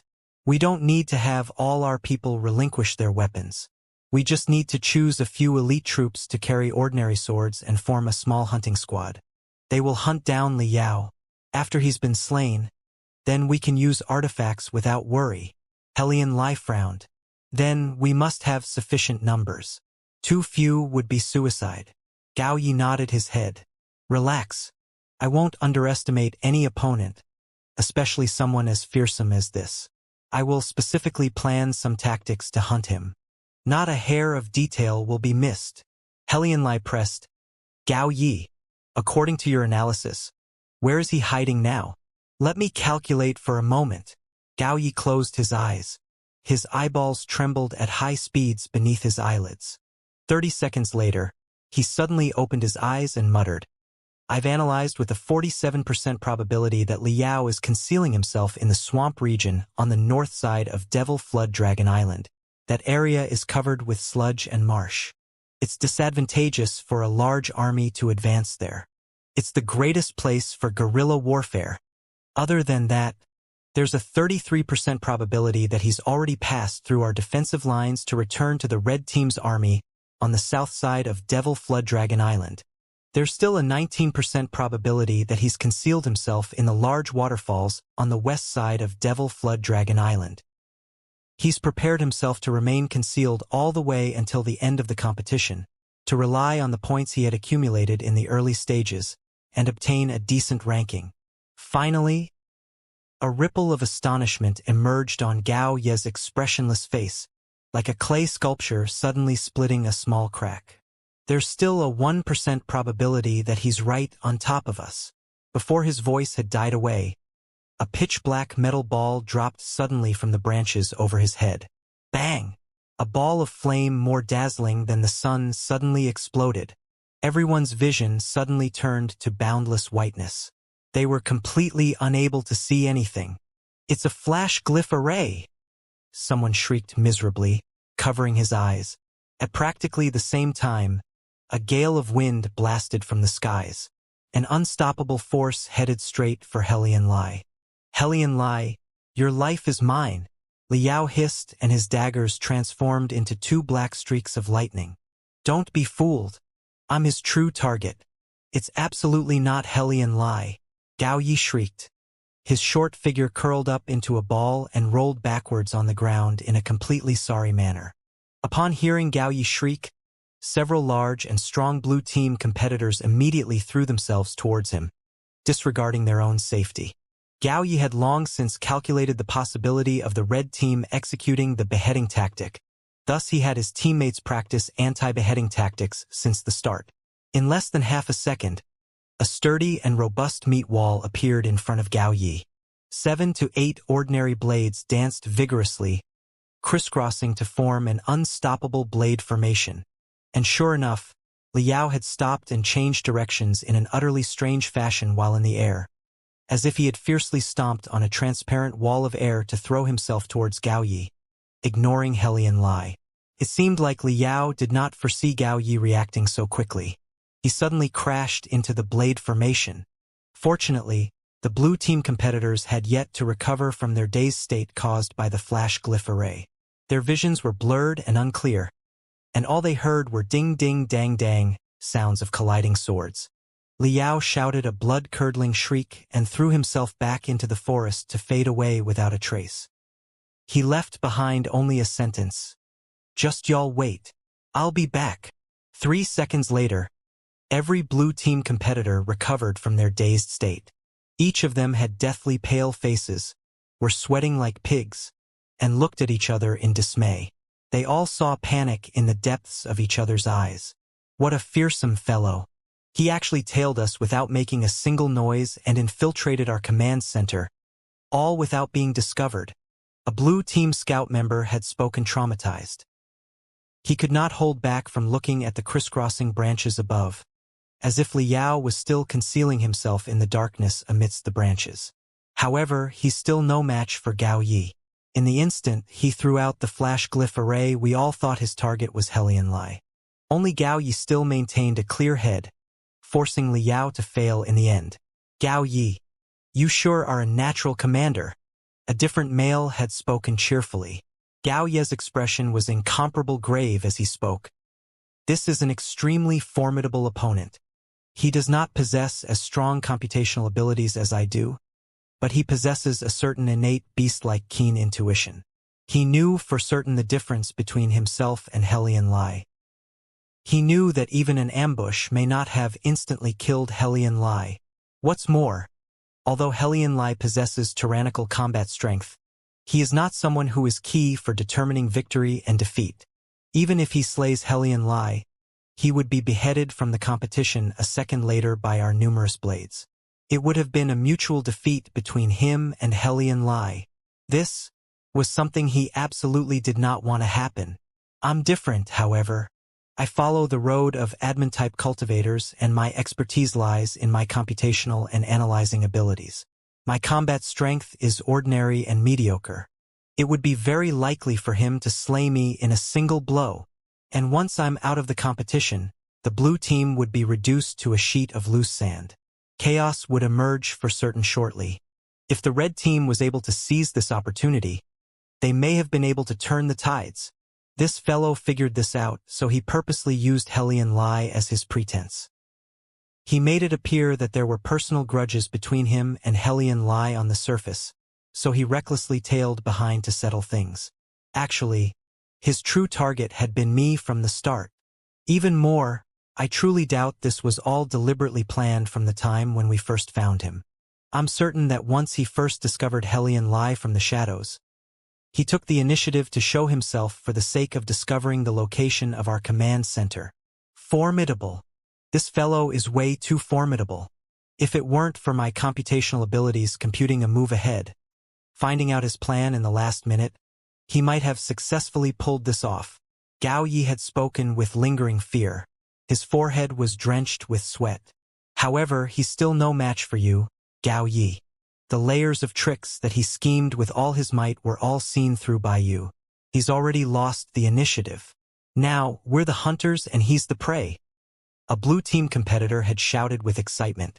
Gao Yi forced a laugh and spoke. That's true. Today, things have gone this way, but our comprehensive strengths are still on par with each other. Today, I was just lucky. If it were another battlefield, I can't say for sure whether he would successfully slay me or not. Helion Lai remained silent and unspeaking to the side. Shame and anger were mixed in his heart. He felt the greatest humiliation and disgrace. Liao's target from the start hadn't been him all along. Liao absolutely did not pay a single ounce of attention to him. Liao only took him to be a pretense, to be bait. Only Liao and Gao Yi were the opposing striving players in this chess match. He was nothing more than a mere chess piece being controlled. Even if Liao was no match for Gao Yi, Liao still exceeded Helion Lai, a chess piece, by leaps and bounds. If Gao Yi had not laid things out clearly, he would have absolutely been unable to guess what Liao's plot was. Just then, he even retardedly adopted the tightest defensive stance. It was as if Liao had ruthlessly slapped the proud and arrogant Helion Lai across the face. Helion Lai's anger caused his eyes to turn bloodshot and his teeth to clench tightly. He wished with all his hate to tear and consume Liao's bloody flesh bite by bite. Through gritted teeth and anger, his voice hoarsely sounded, Gao Yi, then what are you waiting for? Let's mobilize ASAP and hunt down Liao. Wait! Gao Ye's entire face was entwined in a complicated knot. He looked as if he was considering every angle. He muttered, strange. I factored in every detail in my calculations. I also succeeded in fending off his attack. Why do I still feel restless? It's like I missed something. What's that? Gao Ye's expression changed and he pointed to a military pack amidst the center of everyone, letting out a shriek. This military pack surface was smeared all over with mud, and even a few weeds and moss. It had been casually tossed in the core area of the command center. It was like a rock at first glance. None had noticed when this pack had appeared. How is there a pack? Whose is it? All the blue team competitors were at a loss. They looked at each other with dismay. It seemed that none of them had ever carried a pack such as this. In the eyes of Gao Yi, this commonly found pack transformed into a large demon egg, as if an incomparable fearsome existence was about to break through the cocoon and burst forth. Gao Ye's face warped and he shrieked. Do you all still remember when dealing with Liao?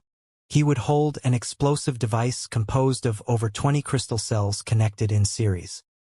He would say its might is tremendous, enough to flatten an entire supply point, and he would threaten us with mutual destruction. When these words were spoken, everyone's faces underwent enormous changes. They all remembered. We're fucked. Gao Ye's, Hellion Lies, and several dozen blue team competitors' pupils shrank simultaneously to their minimum. 500 meters away in the forest, Liao had his back leaning against a large tree. He stood unmovingly and extended 10 fingers. One by one they bent down. 9, 7, 6. Who is it? Two blue team competitors had suddenly emerged from the forest. They never thought a red team competitor would actually appear in a location so close to their command center. They could not help but be shocked. Liao glanced an eye at them faintly and didn't reply. He continued being engrossed in his countdown. 5, 4. There's something weird with this fellow. I think he's that Liao that the communication channel was talking about just now. Let's quickly drop our artifacts, use ordinary weapons instead, and notify the command center. The two blue team competitors were on high alert as they maintained a distance of 10 meters between themselves and Liao. They gave not a hair of opportunity to Liao. Liao continued as before doing what he was doing. He counted down leisurely.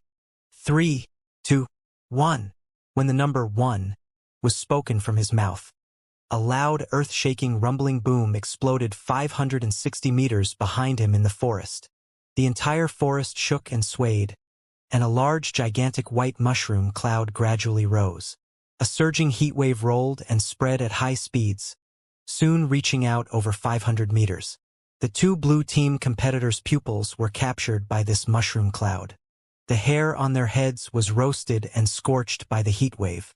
Broken branches and crushed rock were mixed in the shock wave, cleaving onto their craniums and smashing onto their bodies.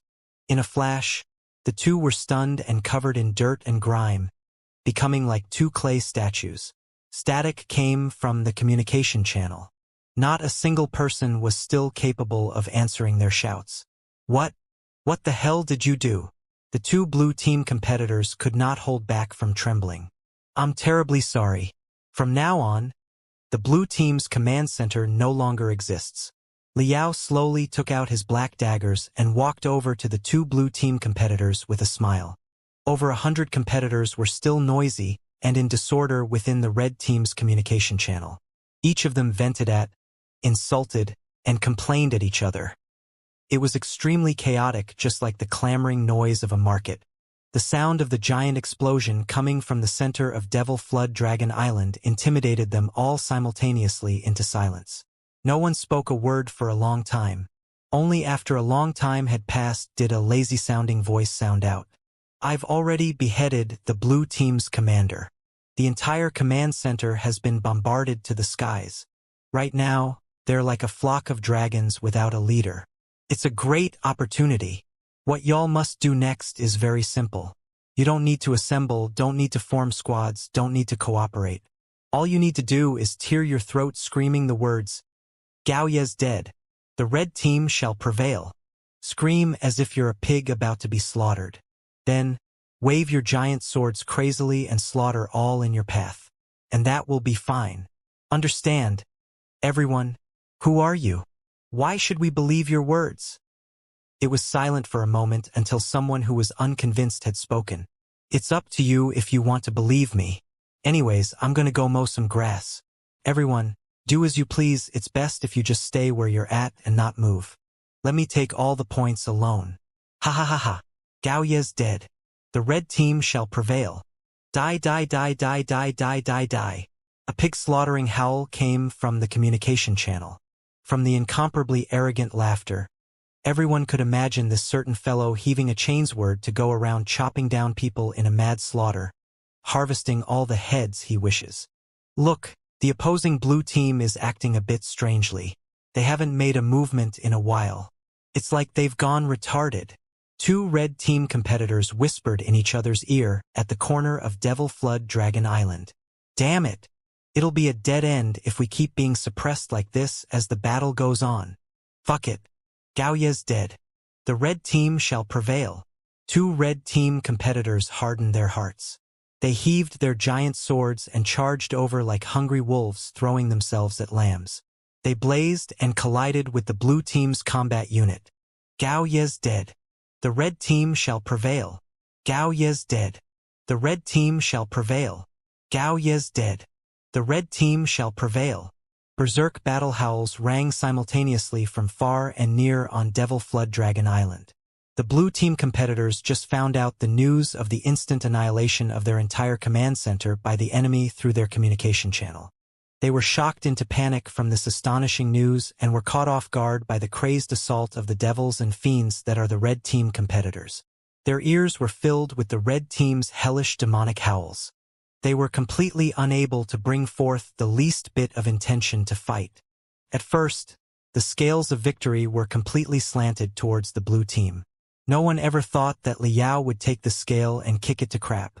The remaining blue team and red team competitors all sank into the ugliest, the most entangled, the most pestering of chaotic melees. And relying on their high morale and excitement from this miraculous reversal, the red team actually began to hold the upper hand. On the distant expanse, both inside and outside of the monitoring center was absolute silence. Everyone was dumbstruck. They were all completely shocked from the brilliant performance that Liao had demonstrated just an hour ago. In the beginning, he had killed 4 scout groups of the blue team in succession. Then, he purposely showed himself in front of the new blue team scout group. Then, he tailed Hellion Lai and company, infiltrating the blue team's command center in utmost secrecy. And he even laid in wait in the command center in the branches above for an entire half an hour. Lastly, he continued with 2 consecutive attacks to distract all the blue team members' attention. Upon success, he set up the explosive pack inside the blue team's command center. After he safely evacuated the area, he blew the blue team's entire command center up in the sky. This was absolutely a brilliant, outstanding, smooth, textbook-like, and classic beheading operation. And from initial planning to actual execution, it was all actually done solely by Liao. Swoosh, swoosh, swoosh, swoosh. Several dozen names suddenly faded from the ranking board, and Liao's name was rising like crazy, moving like a hurricane. This was due to the sudden explosive death of several dozen blue team commanders and powerful members. An astronomical number of points had rushed to Liao. He directly blitzkrieged his way through to the number 1 ranking like a hot knife through butter. And his total points was actually over 10 times greater than that of second place. In the history of the Limit Challenge competition, this was an unprecedented high score. Amazing. He's too amazing. Let's just focus on the efforts he made to increase the explosive power of his bomb. He filled the pack with rocks, metal artifact parts, and sharp demon beast bones to increase the power of the bomb by 10 times. This is absolutely something an experienced military veteran would do. Our Federation's first military college will want talent as great as this. Who dares fight over him with us? After a short few seconds of reticence, a straightforward howl had broken the silence in the monitoring center. Soon, every scout was discussing lively and bellowing simultaneously. On what grounds? This kind of genius should belong to our Star Nebula University. Our Empyrean Capital School of Medicine also needs this type of young talent. I've already prepared a special enrollment for him. Your move. Humph. Special enrollment is nothing special. Our Star Nebula University can offer him an enormous scholarship in addition. Countless cultivators had flushed red faces and ears from vying for Liao. The scene was fiery to the extreme. Only Xianxia was smiling without a word in the corner, keeping a cool head in this tense situation. He held a victory contract calmly in his hands. And sitting not too far away from him was Ding Lingdang firmly biting her lip. She walked to and fro fretfully and worried. She was like a bound female dragon that could erupt in flames at any moment. This kid.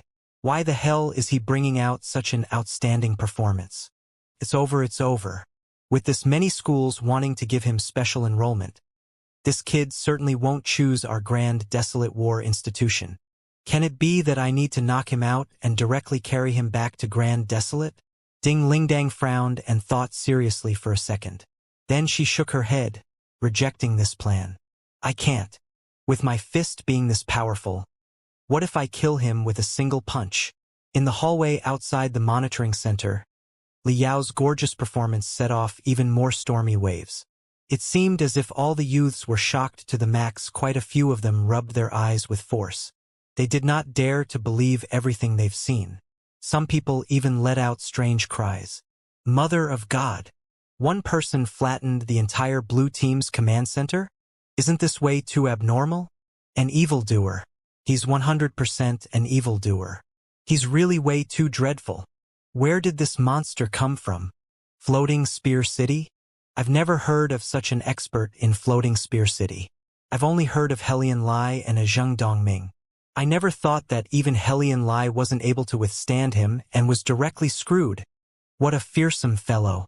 He must have come from some cultivator family. Compared to us ordinary rich and powerful kids, we're not of the same world. We're no match for him. Right when these competitors were wagging their tongues spiritedly, the ejected competitors of the Blue Team Command Center members who had just been blown to death by Li Yao also returned to the distant expanse. They entered the spectator area with faces filled with bewilderment. Suddenly, they were surrounded in an impenetrable circle by the 2,000 competitors. In an instant, they, especially Gao Yi and Helian Lai, turned into the focus of attention of a great many people. Gao Yi, you've always been the pride of our East Harmony City. Everyone knows you to be a commander genius. I never thought you would actually be toyed with and be beheaded by the enemy. You okay? How do you feel? A person asked from within a crowd in a voice dripping with sarcasm. Gao Yi faintly chuckled. Not even a trace of the prior defeat remained on his face. He spoke calmly and peacefully. It's really pleasant, really, to be able to meet such an amazing opponent who made me realize that my own commander skills are too infantile. To know that I still have great room for improvement. If we encounter each other next time, I certainly won't make the same mistake. I will absolutely hunt this Li Yao immediately. He paused a bit and looked around him in a circle. Gao Ye's eyes finally focused on Li Yao's figure within the giant hologram. He observed Li Yao for a long time before he spoke with complete seriousness. However, I wish even more to side with Li Yao on the battlefield against demon beasts. I even can create several dozen different tactics with him being the core. I am confident that as long as we work together, with my commander abilities combined with his individual combat capability. Needless to say of high-level demon beasts, even if it's the king of the demon race, those powerful demon generals, demon kings, and even demon gods, they won't be able to escape the palm of our hand. Gao Yi was filled with the bearing of a general as he expressed himself, drawing quite a few students, especially the girls, to exclaim in admiration. However, another fellow who desired to stir up trouble was disappointed by Gao Ye's speech. His eyes turned and he started to go after Helian Lai. Helian Lai, I've heard you and Li Yao are of the same school and that you have some personal beef with each other. Can you speak in detail what that's all about? The majority of competitors were from the surrounding cities of Floating Spear City. They had no scruples about teasing Helian Lai. Onlookers would never be afraid of escalating the chaos. So there wasn't much respect in the fellow's words. Instead, he was doing the utmost to provoke Helian Lai. Helian Lai's face changed to white. His teeth were gritting deeply into his lips. His two fists were clenched rigidly tight. He felt indignant to the extreme. He was silent for a good while before he squeezed out a stiff smile. He spoke reluctantly. Li Yao and I previously had some misunderstanding. However, we've long since settled things. Li Yao has improved at lightning speed over the past month. He's the pride of our Crimson Nimbus Second. I very much admire his efforts. Any personal grudges are simply complete nonsense. Apologies, please let me through. I need to go to the restroom. Without waiting for additional questions, Helian Lai pushed his way through the crowd of competitors. He seemed to be escaping, jogging his way to the restroom. Ugh! Helian Lai could not hold himself up any longer in the stall. His stomach was overturning in a mess, causing him to vomit with large mouthfuls. He vomited until he was dizzy. It was as if he had vomited every last drop of stomach acid. Li Yao! Helian Lai lifted his head. His eyes were red from vomiting for a long time. His entire self looked to be haggard, withered, and crazed. He looked like a malevolent demon. "Liao, you piece of trash. You ant-rail waste. You better not give me a chance. Not even a hair's worth of opportunity. When I get the chance, I won't let you go. I will absolutely use all my resources to play with you till you die. Till you die." Xianxia's pair of hands dug into the wall of the restroom. He clawed powerfully, tearing the wall. He was imagining the wall to be Liao's laughing face. 10 deep notches were dug out in the metal wall by him. Each notch flowed with crazed fresh blood. The Liao, who had just been bitterly cursed by Xianxia, was comfortably concealed in a supply point in the depths of Devil Flood Dragon Island. He was checking his total points through Small G's hologram. He was firmly holding the top-ranking position ever since the moment he blasted the blue team's command center to the skies. It was impossible for his position to be rattled, save for the sudden sinking of Devil Flood Dragon Island. To be honest, at the very beginning when Liao opened the back door on his artifacts, he did not think this far and profoundly. All he wanted was to seize and earn some convenient points. But what followed was the emergence of the blue team's genius commander, Gao Yi, and the red team was forced to a dead end in an instant. Desperate times calls for desperate measures, and so Liao was forced to go all in. This beheading operation carried with it the highest level of risk. Luck had a huge role to play. It was a staggering, risky gamble. In order to preserve his own safety, the explosion of the crystal cell bomb was delayed by half a minute. If the opponents had discovered the bomb immediately, they would have time to throw the bomb far, far away. All that could be said was that luck stood by his side. Even the heavens gave him a helping hand. He was destined to enter Deep Sea University. Liao was not pressed to go out and slay demon beasts since he has earned sufficient points. The remaining surviving competitors were few in number. The entire Devil Flood Dragon Island had transformed into a demon beast paradise. Quite a few demon beasts possessed strength at a super high tyrannical level. Even Liao wasn't sure if he was capable of slaying them. He did not want to fail at the critical juncture, to capsize at a sure moment, to die at the hands of a demon beast. In addition, a torrential storm shower was coming. Liao lifted his head and looked far into the distance. The hazy yellow sky had turned jet black before he knew it. Purple snakes could be faintly seen struggling in the rolling black clouds, exploding out with muffled thunder. Soon, bean-sized droplets of water hacked down in a skull-cleaving manner. The weather above the sea changed in a flash. The clear and boundless sky had already changed to a stormy world with torrential downpours in just the blink of an eye. Black clouds rolled across the entirety of Devil Flood Dragon Island, like a myriad of black horses galloping onward. Boundless strikes of lightning tore through heaven and earth, shrieking with demonic wails. Together, they wreaked havoc with the ocean wind, appearing like a great number of swords ferociously pounding into Devil Flood Dragon Island. Even though the sky-towering trees obstructed the weather, Devil Flood Dragon Island still experienced dark winds and angry howls. The torrential rain came down like a waterfall, beating down on people, causing them to be unable to lift their heads and open their eyes. Even the large, thick trees were pulled from their roots. They blew chaotically towards the distance, sweeping away everything in their paths. In the face of the powerful, majestic might of nature, the demon beasts who had been baring their fangs and brandishing their claws turned tranquil. One by one, they searched for caves and slits in cliffs to hide from the weather. A violent storm just happened to pass through the skies of Devil Flood Dragon Island. I reckon this torrential rainstorm will last the entire night. The torrential storm caused the distant expanse to faintly rock and sway in the air. A cultivator levitated at the rear of the ship.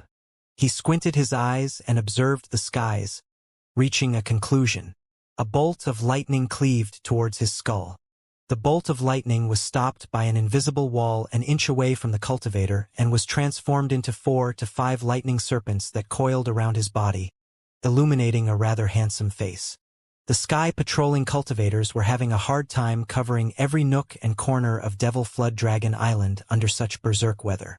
Additionally, the pudgy critters assigned to each competitor relied on connections between their crystal chips and the distance expanse.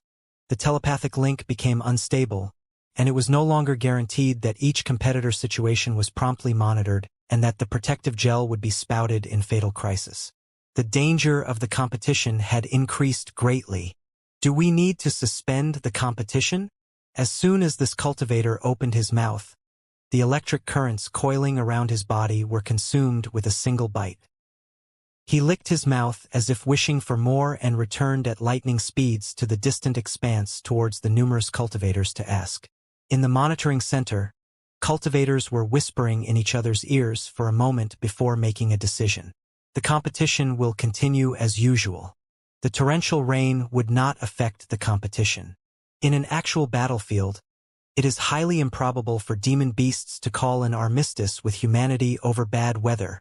A great officer dressed in black with a skull emblem on his shoulders had spoken icily with a face of steel. Correct. If they can't withstand such a small torrential storm, how could they still want to be cultivators? Simply laughable. A cultivator with a cross scar on his face sneered coldly. While they were talking, twisted ripples and snowflake patterns formed on the giant hologram in front of their eyes. This was the interference from the rainstorm affecting the connection between the Pudgy critters and the monitoring center. Bang! Bang! A dozen or so holograms directly turned black. It was clear that the telepathic link had been severed. This meant that a dozen or so competitors were no longer being monitored and were no longer protected. Dispatch 20 more cultivators to Devil Flood Dragon Island. Patrol in rounds. Ensure the safety of the competitors. Give them status equal to deceased federal army soldiers should any accidents occur, and give their families reparations. The cultivators and officers negotiated for a while. Soon they made a decision. This was in line with previous challenge competitions.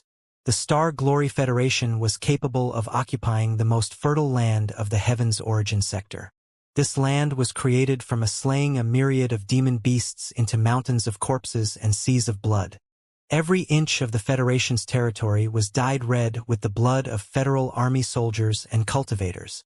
Cultivators were the blades of human civilization. Those that wish to become cultivators must have a dying will and an utterly fearless sacrificial conscience. Those who fear death won't become cultivators. The torrential rain came down harder and harder. It was as if all the rain in the entirety of the Heaven's Origin sector had concentrated overhead of Devil Flood Dragon Island, trying to smash this island of demon beasts completely into the ocean depths. In the midst of the raging storm and torrential rain, a strange darkness began to flourish. Pant, pant, pant, pant. A blue team competitor stumbled as he rushed into a narrow cave. He was kneeling on the ground, no longer capable of supporting himself. Then he fell flat on his face. His face was deathly pale, lacking even an ounce of blood. His entire body was shuddering as if he was cramping. An hour ago, he was being chased by 3 red team competitors. Fortunately, the torrential rain obscured the vision of these enemies, so he was luckily able to escape their encirclement. However, the red team competitors were increasing in number.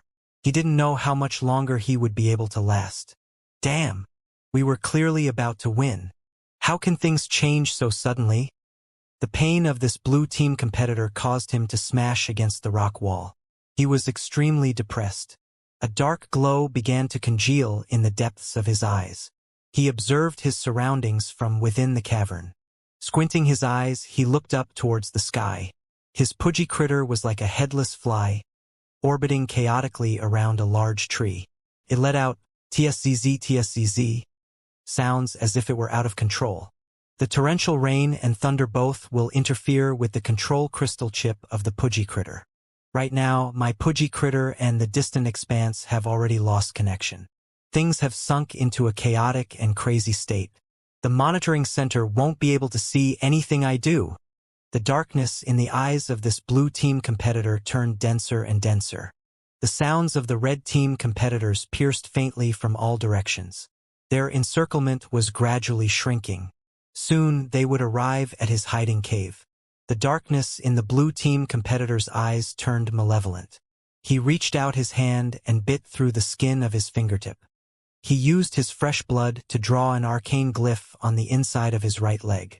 A physical laceration of pain pierced from the inside of his right leg. It was like something wanted to tear through his bloody flesh and escape out of his body. The blue team competitor gritted tenaciously. Immediately, the arcane glyph trembled slightly. A monstrous strength tore through the muscles of his inner thigh, and a fluorescent blue drug floated from within the glyph array. I had only wanted to use this as my last resort. I did not want to cheat, but I'm already at an impasse. It was y'all who forced me to do this. When injected into the bloodstream, this Ghost Dragon 7 doping drug will strengthen my body, increase my strength to a berserker level, and even strengthen my mental faculties in an instant. It will allow me to unleash one great powerful mental attack that will be enough to completely annihilate these damned hunters. I'll be able to rush into the top 50 of the rankings. The blue team competitor had a nasty grin on his face. His expression was incomparably crazed. Obviously, using Ghost Dragon 7 doping drug would have extremely heavy consequences. But when faced with the allure of special enrollment to a university, he was already prepared to ignore them. He had used his body to block the line of sight of his Pudgy critter and produced the synthesis glyph array for the Ghost Dragon 7 doping drug. Now he was about to consume the drug into his body. A bizarre laughter came from within the depths of the cave. Then, a strong malevolent wind came blowing over.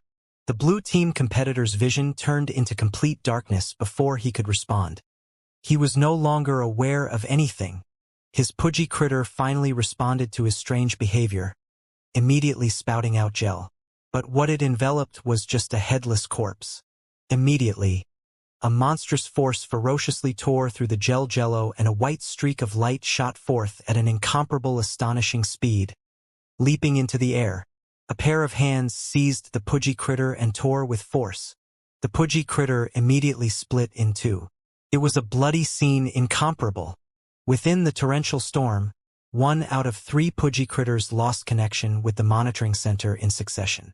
This Pudgy critter was one of them. And so, the monitoring center had not discovered this event in time. Bolts of lightning streaked through the skies, illuminating the dark forest to a snowy white from time to time. Under the illumination of lightning, an over 3-meter-tall white ape stood on top of the treetops. Its face was extremely similar to a human's face, except for the incomparably enormous yellow devilish eye that grew on its forehead. It seemed to take up approximately half the ape's face, pushing the 2 ordinary eyes all the way to the sides. Its appearance looked like a mutated fetus. It appeared incomparably eerie and terrifying. This was a large-eyed ape, a 1 out of 1,000 mutated form of the 3-eyed ape.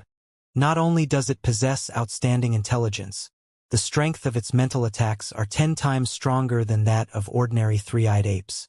It was a demon beast only released during the finals and was one of the most fearsome demon beasts on the entire Devil Flood Dragon Island. Ka-ka, ka-ka. In this midst of rolling thunder, the large-eyed ape let out a monstrous laughter. The Ghost Dragon 7 it held in its hairy palms emitted a demonic blue glow. The enormous yellow eye on the forehead of the large-eyed ape spun in circles. Soon, it figured out how to use the drug, and, without hesitation, it stabbed the Ghost Dragon 7 doping drug into its thick neck. The entirety of the drug was injected into his artery. Roar, roar, roar, roar, roar. A short moment later, the large-eyed ape was unable to restrain himself and shook all over. Its flesh twitched in a strange fashion and its skin split in layers of cracks. The muscles drenched in blood appeared to be growing berserkly at an alarming speed. Even muscle buds began to groan in between its strands of muscle fibers. They continued to entwine, expand, blend, be filled with blood, causing its build to suddenly erupt to 2 times its original size. It had turned into an incomparably malevolent, ominous beast. The sole eye on its forehead seemed to have transformed into a frozen blood red. There he is. I found him. Right at this moment, the excited cries of red team competitors rang from a close distance. A malevolent smile emerged in the large-eyed ape's cherub, demonic face under the flash of lightning. It faced towards the source of the cries, shooting off like electricity. Immediately following came the hysterical shrieks and sounds of bones grinding and fleshing ripping from within the depths of the forest. 10 minutes later, Liao sat cross-legged in a supply point. He was closing his eyes, resting. A chainsword laid on to the left of him and a thunder blade laid to the right of him. A burning sky battle-axe was on his back. On his waist were his 2 black progressive daggers hanging in a cross. Could be said that he was fully armed. He could enter into battle mode at any time. If an ignorant blue team competitor would enter this supply point, he would absolutely launch an attack without the slightest hesitation. There's still one more day. It's been some time since the torrential storm started and it shows no signs of stopping. I'm still first place in the point ranking. Nothing unexpected should occur. As Liao calculated in his mind, a relaxed smile emerged on his face. Tremble Deep Sea University. For Liao, the vulture, shall arrive. Right at this time his eyelids jolted up. An alarming sense of danger jumped in the depths of his mind. There's something off. There's the scent of blood in the air. What a dense, bloody air. A well-familiar figure leapt out from within the forest. As it howled like pig being slaughtered, it fled frantically over towards the supply point. It was actually Zhang Dongming. Liao was dumbstruck. Zhang Dongming was an exceptional expert of Phoenix Ridge II. Rumor has it that his actual strength was on par with Hellion Lie's. He might even be a bit stronger than Hellion Lie. What could possibly scare Zhang Dongming into looking like he pissed his pants? The Zhang Dongming at this time lacked the usual magnificent, elegant demeanor of a young master. He was just like a stray dog with a broken rear leg. He ran gasping for breath and even his tongue was out in the air. He looked to be a few running steps away from frothing at the mouth and going into a seizure. The moment he saw Liao, a ray of hope emerged in his eyes, and he dashed over consumed by joy. His last few steps were like that of a tiger pouncing on a lamb, soaring directly into the supply point. What's wrong? Where's your pudgy critter? Liao asked in utter astonishment. Every competitor on Devil Dragon Island would carry a pudgy critter with them. The pudgy critter not only counts points, but also provides the means of a final life-saving safeguard. It was eaten. Zhang Dongming spread out his limbs and was sprawled on his back. He was lying down, his body completely spent. Pant, pant, pant, he gasped for breath. He looked to be lucky to have a new lease at life. It was eaten? What could possibly be so powerful and fierce? Liao was frightened. How could such a vicious demon beast exist on Devil Flood Dragon Island? They wouldn't be taking the lives of competitors seriously if that were the case. Before Zhang Dongming could respond, an earth-shaking roar sounded close by. The explosive noise caused Liao's ears to ring. Several large trees swayed from side to side following the roar. An old tree simply flew up. A monster with a height of 4 meters and lack of skin all over its body, as if it was directly formed from muscles, leapt out. It stomped heavily on the old tree, causing the old tree to snap with a crack, and the speed of this monster blazed to another level. It crashed recklessly into the supply point. What the hell is this? Liao stared flabbergasted. Small G had introduced all demon beasts and demon plant life on Devil Flood Dragon Island before the competition began. Liao did not recall there being such a tyrannical demon beast among them. How could the organizers of the competition possibly release such a powerful demon beast? There's no way a high school student can withstand this kind of vicious beast. Damned if I know. Be careful. This monster's already killed 7 competitors. Zhang Dongming let out some astonishing words. As if confirming his words, the monster ferociously crashed into the surrounding defensive glyph array of the supply point. Several dozen transparent attack arcane glyphs appeared in the air. They surged with over 100 currents of electricity and formed into a tight-knit and dazzling electric net, causing the monster to howl and burn with white smoke. But this monster resisted the currents of this powerful electric assault, pressing onwards step by step. The defensive glyph array's radiance flickered indefinitely between brightness and darkness. The electric net could be torn to destruction at any given time, to be smashed into pieces. Even the defensive glyph array can't stop it? Young Master Zheng, what the hell did you do to provoke this monster? To make it want to hunt you until death? Li Yao's scalp was tingling over and over. This monster was really too fearsome. It was something he was absolutely unable to deal with. I was just trying to help and stabbed a sword at his butt is all. I didn't know I would stab into his asshole. Zhang Dongming sighed as he spoke very helplessly. Li Yao was speechless for a time. He observed attentively at the faint bloody flesh in between the monster's buttocks. Indeed, half a chainsword was swaying endlessly there. The other half of the chainsword had completely entered into the monster's body. It was a total of 1 meter deep, and that wasn't enough to kill it. This monster's vitality is really too strong. Too astonishing. Li Yao spat out with difficulty as he subconsciously looked back. Don't even think of running. This monster should be based off the large-eyed ape. It will be far faster than us in the forest. We won't stand a chance. Damn. Where the hell are the cultivators? It's been so long and they still haven't come over to help us. It's killing us. Zhang Dongming half sat up with great effort. He spat a mouthful of fresh blood with a bitter smile on his face. Li Yao raised his head and glanced above. Small G's pair of eyes lacked consciousness. It spiraled chaotically in the air. Every time thunder rang out, Small G would violently shake and emit tscz sounds. Small G clearly lost control of its body. Damn it! Let alone the cultivators, even the protective gel won't be spat out. And even if Small G could spit out the protective gel, it may not be enough to resist such a ferocious mutant fiend beast. Li Yao's expression changed incomparably ugly in an instant. Roar! At this moment, the large-eyed ape howled towards the sky and tore a translucent arcane glyph with its claws. A clear crack appeared in the electric net, and the ape took the opportunity to take a large step through. Not good. The defensive glyph array can't hold it back completely. It can come slaughtering through at any moment. Zhang Dongming tottered as he stood up. He glared unwaveringly at the large-eyed ape. He spoke tensely. Li Yao, I know that you've risen like a meteor. You must have had some sort of lucky encounter, so if you have any sort of hidden cards in the depths of your drawer, or if you have a godlike skill that you can use to transform yourself in a flash to increase your combat strength by 10-fold and so on, hurry up and use it. This is a critical moment, fellow student Li Yao. This is not the time for you to play as a pig to eat a tiger. Li Yao was dumbstruck and was silent for a moment before he coldly said, I'm terribly sorry. This is already my most powerful state. What? You can't even transform? Zhang Dongming looked at Li Yao with utter disdain. He spoke through gritted teeth. Fine.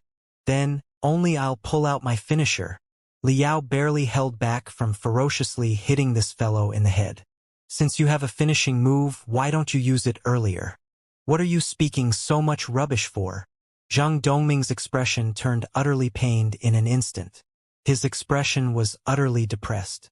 Through gritted teeth, he spoke. What do you know? This is my ultimate killing move. It uses the spiritual energy of my lifeblood. It consumes the maximum out of my body when I use it. I would need 3 months to recover. To endure 3 months without debauchery. 3 months. A whole 3 months without touching a girl. Damn demon beast. I'll dismember you to 10,000 pieces and smash you to paste. Zhang Dongming's expression turned incomparably malevolent in an instant.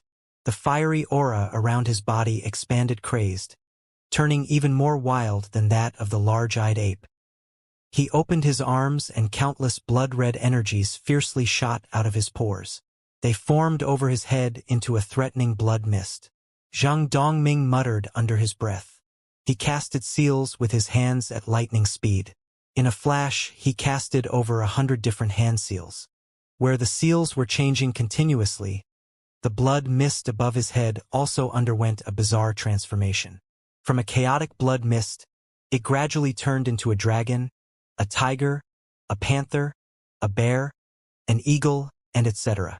It changed between different forms of beasts of prey. Soon, it turned into a battle-armored warrior wielding a sharp blade.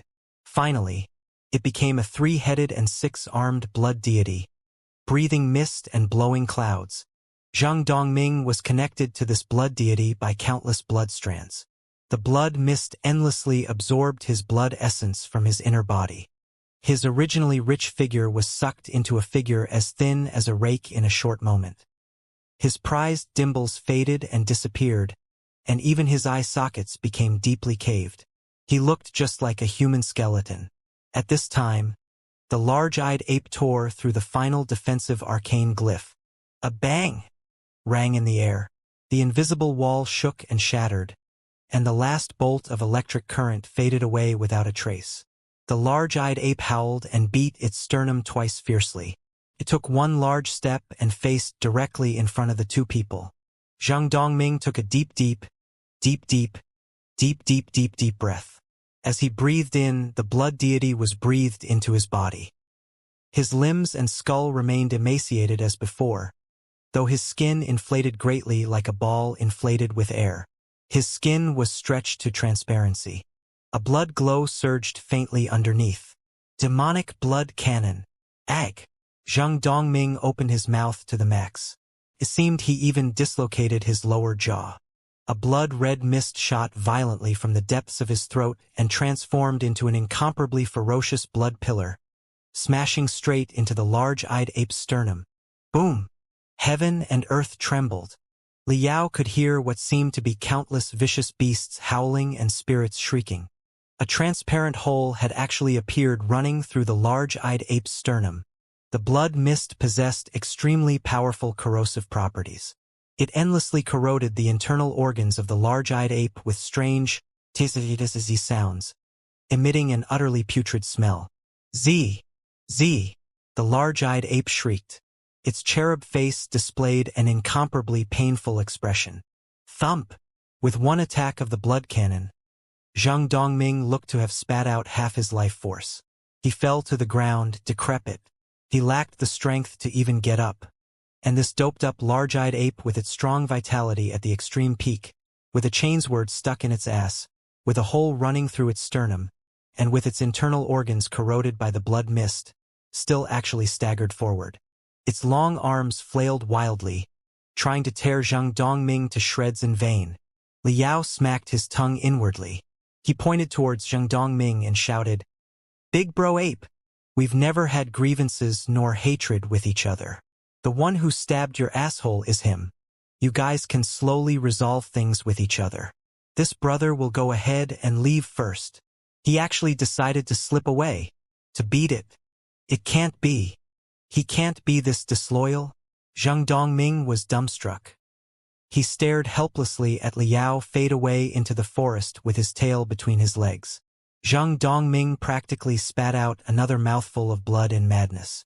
Out of the countless swine companions he made, Liao was absolutely the lowest of the bunch. Lower than a dog. The large-eyed ape cackled with a devilish laughter. It seemed that it had long predicted Liao's desperate escape. It looked down, towering over its prey, and raised its arm that was thicker than Zhang Dongming's waist high in the air. "Big bro, I was wrong. Can you give me another chance?" Zhang Dongming had a sincere expression all over his face when he saw the large-eyed ape's cauldron large fists. He spoke an apology out of the bottom of his heart. The large-eyed ape sneered. Right when it wished to smash Zhang Dongming's brain into paste with a fist, its body suddenly went rigid. An orange-colored line appeared on his neck. A flesh-burning smell permeated through the air. The orange line grew longer and longer, thicker and thicker. It crossed the entire neck of the large-eyed ape in a flash. The large-eyed ape opened its mouth to howl, but it could not make a single sound. Its body trembled and its huge skull fell to the ground and rolled around randomly. The strong carcass fell kneeling forward, collapsing to the ground. Zhang Dongming gazed doubtfully behind the large-eyed ape. Liao grasped a burning sky battle-axe in his hands. He was still maintaining his beheading. The palms of his hands were bleeding because he used too much strength.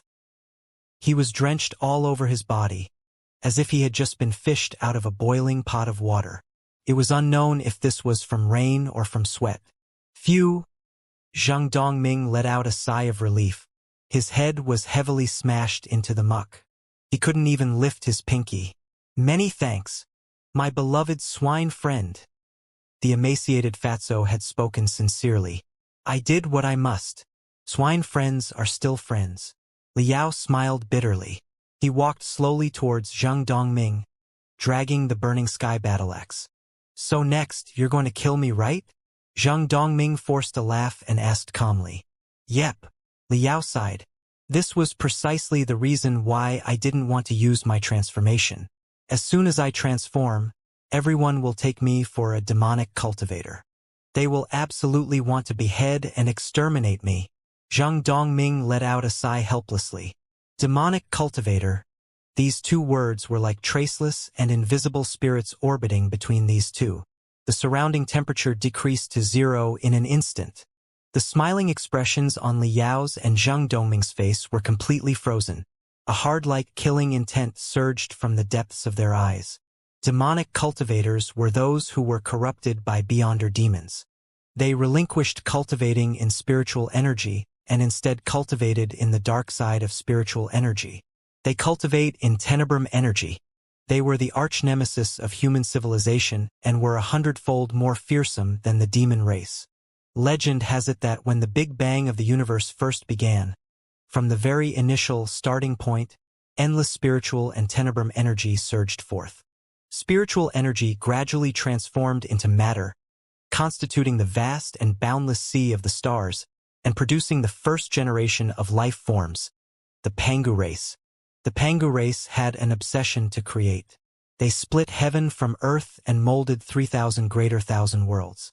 They took countless scorching interstellar matter to meld planets after planets capable of housing life.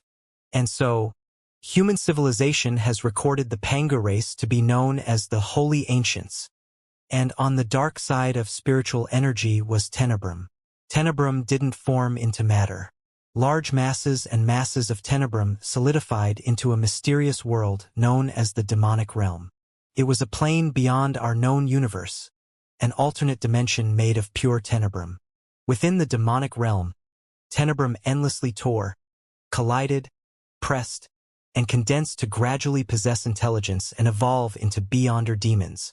The beyonder demons were a type of life form made out of pure energy. They did not know how to create. They only knew destruction. Their strongest obsession was to tear through the obstructing wall between the human cosmos and the demonic realm, to descend upon the 3,000 greater thousand worlds where humanity multiplied, to invade into the minds of human civilization, to corrupt the consciousness of humanity, to corrode humanity's determination, and to cause the human race to be lost in mindless slaughter, craziness, deception, and defilement of tenebrum, to be reduced to dreadful demonic cultivators. Early on in the ancient cultivation age of 40,000 years ago, before the demon race had even appeared, cultivators and demonic cultivators were natural enemies until death. There were even rumors that the cultivator who initially synthesized the demon god virus, creating the demon race, had actually been corrupted by beyonder demons long ago and had turned into a demonic cultivator. And 30,000 years later, when the Great Dark Age ended, when the Supreme Emperor emerged, when humanity was revived, when the demon race was on the verge of extinction, when the human race was about to proclaim themselves to be the rulers of the Sea of the Stars, it were the beyonder demons who engineered the Armageddon Rebellion, causing the world of cultivators to enter into a second civil war. During the Armageddon Rebellion, the Star Ocean Imperium established by the Supreme Emperor collapsed in a great explosion. The links between each greater thousand world were severed. The raging flames of war engulfed the boundless sea of the stars once again. Liao stood calmly 5 meters away from Zheng Dongming. His expression was as sharp as a blade. He sized up Zheng Dongming's neck with eyes of a vulture. Even though this fatso was weak and powerless like a sacrificial lamb to an altar, Liao did not dare to be the least bit careless. His opponent was an extremely fearsome demonic cultivator. Who knows what sort of violent trump card he may still hold. Zheng Dongming spoke with a bitter laugh. So you've decided to take me for a demonic cultivator, an evil you must purge. Then why the hell did you save me just now? Wouldn't it have been enough for the large-eyed ape to beat me to death? Liao shook his head and spoke. You've misunderstood. I wasn't saving you. I've heard that demonic cultivators are experts in close combat, and quite a few of them know the demonic skill of consuming flesh and blood to restore their vitality. What if when the large-eyed ape approached you, you killed it and consumed its flesh and blood to transform further? Then I'd be screwed. I killed the ape to make sure it didn't get close to you. I hope to keep you in your weak and fragile state. That's all.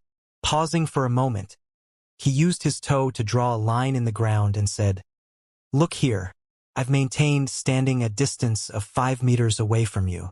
I don't dare to even get closer by even an inch. It's because I fear that you might violently attack." As Liao spoke, a paragraph of information regarding the Armageddon Rebellion that he had once learned in a history course emerged from the depths of his mind. 10,000 years ago, during the end of the Great Dark Age, the demon race's rule over human civilization was like a candle flickering in the wind. It was definitely unstable and could go out at any time. At this time, human civilization was rising like a raging storm, with the strong appearing in great numbers. In the southern region of the boundless sea of the stars, the demon race established an underground arena on the Ardent Gale sector, a greater thousand world. A powerful human known as the Heaven Banisher Emperor emerged from here. He was just a lowly death gladiator. He slaughtered those in his path and, in a dozen short years, became the battle god. He called countless death gladiators to uprise and resist against the demon race. Countless experts of the demon race were turned to pulp and transformed to ash under his giant sword and iron fists. And in the Chaos Star sector of the northern region of the boundless sea of the stars emerged another hero of humanity. He was known as the Star Ocean Emperor.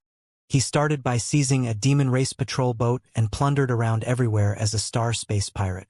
Several dozen years later, he actually expanded to a human fleet composed of millions of crystal battleships. He changed from initially launching guerrilla attacks to launching grand and disciplined campaigns capable of squaring off against the demon race army. He defeated his enemies over and over.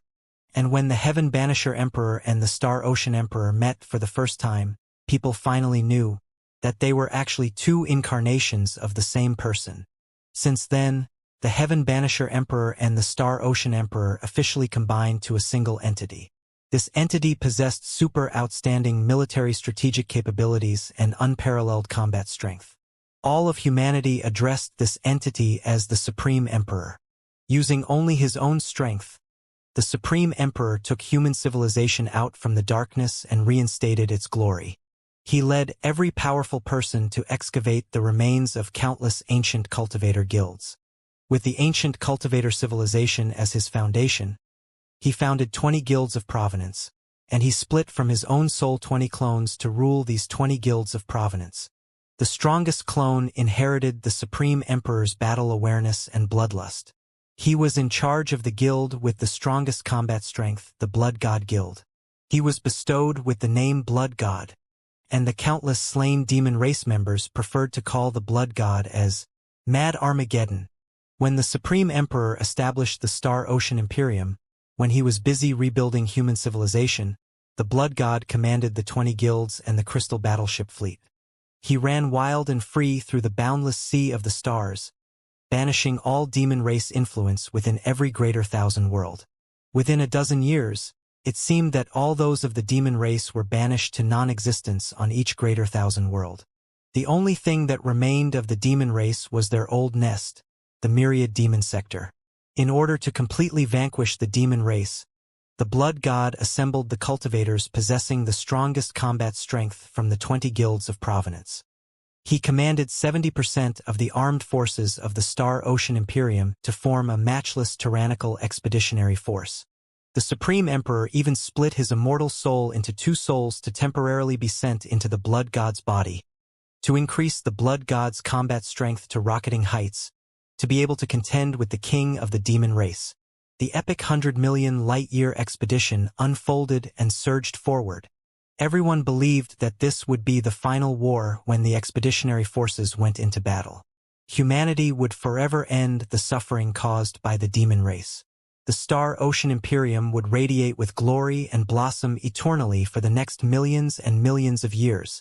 No one ever foresaw that the Beyonder demons were watching the Blood God carefully. With slaughter after slaughter, the Beyonder demons endlessly enticed, corrupted, and corroded this mad Armageddon.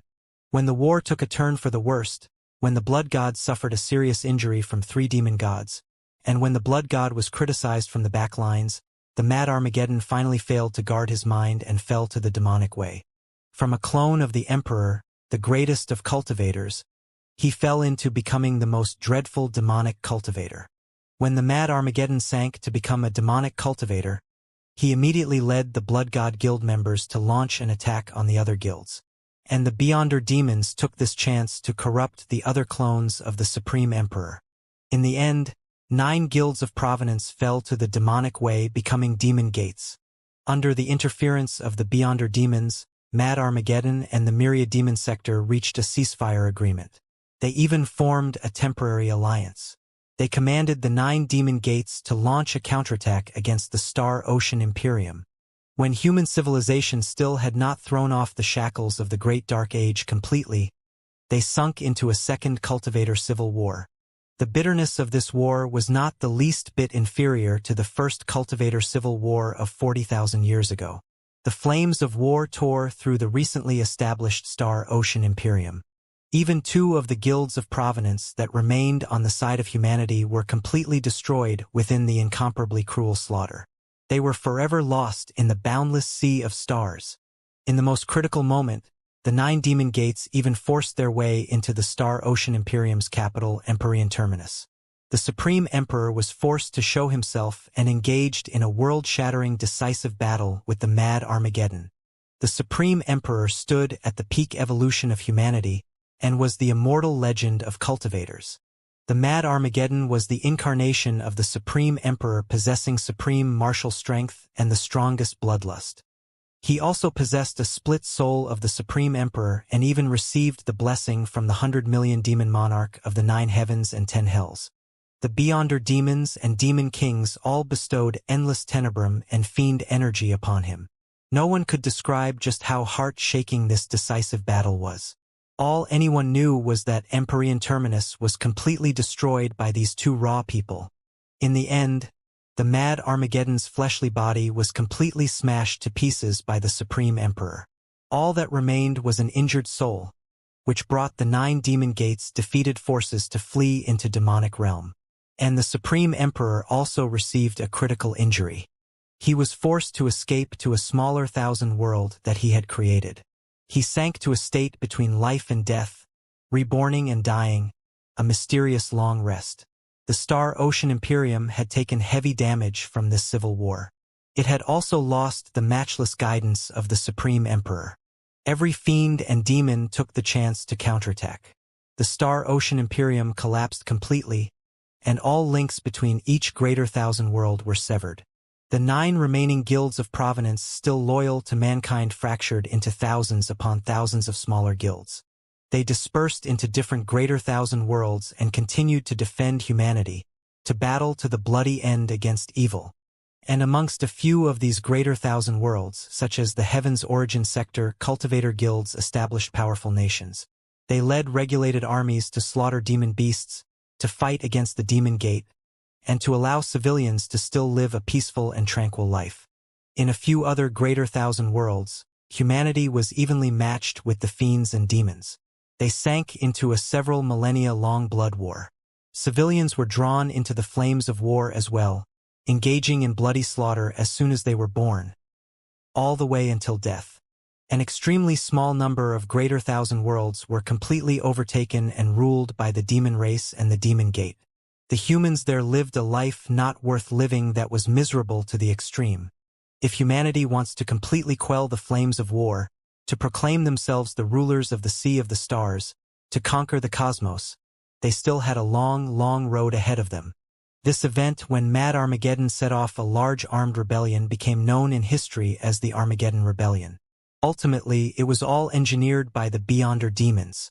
Obviously, when Liao discovered that Zhang Dongming was actually a degenerate who had been seduced by Beyonder demons, a demonic cultivator who could control tenebrum energy, his heart was shaken just how intensely.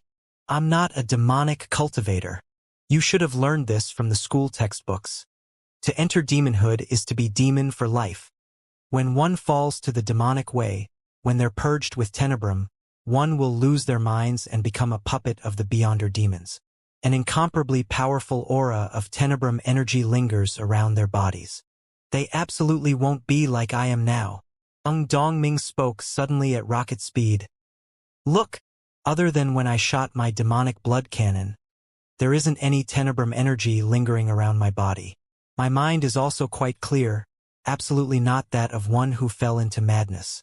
I only had some lucky encounter to be able to cultivate in both essence and tenebrum. Oh!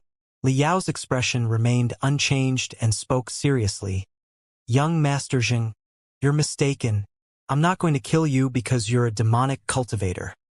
I'm going to kill you because I've inadvertently discovered your big secret. You will kill and silence me for certain when you finish recovering, in order to keep your identity and your fortunate encounter from being exposed. I want to save my own life, so I shall make the first move and seize the advantage. Liao took a moment to sigh. I hope you can understand. There's no private enmity between us two. Originally, it was still possible for us to become decent swine friends. But now... He shook his head and raised the burning sky battle-axe. Zhang Doming's expression changed as he urgently asked, if you really want to protect your life, then you really shouldn't kill me. Can you give me a minute of time to clearly explain to you why? Liao squinted his eyes as his eyes radiated with vitality. His telepathic mind spun at lightning speeds, blazing his computational power to the limits. He answered a short time later, 30 seconds. Without half a second of hesitation, Zhang Dongming opened his mouth and shot in rapid fire. First, the reason why you want to kill me is because you're scared that I'll kill you later to silence you. But when you slayed this large-eyed ape, you can be said to be my life-saving benefactor. I, Zhang Dongming, may be a scoundrel, but how could I ever lay a hand on my life-savior? Bullshit. You still have 25 seconds. Second, you assume that the reason why I would kill you is to protect my own secret of cultivating in tenebrum, to silence you from divulging my secret. But it's pointless to kill you since, right now, fellow student Liao placed number 1 in the ranking and has already garnered the reputation of being a rising star of hope. The 9 elites will always have quite a few eyes observing you. And you must certainly have had your own lucky encounter to have your actual strength soar at a rate that's higher than mine. It wouldn't be that easy to silence you. I would need to use large quantities of influence and resources for sure. Your Zheng family, don't you have large quantities of influence and resources? Spoke Liao coldly. Zhang Dongming forced a bitter laugh and spoke. To mobilize large amounts of resources to kill you isn't actually the problem. The problem is the justification, see? You're right. My Zheng family has several cultivators of the refinement stage. We even have 2 powerful foundation-building stage cultivators. But all these cultivators are my uncles or even grand-uncles. If I ask them to come kill you, they would ask me for a reason. How should I respond? Should I simply say that you've discovered my secret? If I explain it like this, not only would they not get someone else to do the work, these cousins and grandparents will kick me out of the house. They'll get rid of me. Sounds reasonable. These words you've spoken have won you 10 more seconds. Continue speaking. Liao gripped the burning sky battle-axe tightly. He did not relax in the slightest. Even if I was able to convince my relatives to come and get rid of you, it would be very difficult to not leave behind tracks and clues. Everyone knows of the secret special police unit of the Federation. They specialize in handling cultivator crimes. Quite a few of the secret police possess super powerful computation capabilities. It's very rare for criminals to escape their investigation. What if they track things down to their roots all the way back to me? Wouldn't I have overextended myself? Zhang Dongming had finished speaking using a single breath. He concluded by saying, in short, to kill a ferocious person such as yourself wouldn't be easy at all. Even if I'm successful, there's still a 99% chance of being discovered. Rather than go down this route, I would rather place my bets on you keeping my secret. The chances of you keeping my secret is still greater. You have a few reasonable points, but it's still not enough to convince me. Do you have any more reasons? I'll give you 20 more seconds. Liao spoke without relaxing a single bit. I do. Zhang Dongming's pale white face let out a red glow. He shouted himself hoarse, saying, You want to kill me because you're scared that I'll silence you when I recover. So you've decided to make the first move and seize the advantage. You just want to preserve your own life. But did you ever think about this? That after you've killed me, you will leave behind some tracks and clues. What if my Zhang family discovers that you're the killer? Then you will be hunted and killed by refinement stage and foundation building stage cultivators. Do you think you can escape death? Zhang Dongming paused before he reached a conclusion. If you kill me, there's a 100% chance that my Zhang family's foundation building stage cultivators will get rid of you. If you don't kill me, you can still count on a 1% chance for me to have a conscience and treat you as my life-saving benefactor. As for the actual probability, you can calculate that yourself. Liao thought deeply for a moment before speaking. Don't you worry. I won't leave behind any feasible evidence. Zhang Dongming blinked his eyes. The secret police will need feasible evidence in their investigation. To avenge a cultivator, it would be enough for there to be a suspect. Liao's eyebrows shook. I can say that I purged evil, that I rid the world of a demonic cultivator. Would the Zhang family dare touch me? They might even celebrate and send me a banner as thanks for cleaning the house of the Zhang family. Zhang Dongming's mouth pulled into a crafty smile. He spoke. The tenebrum I cultivate in has an extremely odd characteristic to it. Aside from the moment of stimulation, the tenebrum won't leave the least bit of trace. Even the most supreme of cultivators won't be able to tell. If you don't believe me, go ahead and look at the corpse of the large-eyed ape. Not even an ounce of tenebrum energy remains. Liao was shocked. He gazed unwaveringly at Zhang Dongming and swept a glance at the large-eyed ape from the corner of his eyes. And sure enough, there was actually not a hair's trace of demonic energy from the gaping hole in the sternum of the large-eyed ape reeking and dripping wet of blood. It was as if spiritual energy had blasted out that hole. Look, there's no evidence at all that I cultivate in tenebrum. Therefore, you can't use this reason to wipe yourself clean. Of course, I'm not worried about you spilling my secret. Anyway, you don't have proof, so I don't have a strong enough motive to kill and silence you. We don't need to take things so far where only one of us gets out of here alive. Zhang Dongming spoke at lightning speed. Right at this moment, a crackling sound rang from the air. Small G had finally struggled free from Zhang Dongming's camouflage clothing. A stellar aura glowed from its eyes and it flew over above the two's heads. Ha! Your pudgy critter seems to have had its connection restored with the distant expanse. Right now, every single movement is under the observation of countless cultivators. You really won't make a move now, right? Zhang Dongming laughed with complete brightness. Liao kept quiet for a moment before laughing. He tossed the burning sky battle axe to the side, walked to Zhang Dongming's side, and sat down on his butt under the gaze of Small G. He covered his lips and whispered in a voice that only themselves could hear. Very good. You've convinced me, but in the end, I've discovered your big secret. If one day you push your demonic cultivation to an exceptional level that you can get rid of me without leaving behind even half a speck of evidence, I believe you will still make a move. That's highly likely. Zhang Dongming also covered his lips as he spoke calmly. Wouldn't I have to worry as well? What if one day you miraculously make it big and you don't fear the retribution of the Zhang family? And what if you're confident that you can escape the investigation of the secret police? And you worry that I'll kill and silence you, so you will make the first move to gain the upper hand? To get rid of me as before? Liao pondered for a moment before laughing automatically.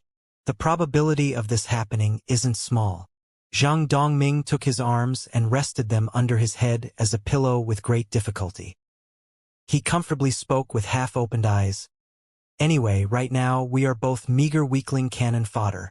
It would be impossible for us to kill each other without being discovered by the secret police, so before any of us learns an exceptional godlike skill, we can still be friends, right? We might even be friends worth taking a knife for. There's no need to be friends worth taking knives for. I don't like to go stabbing around with guys. Liao spoke. Being swine friends is fine enough. We can be light acquaintances like a pig and a dog. Sure, my beloved swine friend. Many thanks for your kindness of saving my life. I'll introduce to you beautiful girls to get to know. What's your favorite type? Surely you're not one of those upright people who won't get close to a girl and only likes to cultivate, right? Zhang Dongming was beaming with smiles as he asked pervertedly. Of course not. I like a pure girl who's slightly provocative. And within that tease, there would be a faint shyness to her. But she actually wants it under that shyness. And what she wants would be a mix of different kinds of unspeakable passions and desires. Liao spoke earnestly. Got it. You have before you a pure high-class woman who's a beast in bed. Those are pretty common, man. I know a lot of those. When you have time, come over to our school. As he spoke, Zhang Dongming's voice trailed weaker and weaker. In the end, his head lay to the side. He had passed out. He had forcefully used tenebrum, and so he had overtaxed his body too greatly. Then he used an enormous amount of mental energy in the battle of wits against Liao. His mind was practically spent. He was pushing his limits to hold on until now. Liao rested for a moment, restoring his stamina by a bit. His gaze stopped and remained at Zhang Dongming's neck artery for quite a while. Student Liao, please remain in the supply point and don't move. Cultivators are rushing over quickly.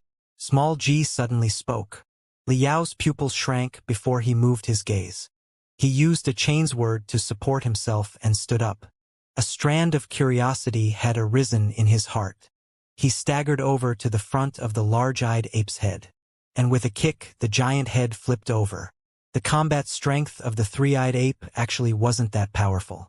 Even the mutation of a large-eyed ape couldn't possibly drive these two into such a sorry state.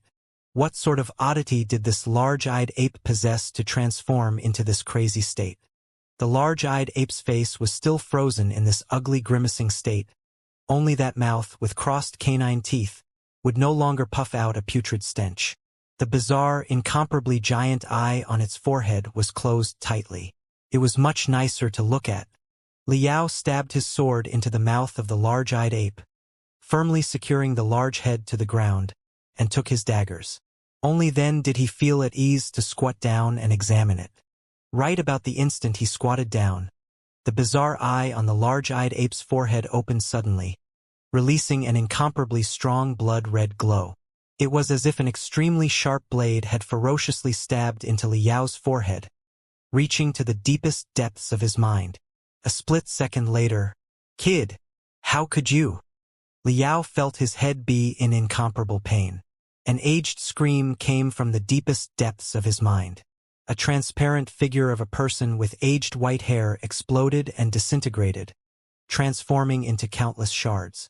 A handful of these insignificant shards continued fleeing towards every nook and corner in the depths of Liao's mind. And the majority of these shards spun at crazy speeds, becoming a berserk vortex. Liao's consciousness was also dragged into this strange vortex of shards. He sunk into endless darkness. The instant before he sunk into this darkness, Liao saw 3 cultivators flying on swords and leaping down from the cloud-filled sky.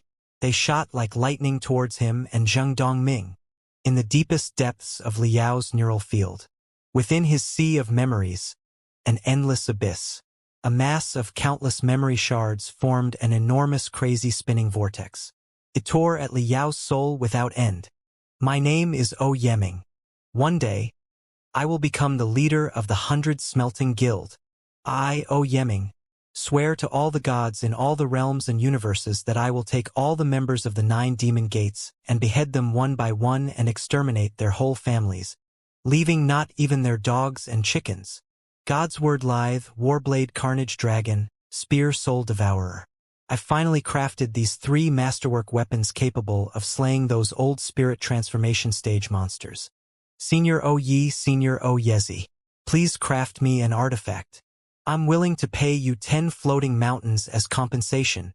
Boom! Time went by as a blur. Liao didn't know how long he was stuck in the vortex of memories when suddenly he heard an earth-shattering loud noise that ruptured the entire vortex. A bizarre object with the shape of a giant tree had actually formed in the depths of his neural field. This tree of memories was formed from the countless pure crystal shards of memories. Each shard of memory flickered with clear scenes. They were the memory records of Oyezhi's life. Starting from the treetop was the time when Oyezhi entered the 100 Smelting Guild, when he was reduced to a low-level worker. Memories of when he suffered the torment of the Titan. As time passed, the memory shards spread downwards, gradually changing to show the time when Oyezhi became a forge worker.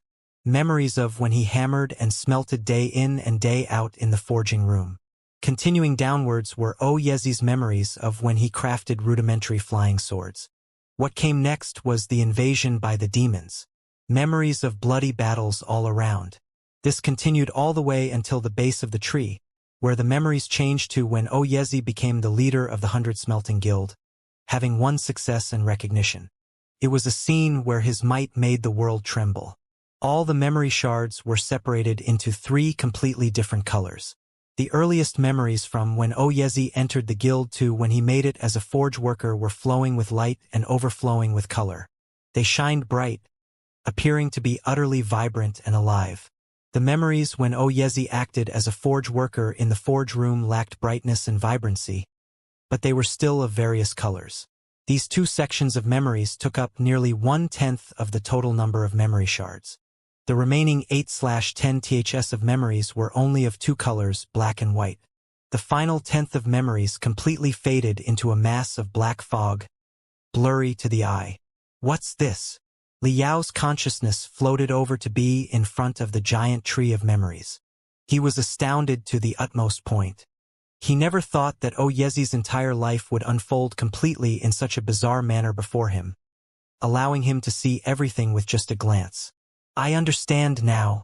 Although Oyezhi failed to possess me, his soul must be quite strong. He didn't disappear at that time. He actually concealed himself in the dark within the depths of my mind to wait for a suitable opportunity and launch a second possession. I just don't know why. But when this mutated large-eyed ape launched an incomparably tyrannical mental attack, it directly penetrated my neural field and completely shattered Oyezhi's soul, turning Oyezhi into countless memory shards. Yep. This mutated large-eyed ape possessed an extremely high level of intelligence. After it was beheaded by me, its hatred was to the maximum. It saved the last of its vitality for this unstoppable mental attack. Clearly, it wanted to strike me dead, or at least strike me into becoming retarded. I didn't expect it to actually cleave Oyezhi's soul. In the end, both these 2 monsters suffered a sorry defeat, allowing me to fish up some benefits. But the thing is, how shall I properly utilize Oyezhi's memory shards? His heart stirred. Liao's consciousness floated to the topmost portion of the tree of memories, carefully searching through the memories. Soon, he discovered a memory shard of a certain day, right at the moment when the Titan passed on to Oyezhi the 108 hands Chaos Gale Hammer technique. Liao gazed at this memory shard with rapt attention. All of a sudden, he felt his conscience be drawn by a great force. His vision turned black and he appeared once more on the large training field. It was precisely the day shown by the memory shard. The devilish-looking Titan stood right in front of him. His hands, the size of iron hammers, rocked as he roared, "You bunch of idiots! Listen carefully to your elder here. Today, I shall teach you all the 47th hand, the heart-piercer hammer." The profoundness of this technique stems from the word piercer. The key is to aim past the body of the target. For example, if the enemy you're attacking is standing a distance of half a foot away from you, then you will need to take him for standing an entire foot away from you. Aim behind his body and exert force. Release all your strength and explode forth past their bodies. Run their intestines through completely. Come and take a good look, everyone. See how each strand of my muscle fibers moves. Liao carefully observed the Titan's demonstration with wide bulging eyes. The heart-piercer hammer was one of the more complicated moves of the 108 hands Chaos Gale Hammer technique. The last few times training in the dream of grandeur passed by like a blur.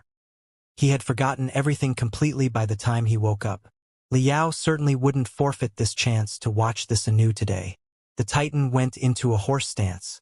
With a howl, his aura thundered out to form a giant humanoid figure. The crushed rock beneath his feet splashed randomly as his feet stabbed deeply into the granite floor. Meanwhile, the muscles all over his body bulged out like vipers scattering around. A strength like the tides rushed into his right arm. His fist pounded out, and the air exploded forth with 7 sounds of bang bang bang bang bang bang bang. In succession, a series of 7 circular ripples tore through the air as the fist pierced by. The heart-piercer hammer can tear the air when it is trained to the limit, creating sounds of explosion. I can only tear the air 7 times.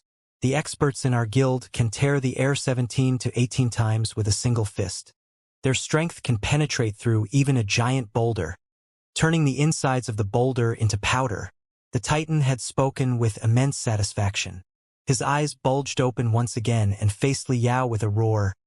"Oh Yeming, come over here. This senior will properly teach you." Liao's heart jumped. He jolted telepathically and his body went light for some unknown reason. His soul had actually separated from Yezi's body and fled out, transforming into a semi-transparent humanoid figure that floated in the air. He watched Yezi walk miserably in front of the Titan to suffer from abuse. So it was like this all along. This memory shard can already be used completely as I please. I can incarnate as Yezi and personally experience scenes from his memories. I can also take on an observation role and admire his life leisurely. This discovery caused Liao to be greatly excited. Below, the Titan exploded forth with a fist that shot like lightning. This was no training. This was an excuse to vent on Yezi. Liao watched with a frown and spoke in his mind. "These fists are too fast. I can't see them clearly at all. How can I learn from this? If only I can go back in and use slow motion." He felt his vision change as this thought floated in his mind. Time had actually rewound back to half a minute ago, back to the moment when Yezi was just called by the Titan to go up front. And also, the movements of the Titan and Yezi were abnormally slow. Every single explosive fist, every flowing movement of muscle fiber, were captured very clearly by Liao. That's it. The muscles of the 2 legs follows the rotation of the body to create strength together. So this is the key to the heart-piercer hammer. This Titan really doesn't explain things clearly. It's clear he's keeping things to himself. Liao could not help but let out a whistle. He had discovered that this memory shard was completely under his control, causing him to be incomparably excited. He can freely manipulate the time, speed, and position. Liao watched the scene in slow motion repeatedly for 7 to 8 times. In the end, he even merged with Yezi's body and experienced things from Yezi's point of view 3 to 4 times. Finally, he mastered this heart-piercer hammer move through careful study. He had completely assimilated the technique down to his marrow. This memory shard has already been completely digested and absorbed. I will never forget it. But how do I exit from it? As this thought just emerged in his mind, the surrounding scene exploded and crumbled. Liao's conscience appeared once more in front of the enormous tree of memories. Can it be? Are all these memory shards all accessible for observation as I wish? To study from? To digest and assimilate? Liao's soul jolted fiercely. With a long whistle, he threw himself towards a middle-stage memory of Yezi in wild joy. The memory of Yezi crafting the God's word lithe. As long as I learn how to craft a masterwork weapon such as this, I'll be able to walk arrogantly across the Federation. No, the entire Heaven's origin sector. Liao yelled and crashed headfirst into the memory shard, and a clang-dang sound actually rang out. A black ripple emerged on the memory shard. His soul had nearly crashed into pieces. He tumbled rolling backward. What's going on? The crash made Liao confused and lost. The pain pierced to his soul. He rubbed his head with a confused shout. Why can't I enter this memory shard? He was unwilling to give up, so he orbited to a few memory shards to the side, circling them for a few rotations.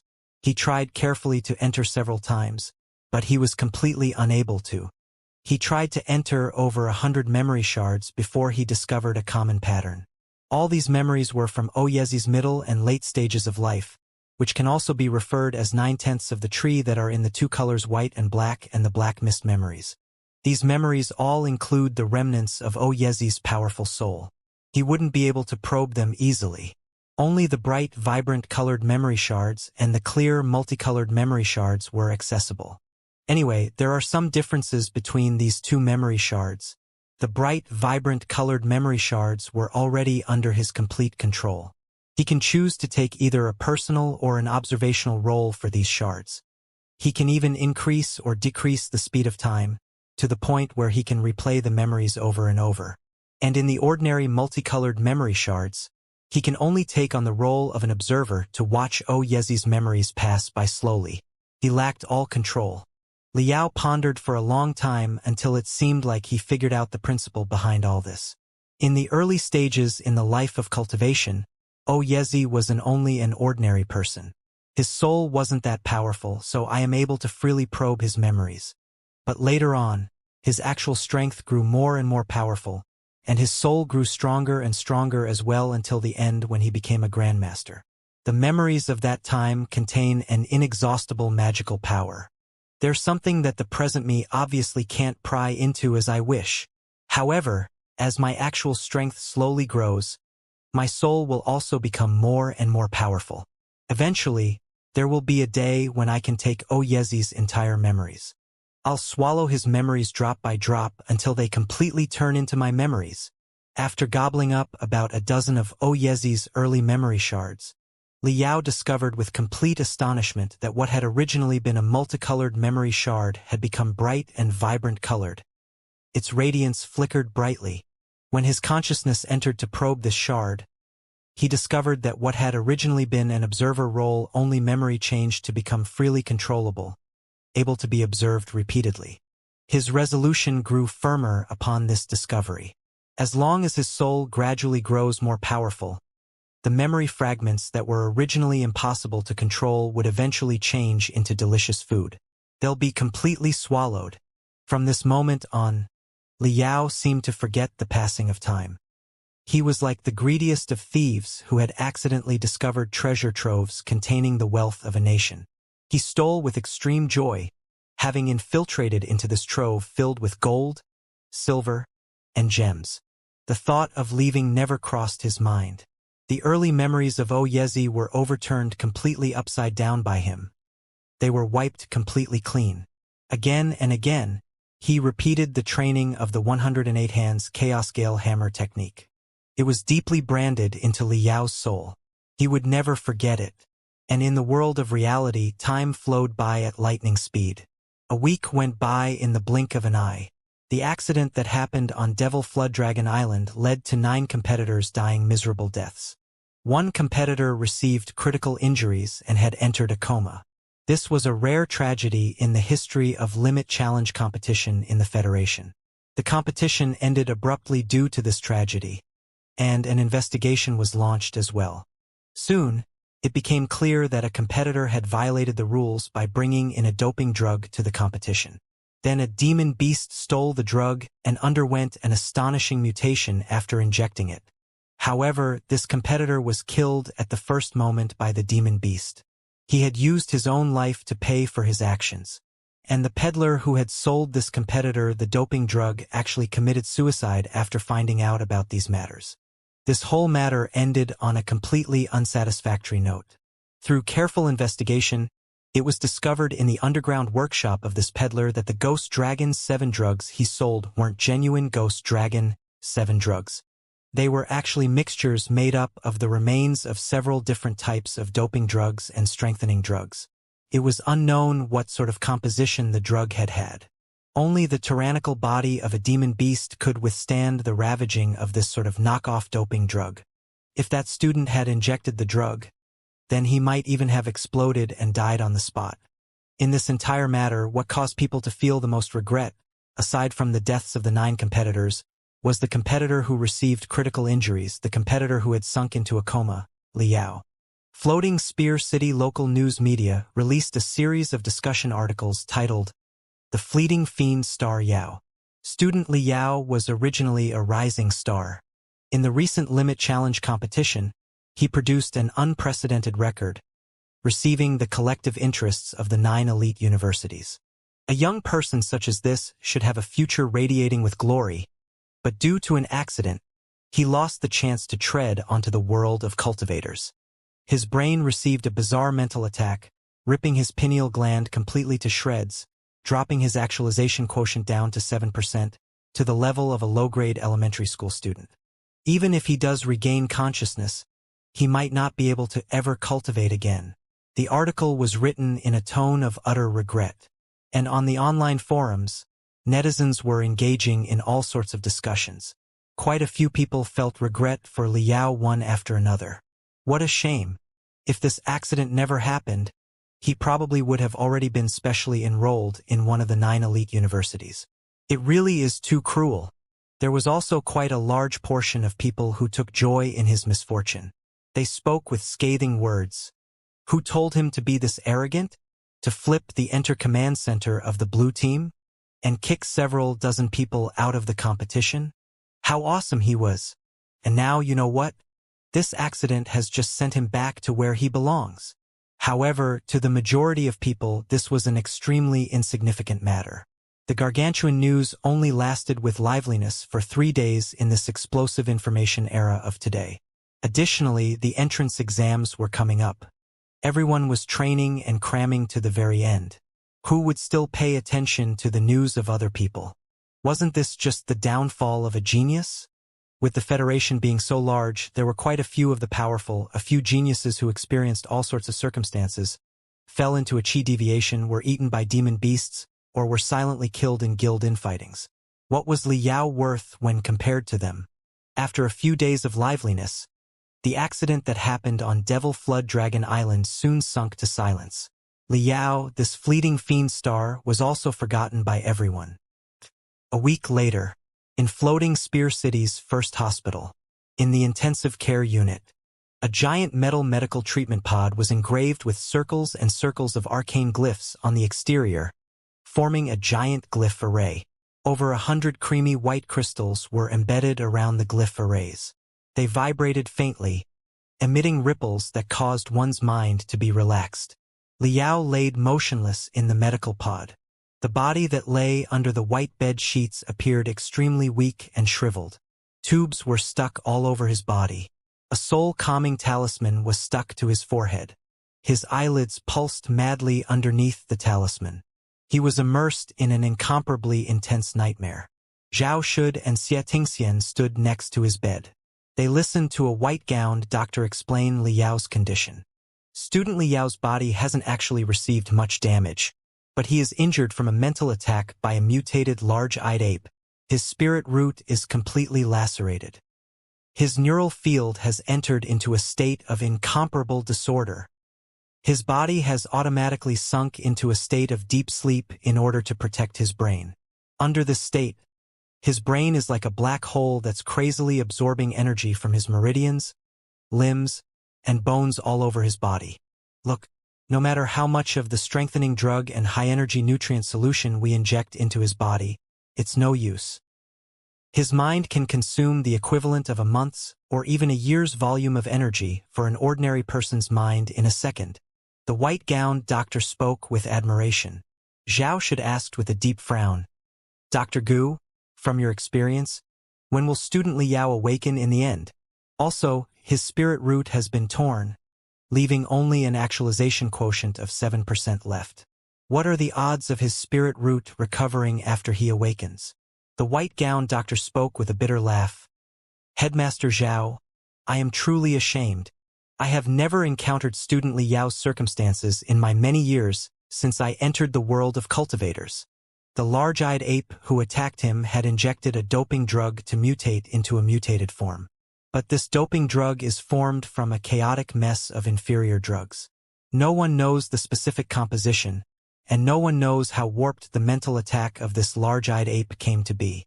And what is even more unknown are the effects on the person's brain. Under these circumstances, we can only wait." The gloominess on Zhao Shud's face grew more and more concentrated. He spoke somewhat despairingly.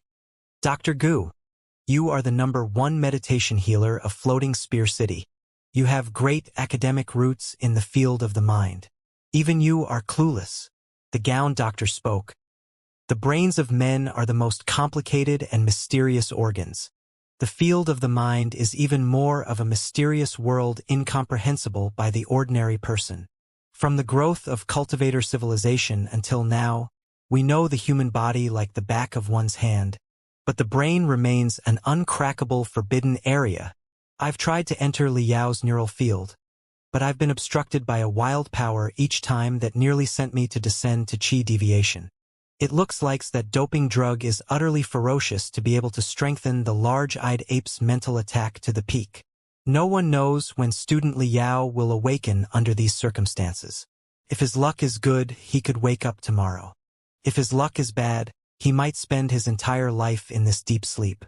Nothing is certain. After pausing, he continued, however, there are actually several hundreds of this sort of cases where a critical injury leads to the pineal gland to be torn and actualization quotient falling substantially in the past 300 years. The majority of those with torn spirit roots were completely unable to cultivate, becoming cripples. Only an extremely few people were able to recover. At most 7 or 8, I guess. Therefore, when you ask if student Liao can continue cultivating, my answer is, the probability does not exceed 1%. Zhao should let out a long sigh. His despair was overflowing in that sigh. He walked to the corner and turned on the microcrystal processor on his wrist. A cultured and refined middle-aged man appeared on the hologram. It was Crimson Nimbus Guild's elder, Zhou Yin. So there's no hope? Zhou Yin could guess from looking at Zhao Shud's expression. He asked calmly, yeah. The doctor also doesn't know when he'll wake up. Even if he does wake up, the chances of him cultivating again are less than 1%. Zhao Shud spoke with complete pity. Zhou Yin nodded his head and spoke without a change of expression. It's somewhat of a pity. However, there's nothing to be done about it. The world of cultivation is cruel. There are countless geniuses born every second, and every second there are countless geniuses who fall. To become a cultivator, one can't do without having talent, diligence, connections, and luck. He's a genius, but he lacked luck. Who could be blamed? From now on, all resources we were originally going to throw to him shall be revoked. I remember that your school has Helian Lai and Si Joshua who aren't too bad. Take those resources and give it to these two then. Yes, your orders are my command, Elder Zhou. Oh right, this Liao and Helian Lai have created another misunderstanding on Devil Flood Dragon Island.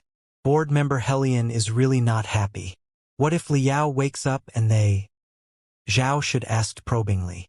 Zhou Yin laughed utterly moderately and spoke. I originally looked upon Liao with favor because I took him for young talent worthy to be fostered. But at the present, he's already become trash. What sort of connection does he have with me now? There's no need to mention his matters with me anymore. I see. Zhao Shud shut his crystal processor. He walked to the side of the doctor and spoke. Since even Dr. Gu has explained as such, then I can only wait and see what happens. Dr. Gu, I'm going to leave then. Professor Xia, how about you? Xianxia hesitated a moment before saying, I'll continue waiting. Zhao Shud nodded and headed outside.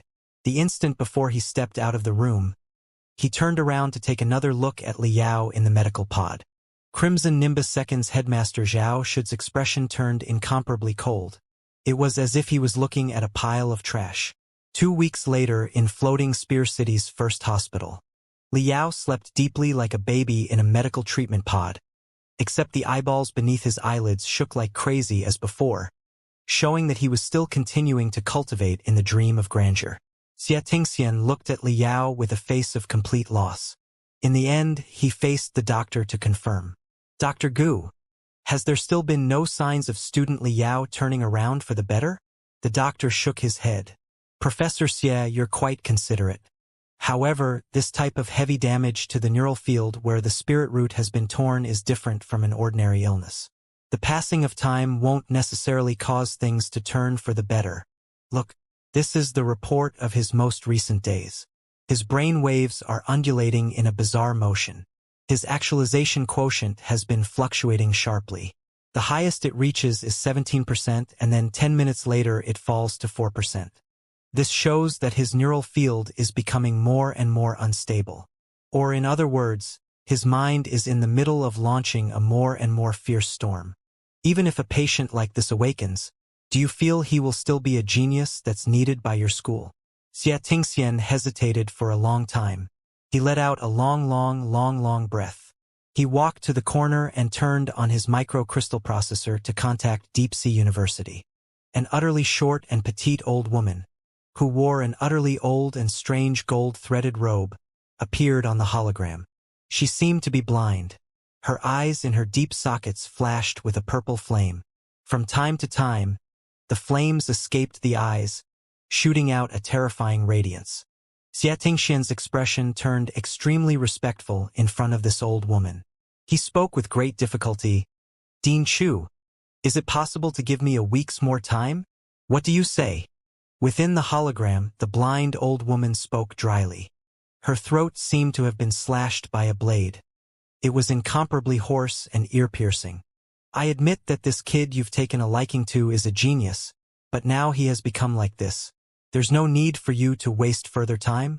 We of Deep Sea University are the Federation's strongest. Our university possesses the greatest of inner resources. Who knows how many young geniuses there are every year who sharpen their minds to want to enter our school. What's the worst that could happen if we miss one genius? You have quite a few projects still within the school. They're waiting for your direction upon your return.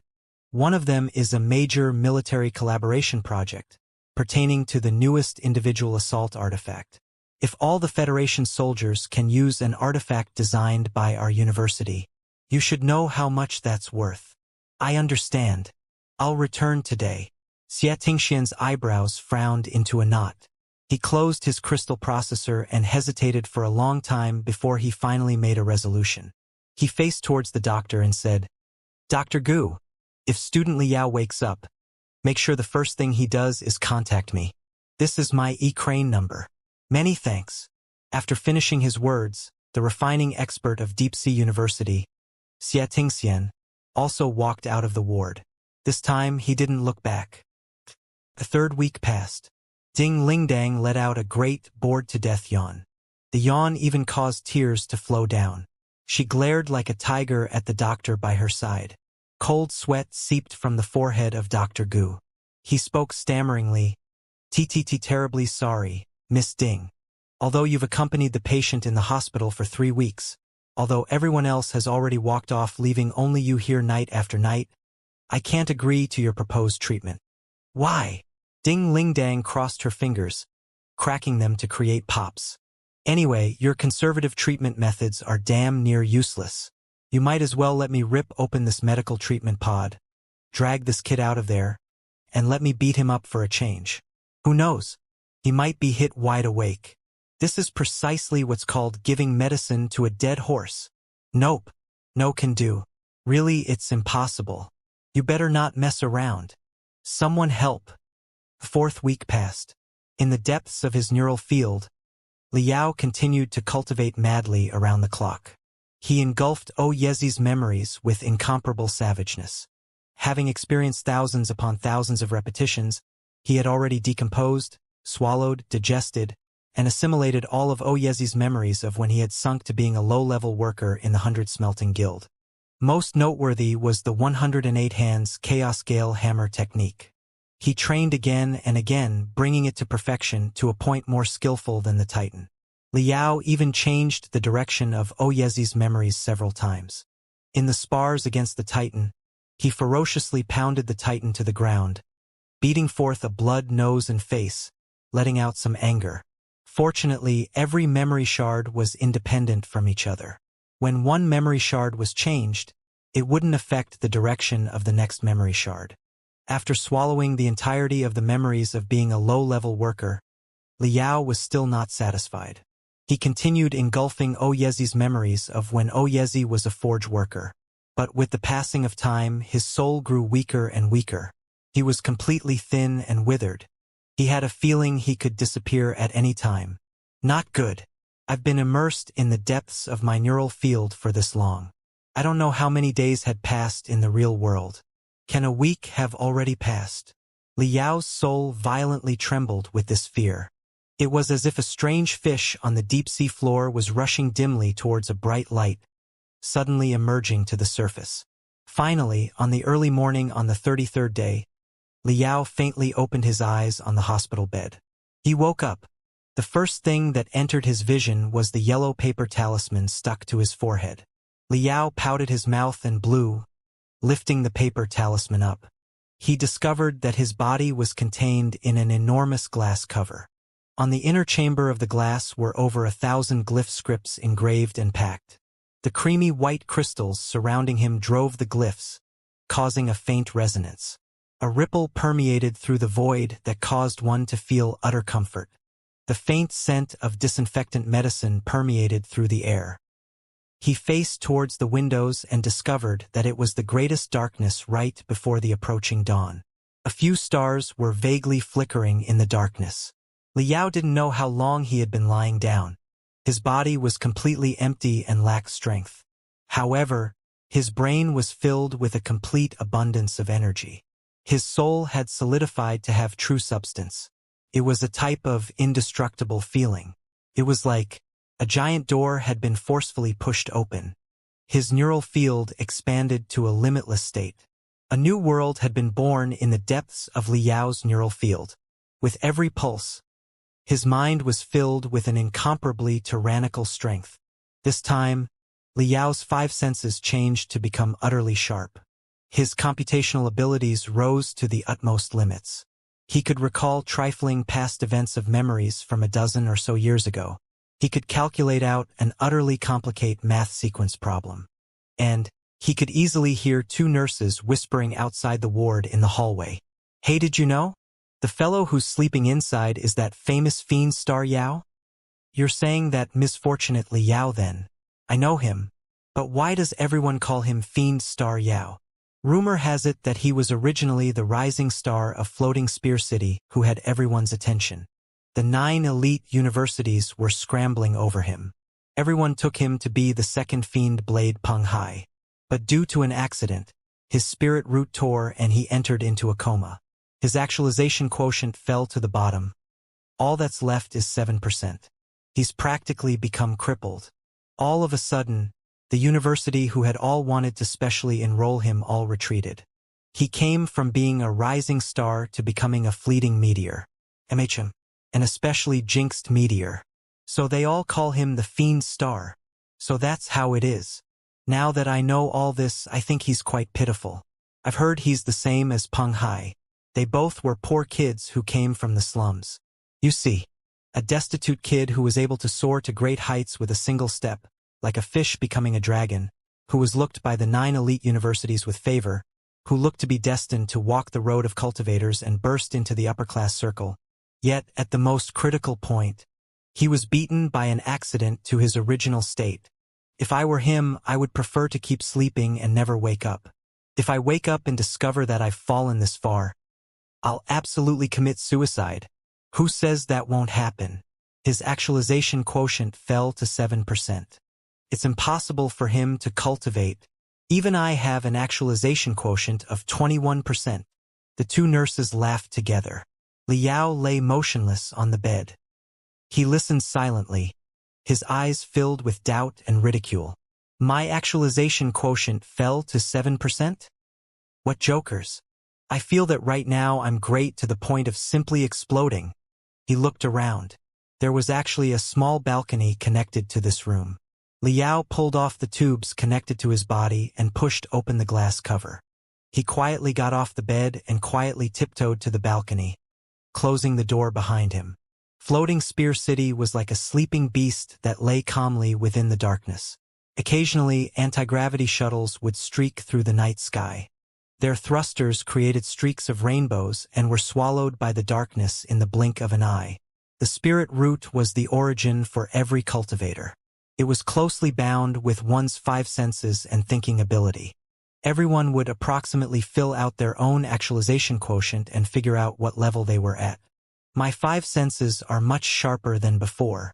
My mind has become clearer. I can even easily remember matters from the past. Even if I don't feel a sprouting sensation on my forehead, my neural field has changed to be much more vast.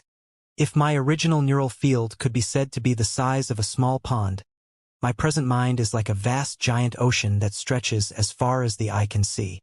My spirit root is stronger than the past by over twofold. My actualization quotient must have increased by at least 17 to 18%. How could it have fallen instead of rising? To the point of 7%. Liao laughed involuntarily. A sudden drop in one's actualization quotient would bring about an extremely intense reaction for sure. For example, their heads would hurt to the point of splitting. Their thinking would become blurred, their memory faculties would decline, their five senses would drop, and they might even become a retard. When compared to his crisp and clear mind of the present, in a state of boundless energy, it was completely different. Liao's first thought was that the hospital's sensor machine made a bad measurement, but the probability of this happening is small. Thinking about it, the greatest possibility was that he had used up too much of his mental energy when he was consuming Oyezi's memories. This led to his actualization quotient to drop temporarily. But it was also because he swallowed Oyezi's memories that he was able to break open his neural field. From today on, Cultivation would absolutely be a flat ground where he could gallop straight across, covering 1,000 miles in a single day. Liao's mouth hooked into a smile as he thought back to Oyezi's memories. His two legs split.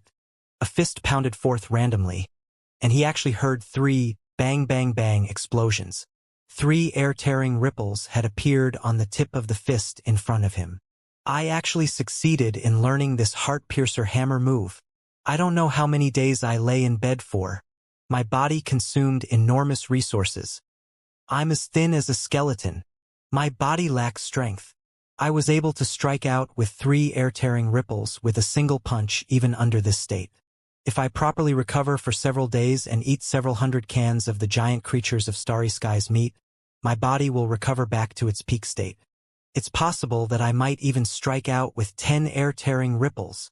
As he looked at the morning star to the horizon, Liao's heart was moving with great undulations. He simply wanted to howl loudly without a single care, to vent his heart's feelings of pleasure as much as he wanted. This awakening of deep sleep was completely different from last time with the dream of grandeur. The experiences of the dream of grandeur was spotty and blurred, flickering and passing. The memories seemed to have vanished in the blink of an eye and were completely forgotten. This time, he remembered every detail in the dream. Oyezi's memories were completed, transferred, and transformed into his own memories. Liao's eyes were bright and lively. The bones of his body crackled with explosive ringing. He stood on this small balcony using his fist as a hammer. He fully displayed the 108 hands Chaos Gale hammer technique, feeling it to be only flowing and natural. He went through the moves from top to bottom, linking them smoothly. The small balcony became shrouded by the tip of his fists. Circle ripples permeated through the air, causing his body to appear strangely twisted. A fleeting fiend star? Not bad, not bad. This nickname Fiend Star has quite the nice ring to it. It's more suitable than the vulture for the big stage. There will be a day when the name Fiend Star will shake the Federation and spread through the whole Heaven's origin sector. Right as Liao stretched his muscles to their limits, a shriek suddenly pierced from behind his back. It was a nurse who had opened the door to come in and was faced with Liao standing on the balcony. Who knows what he was up to? Her fright caused even the tray she had held in her hands to fall to the ground. Liao spent the entire day receiving a full-body exam in the hospital. He didn't know how many talismans were stuck to his body by the doctor. Then the doctor shoved him into 17 to 18 strange and bizarre machines. Then there still were 4 renowned mind-healing specialist meditation healers who tried to hypnotize him in vain to take a glimpse at his neural field. Liao's neural field broke through new ground, having experienced Oyezi's powerful soul. His mind had changed to be incomparably vast. The 4 meditation healers spent a hair-pulling half a day and were unable to find out why they can't access his mind. They ended up concluding, since his spirit root was torn, Liao had already lost the brain wave response that most ordinary people should possess. To summarize, they tried over and over until 3 o'clock in the afternoon. Floating Spear City's first hospital issued a diagnosis report. There's nothing majorly wrong with Liao's body. Each of his organs was weak only because of his month-long coma. Perhaps he needs half a year to a full year of time to recuperate for the functionality of his body to recover to normal. Liao knew the actual cause. It was because consuming Yezi's memory shards took far too much energy. As long as he used the art of the swallowing whale to eat several tons of food, he would be able to recover back to normal in 3 to 5 days. What do you mean a year to recover? That's simply a joke. Soon, a white-gowned doctor with a grave expression walked to his bedside. The doctor explained with an expression of being in constipation for several years. The attack from the doped-up, mutated large-eyed ape caused his spirit root to be completely torn. His actualization quotient dropped to a state unrecognizable by any father or mother. Only 7% was left. The doctor estimated that he would have to say goodbye to cultivation for life. Even though things were like this, the doctor still hoped for Liao to summon the courage to live life bravely. Though his body was ravaged, he should maintain an unyielding will. Don't give up hope, and so on and so forth. Liao browsed his diagnosis report meticulously. He compared pages after pages of diagrams and charts of his neural field. Liao used his substantially enforced computational abilities to calculate to the limits. His thoughts coursed with electricity and surmised at lightning speed everything that had happened. Soon, his pair of eyes flickered and shined. He had thought of a possibility. I have an approximate understanding why my spirit root had suddenly torn and why my actualization quotient has fallen to the bottom. Suppose that a 1.8 meter 50 kilograms thin person expanded to be 2.5 meter 150 kilograms in a short day's time due to strange circumstances. His muscles would explode to the peak and he would become a super buff guy. His skin, muscles, veins, and bones surely won't be able to support him. They will tear over and over until they catch up with the growth of the body. With every tear, he becomes a degree buffer. And my soul grew at incomparable crazy speeds when it was engulfing great amounts of Yezi's memory shards. Can it be as simple as being a 100-pound skinny guy turning into a 300-pound super buff dude? My soul simply was a small lizard transforming into prehistoric Tyrannosaurus Rex. My soul grew stronger too quickly. It was impossible for my pineal gland to keep up with the growth of my soul. It could only tear over and over. And when this small lizard had just transformed into a T-Rex, its muscles and skin tore all over its muscles. It looked to be drenched in blood. It would naturally appear incomparably frail before eating large amounts of prey. It would appear to have received a critical injury at first glance. To be dying. But as long as I can find enough prey. Liao's eyes flickered with a devilish, stellar light. The corner of his mouth hooked into an arch containing a trace of slight savageness. Therefore, everyone else believes that I've received a critical injury, that I'm weak to the extreme, that I've become trash. But no one knows that I'm actually not weak. I'm actually powerful to the point that my body can't withstand itself. Liao's slightly bizarre smile seemed somewhat stupid and dull in the doctor's eyes. Dr. Gu was actually under the impression that Liao was shocked by the news, that Liao was incapable of accepting it in this time period. This was very normal. What sort of cultivation genius can bear to hear the fact that he suddenly turned into an invalid? This was not something that could be comforted with just a few words. He could only hope that time would slowly heal the wound in this fiend star's heart. Dr. Gu sighed a breath. He patted Liao on the shoulder and left the room. A moment later, a resolute and unhesitating pair of footsteps sounded from outside. They were like two iron hammers alternately smashing the ground. Stomp! Stomp! Stomp! Stomp! A military uniformed man wearing black walked with large strides inside. What's a retired military member come here for? Liao was somewhat curious. This middle-aged serviceman wore a well-ironed black military uniform. He lacked an insignia of ranking on his shoulders. This is a standard attire for retired soldiers. There were several maimed injuries all over this man's body. His right hand and left leg were essence prosthetics. Even his left eye was sculpted from jade. Several hundred arcane glyphs were engraved on this eyeball to form a complete glyph array, faintly emitting a red light. It was somewhat terrifying to look at. Student Liao. I have come here as a representative of the Federation's Disabled Servicemen Association to declare the compensation provided for you by the Federation." The disabled serviceman drew his legs together and stood at attention with a bang. He gave Liao a standard military salute of the Federal Army. Compensation. Liao was stunned, but soon he came to, although he knew that he hadn't received critical injuries and his spirit root wasn't trash. Other people didn't know. The Federal Army was the major organizer for the Limit Challenge competition. The accident at this time had led to the casualties of numerous competitors.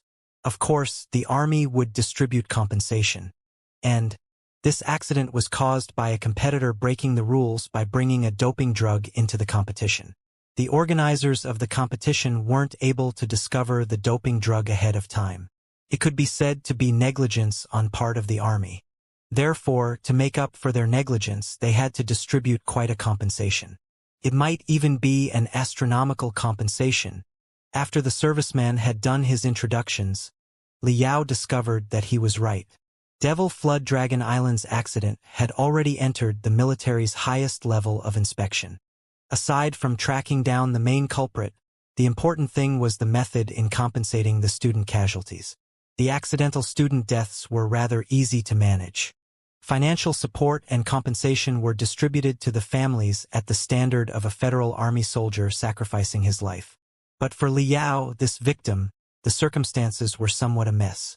This was because his injury can't be said to be light nor heavy. Arguing for a light injury, one could say that he didn't lose a single hair on his body. If he goes through rehabilitation for about a year, he would go back to normal. He would be as healthy and active as before. But arguing for a heavy injury, one could say that he was originally a cultivation genius who one day was likely to become cultivator with boundless outlooks. But because of this accident, he had completely lost his hope for cultivating. To the many people obsessed with cultivation, receiving this sort of injury is worse than death. These two opinions were disputed without end. Rumor has it that, in the end, the high-ranking military officers observed Liao's battle video on Devil Flood Dragon Island. Or maybe they were moved by his brilliant performance and decided to give him compensation standard to that of Class 1. Disabled Serviceman of the Federation. Class 1. Disabled Serviceman of the Federation. Even though Liao was prepared, he was still shocked by this exceedingly high status. The Star Glory Federation faced the invasion of the demon beasts year-round. The flames of war burnt for 500 years, never completely stifling. The status of servicemen was of the utmost sublimity. It was precisely due to relying on countless servicemen of the Federation on the front lines casing their heads, bathing in blood, resisting the never-ending waves of demon beasts that the common citizens behind the front lines could live a peaceful and auspicious life. So ordinary people had the utmost respect, reverence, and adoration towards servicemen. And amongst servicemen, needless to say of those who sacrificed their lives, those who received critical injuries and disabilities on the battlefield received the same veneration by society. Disabled servicemen were divided into 4 classes. Class 1, Disabled Serviceman of the Federation, was second only to Special Class Disability.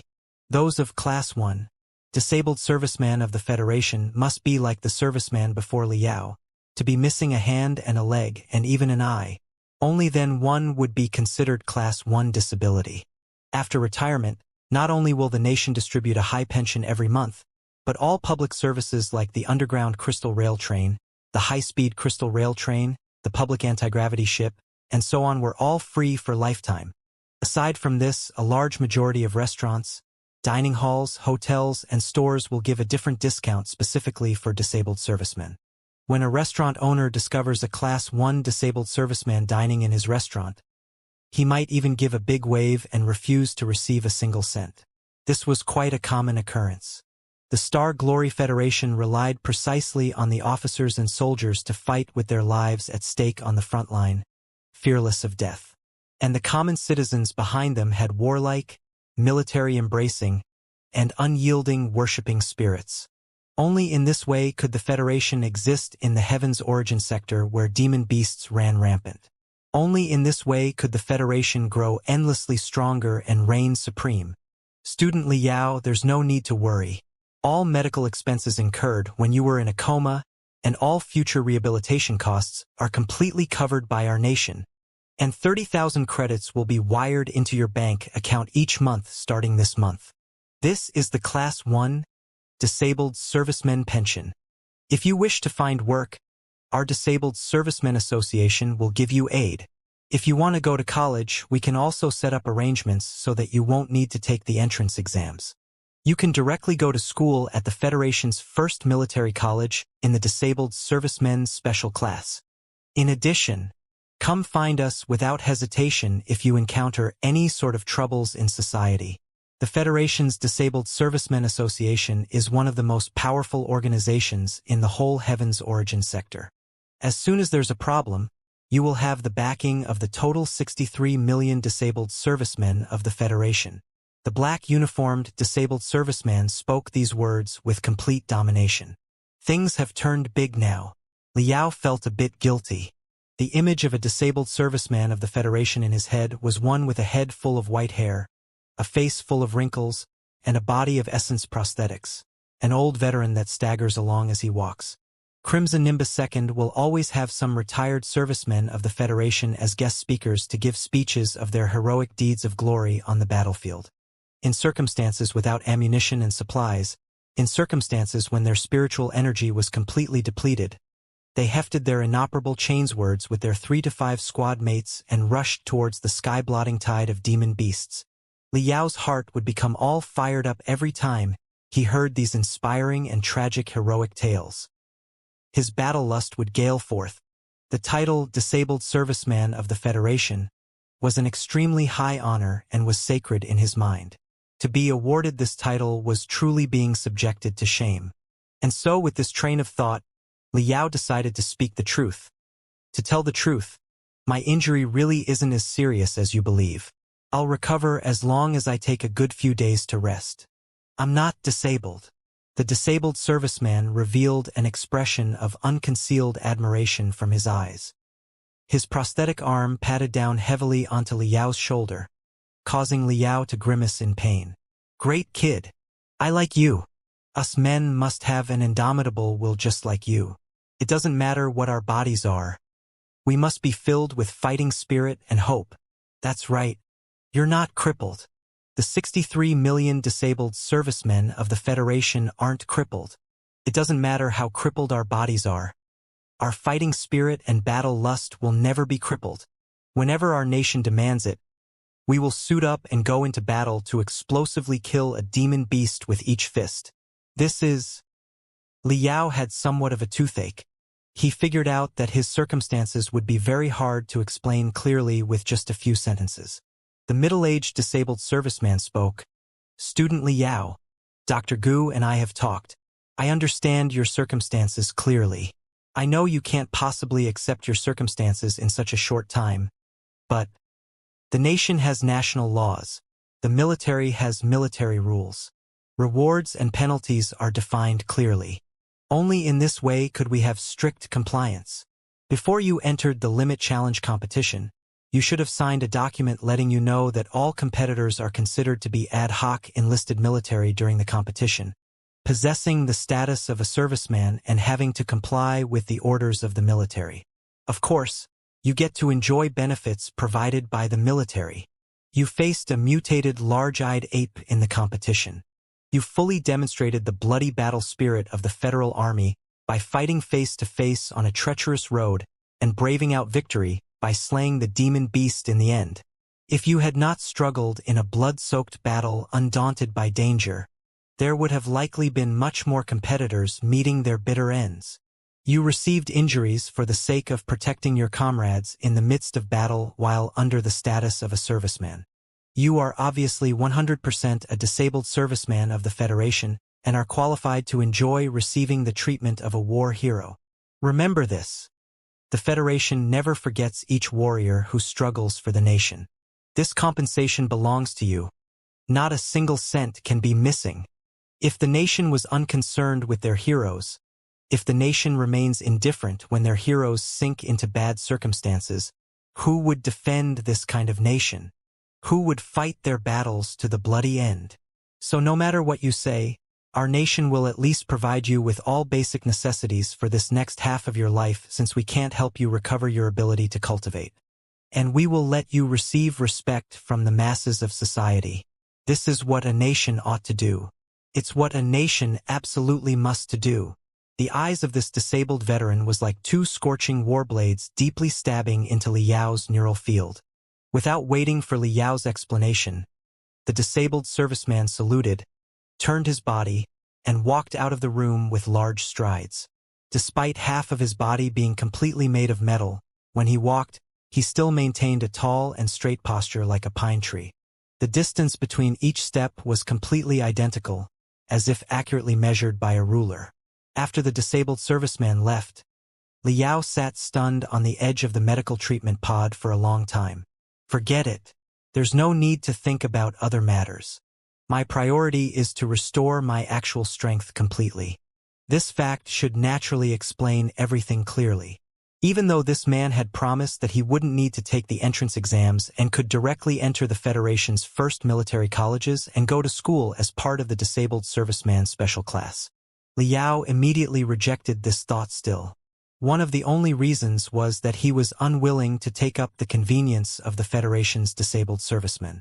A more important reason was that Liao still had not given up the idea of entering Deep Sea University.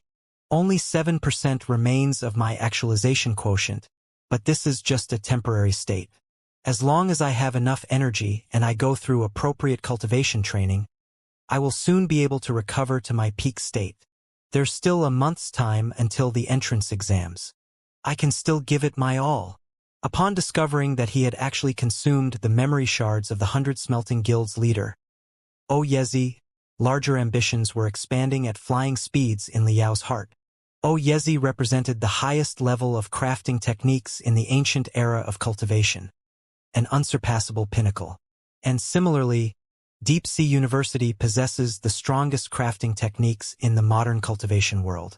If he could combine these two together, God's Word Lithe, Warblade Carnage Dragon, Spear Soul Devourer, these masterwork weapons crafted by Yezi are powerful enough to slay old spirit transformation stage monsters. Although the treasures of heaven and earth needed to craft these masterwork weapons are hard to come by and there are many critical steps in crafting that are hard to reproduce in modern techniques, the theory of the essence operation is still the same. If I could one day engulf these memory shards of Yezi crafting these masterwork weapons, mastering the techniques behind these ancient weapons, figuring out the principles of the essence operations driving them, I'll take these techniques and implement them into modern artifacts. For example, if I can analyze and figure out the essence operation model of the three masterwork weapons God's Word Lithe, Warblade Carnage Dragon, and Spear Soul Devourer and apply it to the main cannon of crystal battleships, I'll be able to craft 3 joint main cannons for battleships possessing the characteristics of these 3 masterwork weapons. A single shell would be able to explosively kill an old spirit transformation stage monster. I can eliminate a mountain full of old nascent soul stage monsters with a single volley from these 3 joint cannons. How unreasonably powerful would that be? What tyranny! What a crisp and ecstatic matter! Liao's heart stirred as he thought to this point. He took out his microprocessor from his bedside drawer and opened his eCrane application. There were several hundred unanswered messages in his eCrane. Liao skimmed over at lightning speeds. The majority of the messages were from friends. Among them were several dozens of messages sent by his bro for life Mengjiang. They were all inquiries about his condition. He looked at the times and found out they were all from within the last 4 weeks. Liao typed out the 3 words, "I have awakened," at lightning speeds and sent out the message. The other side did not respond. Thinking about it, Mengjiang should still be in class. Then Liao entered Xianxia's eCrane number, searched him up, and sent him the following message. "This is Liao. I've awakened." Dr. Gu had just given this number to him. Soon, Xianxia's wrinkle-covered face flashed out with a paper crane from the hologram. He spoke with surprise and delight. "Student Liao, I just received the news from Dr. Gu. I was just about to get in touch with you. I didn't expect you would wake up so soon. This is really something to celebrate. Professor Xie, Many thanks for your concern. I just finished a full-body inspection. The doctor said my body is a bit weak is all. I will start rehabilitation training immediately. I will attend the entrance exams in a month for sure, during which my #1 ambition remains to be Deep Sea University. Liao had spoken filled with confidence. Xianxia's smile stiffened. He said rather awkwardly, "Student Liao, I've recently discussed your condition with your assigned doctor. We've also discussed to a point of understanding about your situation. In my opinion, there's no need for you to be hasty.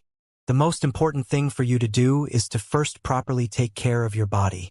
Only a month remains until the entrance exams. No matter how much you try your best to cultivate, you won't be able to produce a good score on the exam, and there's even the chance that you might completely break your body. Would that be worth it? It would be better to spend a year to recover and wait till next year. This would be good for everyone, right?" Liao was stunned. His mind coursed with electricity and quickly understood. "Professor Xie, your school won't give me a preferential score?" Xianxia's old face went red. He hesitated for a long time before he nodded as he spoke. "Student Liao, you need to understand.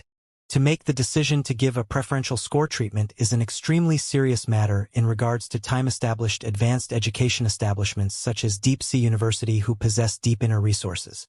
Every student given a preferential score need to go through a strict inspection. And the quota creates an utterly fierce competition.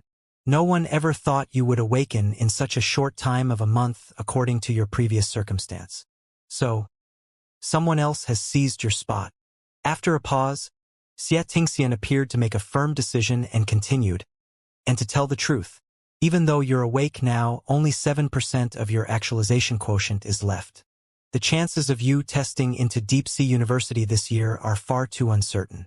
Even if your required score decreases by 20 points or even 30 points, would that be of any use? Listen to me. Spend a year at home to properly recover and take a test for your actualization quotient next year. If your actualization quotient is restored to 70% or above, I will fight for you to receive a preferential score treatment or even special enrollment. I vow this to you, Student Liao." A person called from behind Xianxia right at this moment. Xianxia wiped off some sweat and said, "I'm terribly sorry, Student Liao. I'm in the middle of directing an extremely complicated project. We're assisting the military with crafting the newest model of individual assault artifacts. I wasn't able to make time to get in touch with you over the past few days. You are welcome to come contact me more in the future when there's time. If you have any questions regarding cultivating, you can discuss them with me. I will help you with all my strength." "I understand. Many thanks for your kindness, Professor Xie." Liao closed his e-crane application somewhat disappointedly. He blinked his eyes. He felt a sadness and frustration indescribable. It was inevitable and expected that Deep Sea University cancelled his qualifications to receive a preferential score treatment. According to the rules, he was slain by the large-eyed ape and totally lost all his points, even though his points beforehand was higher than the collective total of the next 9 to 10 students. What's even more was that all that remains of his actualization quotient was 7%. Anyone would take him to already have become a pile of trash through and through upon seeing this number. Not a single school would give preferential treatment for this kind of trash. But Liao still had a trace of disappointment born from the bottom of his heart. "I know you don't believe in me right now, Professor Xie. There isn't anyone who would believe in me now. But that doesn't matter. I'll use my entrance exam score to speak for me a month from now. I don't need special enrollment and I don't need preferential score treatment. I will enter Deep Sea University properly and frankly using my own strength. But if you were able to believe in me in this moment for just a little bit, how great would that be?" After thinking and pondering, Liao decided to first go to school and check out what's going on. He remembered that Headmaster Zhao should treated him with complete importance while he was back on Devil Dragon Island. The headmaster was even willing to represent the Crimson Nimbus Guild in signing an entrusted education contract with him. He had turned into trash in the eyes of others. This contract certainly is null and void. But he could ask the teacher of the important class to create a 30-day final sprint training program for him and also divert some school resources to nurture him. to let him strive with all his might in the entrance exams. This single request wouldn't be excessive, right? Upon leaving the hospital, Liao chose to ride the underground crystal rail in order to save on time. He was just about to take out his gold transfer card and swipe at the underground ticket window when a crystal processor monitor within the window suddenly shot out with faint green ray. The ray scanned Liao's face and went beep beep, turning gold. An utterly stiff voice sounded out on the spot.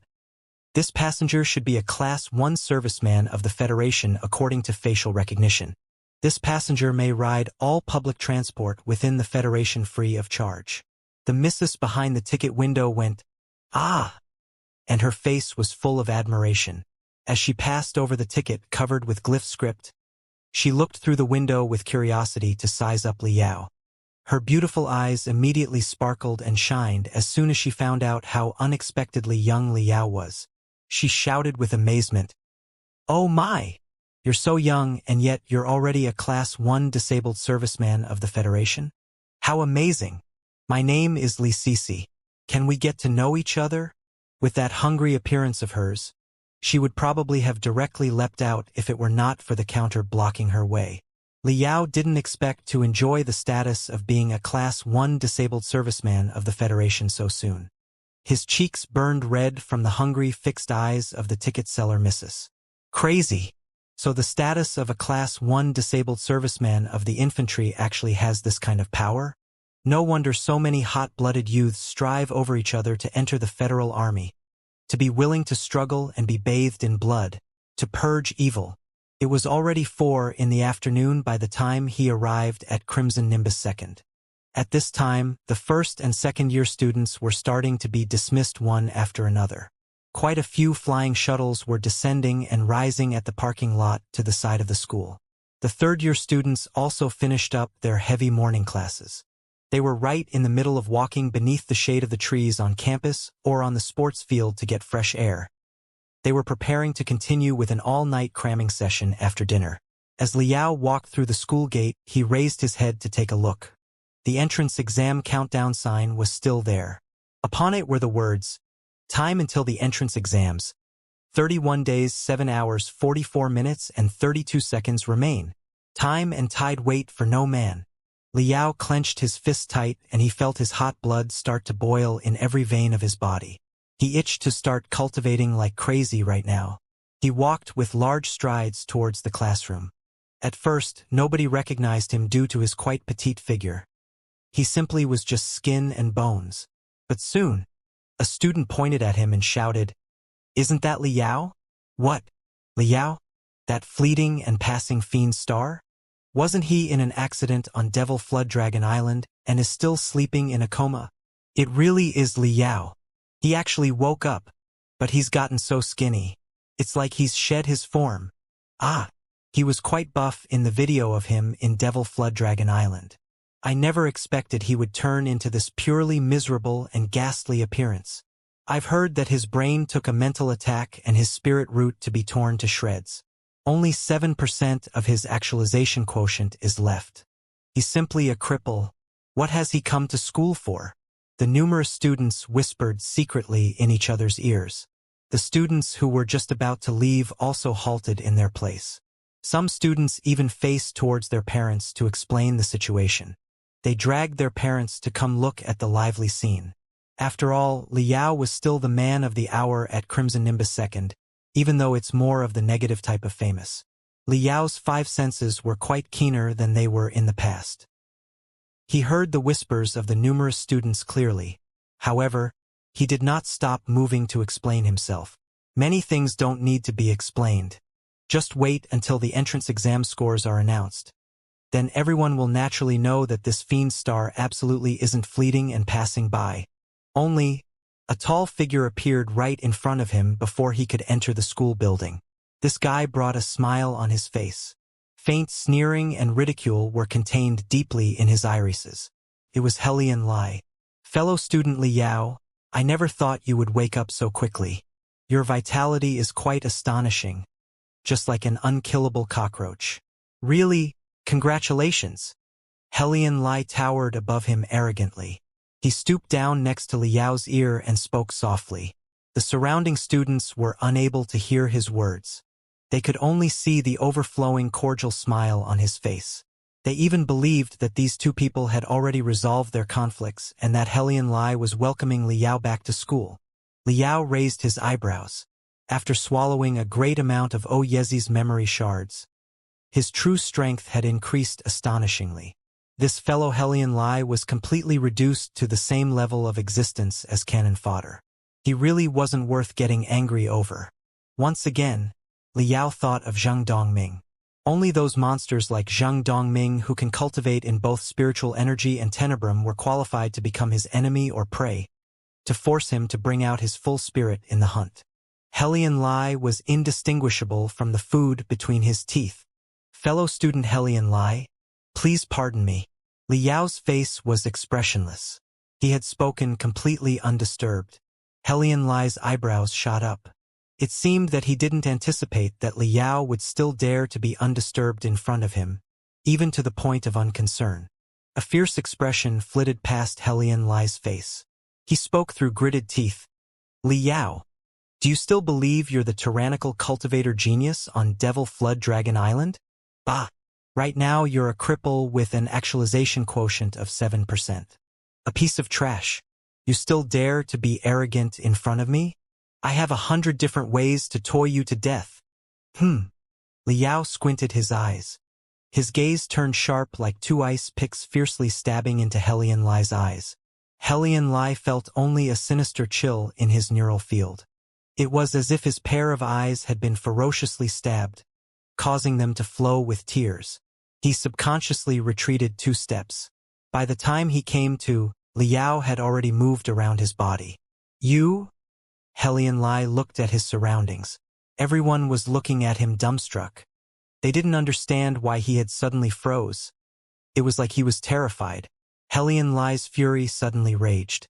But right before he was about to move to intercept Liao, he suddenly saw a dark-skinned, middle-aged man walking towards Liao. Helian Lai relaxed and spoke with a devilish laughter. Fellow student Liao, looks like the head instructor has some business with you. You should prepare yourself mentally. Don't be too excited. I'll wait for you to come out of his office. Then let's chat some more. Liao sized up the dark-skinned face with some suspicion.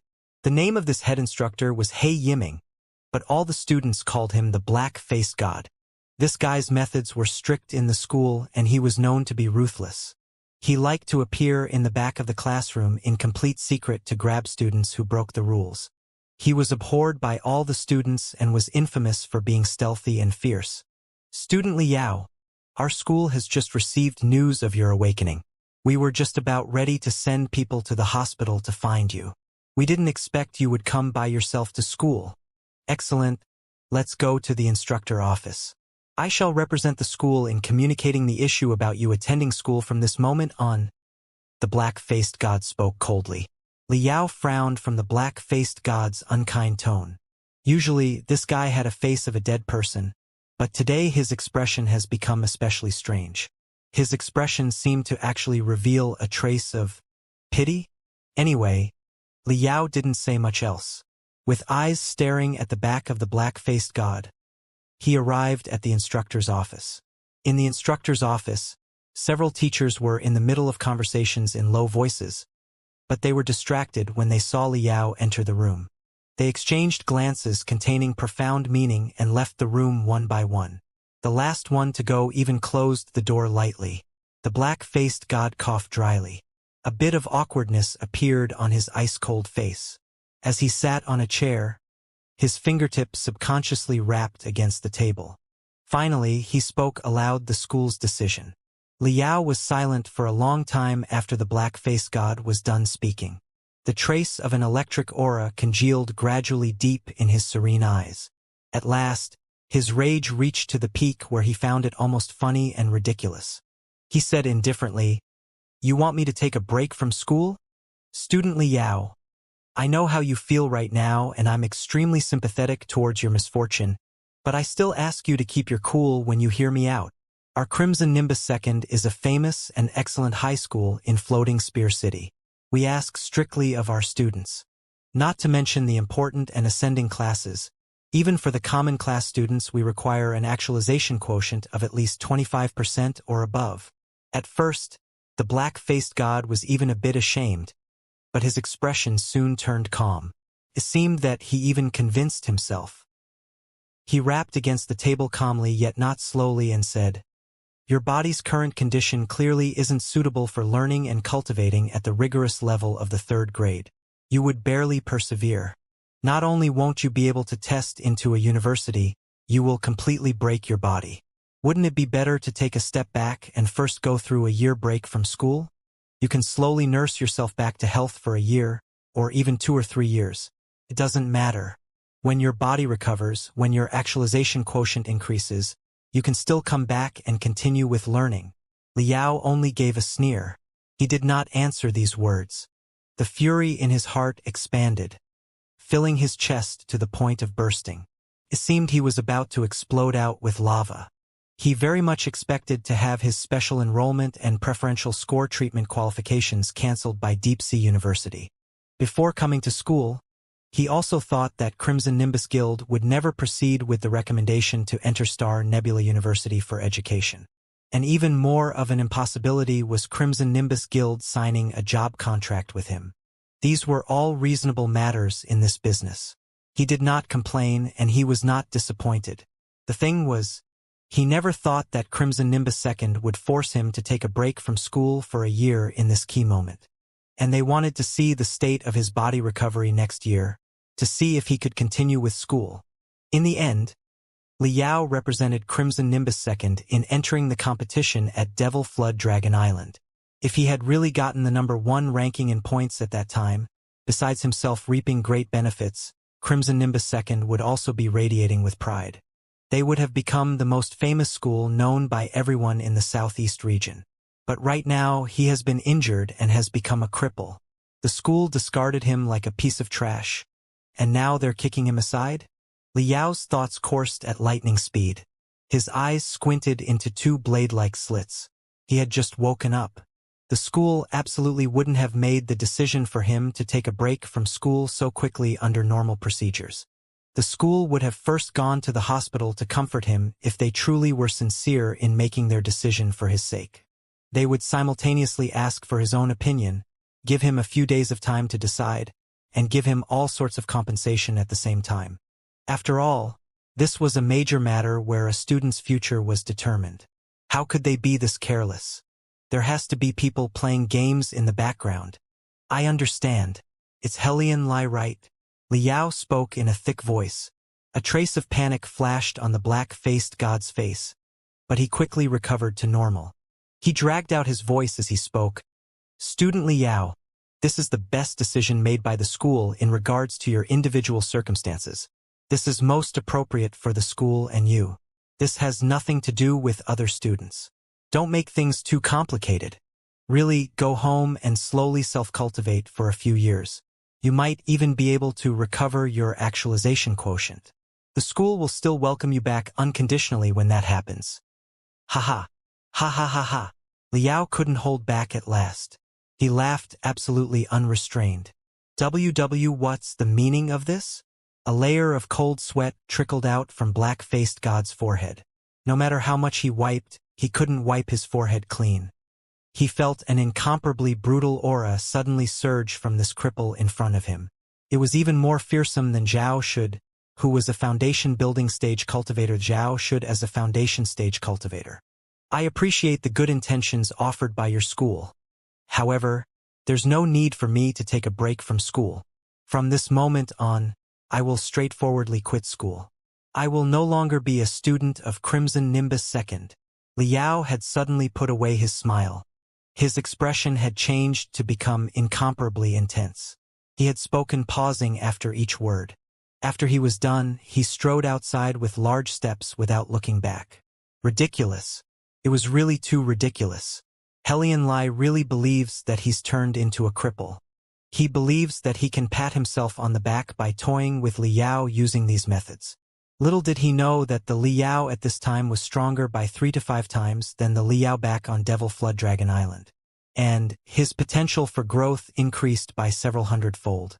The great big world had vast seas and wide skies outside.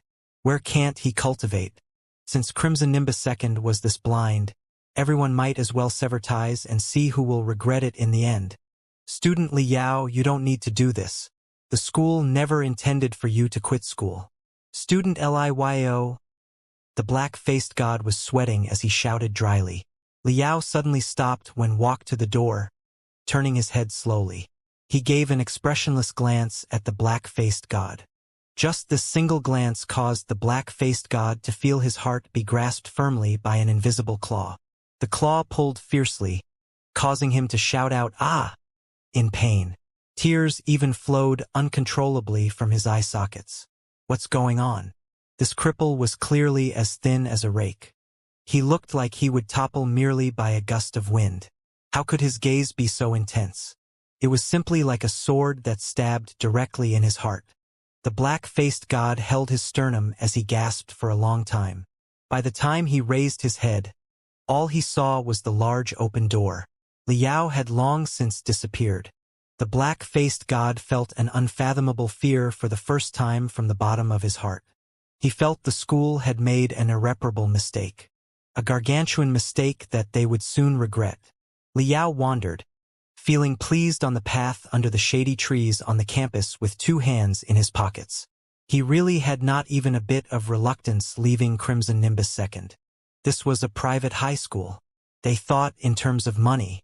The high amount of money he paid for tuition was only able to get him into the worst class, the common class. Other than the last month when he was under teacher Sun Biao's care, no other teachers had taken him seriously. And he was actually ruthlessly kicked to the side when he came back from the only time he represented the school in entering a competition. Even though there was the certain element of Helian Lai playing games on the inside, the school didn't have the intentions of persisting in fighting for Liao. What sort of loss would there be in leaving this kind of school? Right now, I'm going to enjoy the status of being a Class 1 disabled serviceman of the Federation. I'll be able to receive preferential treatment from quite a few cultivation gyms. In the worst case, I'll find a high-quality cultivation gym in the last month and cultivate on my own. Then I'll sign up individually to enter the entrance exams. I just don't believe that I won't be able to test into Deep Sea University. Liao resolved himself firmly. He spat out a long breath and spread out his arms. He felt only that the sky was high and the clouds were faint. An unfathomable grand feeling surged from his chest. Fuck you. Crimson Nimbus II. A shadow obstructed the top of his head right at this moment. Helian Lai had appeared once more in front of him. Liao was stunned at first, but quickly he let out a laughter from his heart. His laughter was utterly vicious. He was like a stomach-rumbling prehistoric T-Rex discovering a hungry wolf. Although it was as thin as a match, it was perfect to grind his teeth with. This is precisely what's called refusing to walk an available road of heaven and instead bursting into the doorless hells. Helian Lai, you're seeking your own death. Don't blame me. Liao laughed coldly in his heart. I've heard you went into a fury in the administration office and directly quit school. Fellow student Liao. Helian Lai spoke with a smile. He purposely spoke loudly to let all the surrounding students hear. What? Liao quit school. That's quite normal. He's just trash with only 7% of his actualization quotient left. What can he do if he doesn't quit school? It's not like that he can test into the 9 elites, right? What a real pity. I remember that he was quite fierce last month on Devil Flood Dragon Island in the Limit Challenge competition. It doesn't matter how fierce you are.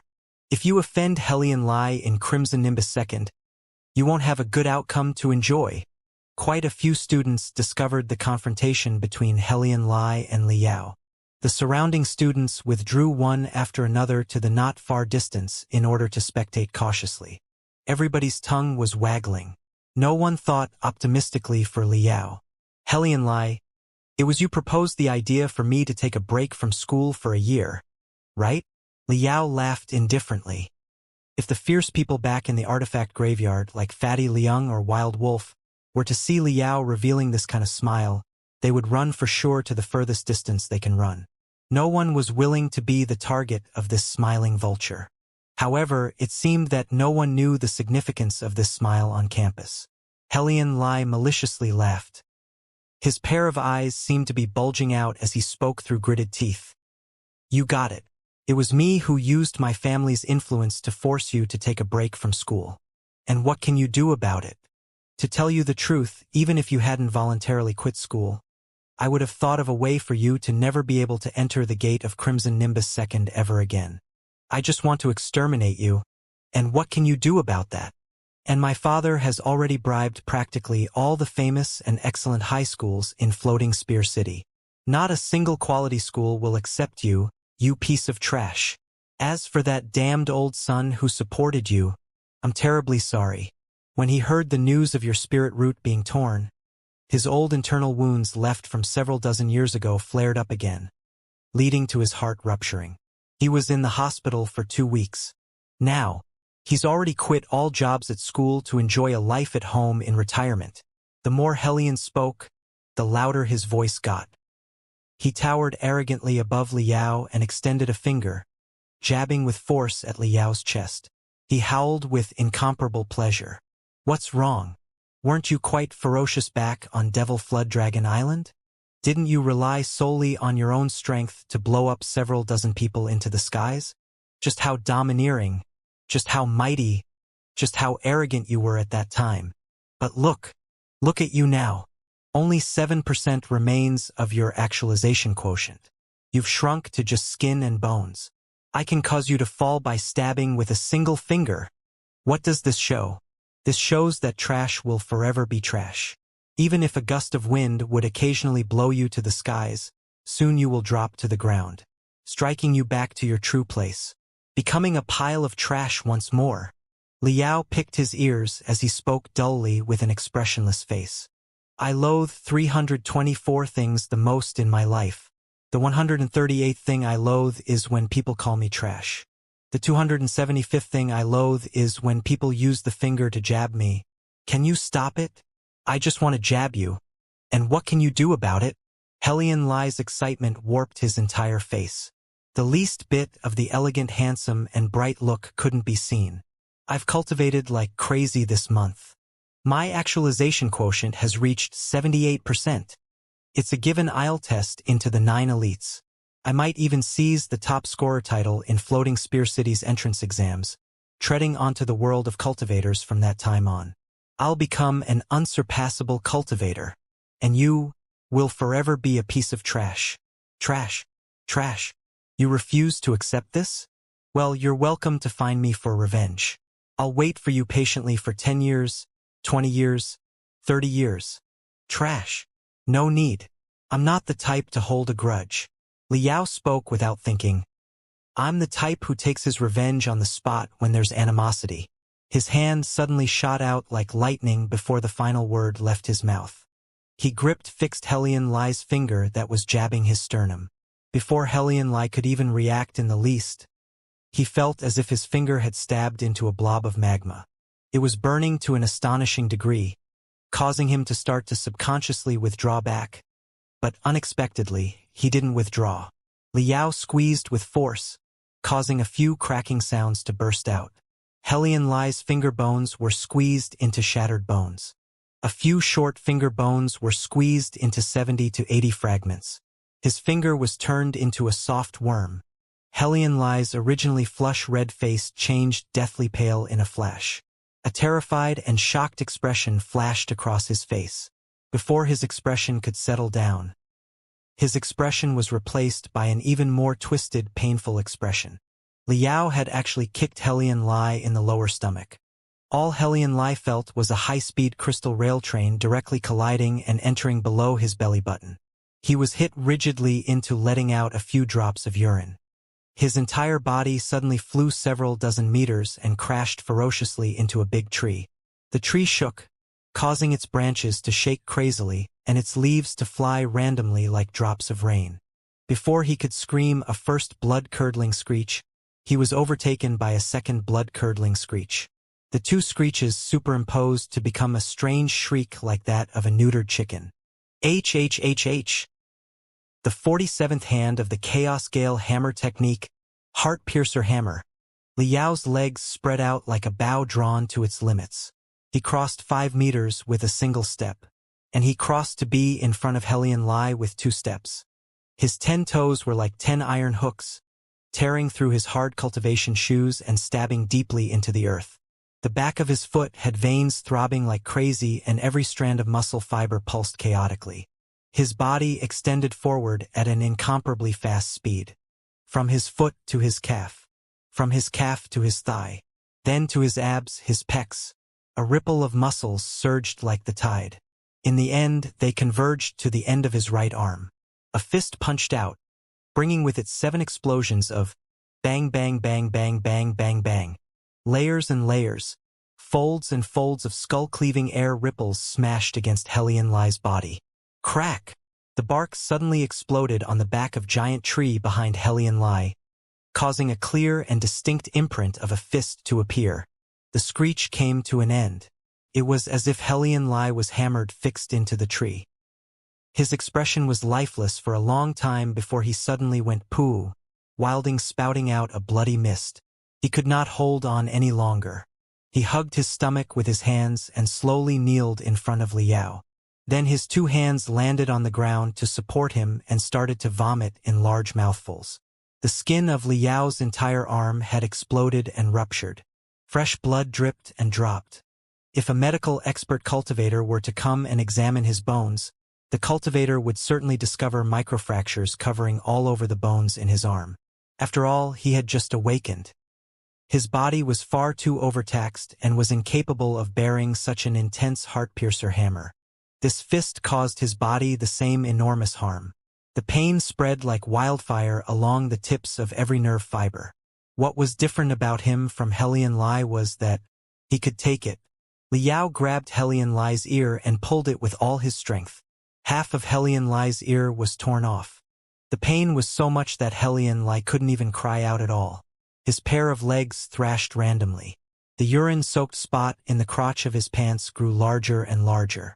Going close to Helion Lai's ear, Liao spoke articulately by pausing after each word. Can't even take a single blow. You are garbage. A silence. A deathly silence was all around. There were several hundred students congregated around these 2. Each one of them looked as if they had sunk into an incomparably absurd nightmare. They completely weren't capable of understanding everything that had happened. Everyone from the first years to the third years, from the students to the parents, looked at each other in confusion. The countless bewildered expressions all turned incomparably crazed, condensing into a single question. Did you see that? How about you? Did you see that? Everyone saw that, right? I'm not the only one whose eyes are playing tricks on me, making me see this hallucination, right? Such a large campus gave birth to a strange silence. The sound of Helion Lai vomiting stood out alone. He vomited until he was dizzy and dim, practically vomiting out all his intestines. He. Only after a long time passed did some people pinch their thighs to come back to their senses. They said he for quite a while. They were actually unable to speak half a sentence. This cripple Liao actually sent Helion Lai flying with a single kick.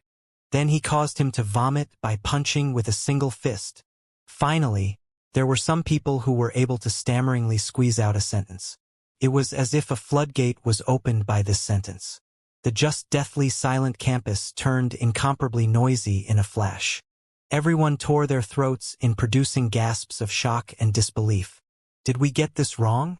Didn't Liao receive a critical injury and become a cripple? Isn't there only 7% of his actualization quotient remaining? How could he be this powerful?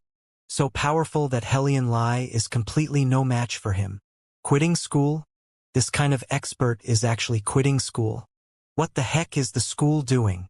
I've seen his battle videos on Devil Flood Dragon Island. He didn't look to be as ferocious during that time. What the hell is going on? He's simply much more powerful than he was a month ago. He clearly looks as thin as a match. But when he punched out with that fist just then, his entire body seemed to be pumped with air, expanding by a factor in a flash. Were my eyes blurry? Was I mistaken? Your eyes weren't blurred. I also saw it. That one fist was super ferocious. It had the faint hint of ancient martial techniques. but it's much more exquisite than the ancient martial techniques taught by our school. Look, you guys. Even the back of that large tree exploded from the strike. Wow. It's true. How crazy. Is this still a high school student? Liao spat out a breath slowly. All he felt was that his mind was clear and the air was crisp. The resentment that had filled his body had been swept clean, giving him an indescribable happiness. He did not feel like getting involved with his fellow students. So he strode open his legs, stepped over Helion Lai's body like stepping over a dead dog, and headed walking towards the school gate. A few dumbstruck teachers were standing to the side. Their bodies were completely frozen. They didn't know if they should go up and stop Liao. Right at this moment, an ear-piercing rumble permeated over Liao's head, sounding like an arriving giant beast. Liao squinted his eyes and raised his head to look. He saw a flame shoot from the southeast over here at lightning speeds. It cut the skies in two, looking like a sharp flaming warblade. It reached the skies over the school in a flash and orbited around the school in a circle, creating a flaming tornado. It was an incomparably domineering flying shuttle. Its rumbling sound was like a great, wild giant beast howling, drawing the attention of the other students. Quite a few people raised their heads to take a look and found that they were unable to take their eyes off it. The knowledgeable students cried in astonishment. It's the Scarlet Flame Battle Shuttle. It's just as famous as the Mystic Bird Battle Shuttle. The Scarlet Flame Battle Shuttle. Wow! It really is the Scarlet Flame Battle Shuttle. You can tell from its sound. It's the highest quality model. Its propulsion glyph array went through special customization to allow its speed to burst out to 2 times the speed of sound. It's a super amazing top-grade flying shuttle. It's too beautiful. It's simply just like how they show it in the ads. A mass of concentrated flame. Its design is totally different from the Mystic Bird Bat shuttle, but it has the same kind of complete boldness to it. It's incomparably tyrannical. Wow! You can't find this shuttle for cheaper than 30 million, right? 30 million? That's just the base model. This top-grade version with its specifically customized propulsion glyph array can cost at least 80 million. Who else can drive such an unrestrained flying shuttle besides Demon Blade Peng Hai? To come to our school. The Scarlet Flame Battle Shuttle made one more circular loop in the air under the surrounding incomparably envious gazes of everyone. Finally, the shuttle found its target. It made an utterly strange, sharp-angled turn in the air and stabbed down, aiming at Liao. Whoosh! Liao closed his eyes subconsciously. All he felt was a shooting star pierce through the sky heading straight in front of him. The Scarlet Flame Battle Shuttle came to a stop at low altitude at a distance of 3 to 4 meters away from Liao. It was like a mass of raging flames hovering in the void. This was a flying shuttle with a completely different style of design than that of the Mystic Bird Battle Shuttle. The Mystic Bird Battle Shuttle was stealthy, minimalist, and profoundly concealed. In contrast, this Flame Battle Shuttle was totally a byword for aggressiveness, domination, and unrestrained. It was as if this shuttle was made by directly taking lava and congealing it with the skeletal remains of a phoenix. It could burn a path to your heart with just a glance of an eye. It made people be fired up with hot blood, igniting their souls. TSSSS. The cockpit door to the Scarlet Flame Battle Shuttle opened. Wearing a red tank top and shorts that were as revealing as you could imagine, with skin as exquisite as honey, with a series of 8 bells tied to her ankle, a long-legged woman leapt out of the shuttle. Gasp! Everyone took in a breath of cold air. This woman was not beautiful in the traditional sense, but she was the type that was best at attracting people's eyes. She was like a forever radiating tiny sun. An unmatched beauty, no matter how devastatingly beautiful, would be incapable of seizing away people's gazes as long as she was present. What a young woman! I'm guessing she must be at most in her 20s, and she actually drives a luxury flying shuttle worth nearly a 100 million. Her aura is so powerful. I can't even breath from the pressure. She has to be a cultivator, right? She's certainly a cultivator and a very ferocious one at that. Even if she hasn't reached the same level as Fiend Blade Peng Hai, she's at least around the same level as Headmaster Zhao. Her aura is way too powerful. Her eyes are super sharp. They're simply like two blades. Two scorching blades. Scary. She's way too scary. The surrounding observers were chatting animatedly. Not one of them dared to look face to face against this tiny sun. They held their heads low and whispered amongst themselves. In an instant, everyone had taken the matter between Liao and Helian Lai and threw it to the back of their minds. Everyone discussed in low voices. They could tell that this woman had a large background with a single glance. Who did she come looking for here at Crimson Nimbus 2nd? Even Liao was stupefied in place. It took a long time before he spoke. Ding, ding, Sister Ling, or Ding Ling Dang Lang. It's up to you. With a large wave of her hand, Ding Ling Dang slapped Liao on the shoulder. She spoke with complete domination. Come then. Sister is treating you for a meal. You came here for me? Liao blinked his eyes, unable to get over his shock. Shouldn't this woman long have returned to the Grand Desolate? Nonsense. I was in Floating Spear City for a whole month, precisely waiting for you to wake up. I got some information 5 days ago about an extremely rare winged indigo shark roaming about the Far East Ocean. The swim bladder is a priceless treasure. After going through decoction, the swim bladder has an extremely good recovery effect for patients in comas. I just paid a visit to the Far East Ocean. Took me 3 days to finally hunt down a winged indigo shark. I didn't expect that you would wake up already and had even sneaked out of the hospital. I had to ask around for quite some time before I found out that you went to school. Looks like your recovery is going quite well to be able to hit someone into pissing their pants. Ding Ling Dang had casually glanced a look at Helian Lai and spoke, beaming with smiles. It's going so. The main thing is that I haven't eaten yet. If I ate until I'm full, my kick just then would have destroyed his bladder. He wouldn't be able to piss at all. Liao returned to being calm and spoke while shrugging his shoulders. Ding Ling Dang laughed with a pfff. She pinched Liao's shoulders forcefully a few times while speaking. You've really lost weight. You're just skin and bones. Come on, let's go eat. I spent quite some time looking for you. I'm hungry even if you're not. She dragged Liao into the flying shuttle without giving him a chance to speak. The Scarlet Flame Battle Shuttle was a racing-type shuttle, so it used saddle-like seats. At most, it could seat 2 people front and back. Liao sat behind Ding Ling Dang. He hesitated for a moment, hardened his courage, and hugged tight her strong, supple, and powerful waist. Hold on tight. We're leaving. With a whistle from Ding Ling Dang, the cockpit door closed. The interior of the shuttle was flowing with brilliant, colorful lights. It was like there was a myriad of flaming serpents dancing on the walls. Soon, a gigantic kickback force arose, forcing Liao to stick to Ding Ling Dang's body. Her short hair was very hard like steel needles. They pricked against Liao's face, creating a very strange, numbing sensation. Whoosh!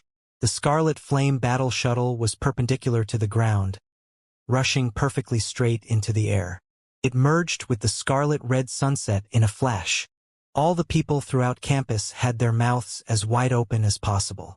Their necks stretched as high as they could, and their line of sight was locked dead on the Scarlet Flame Battle Shuttle.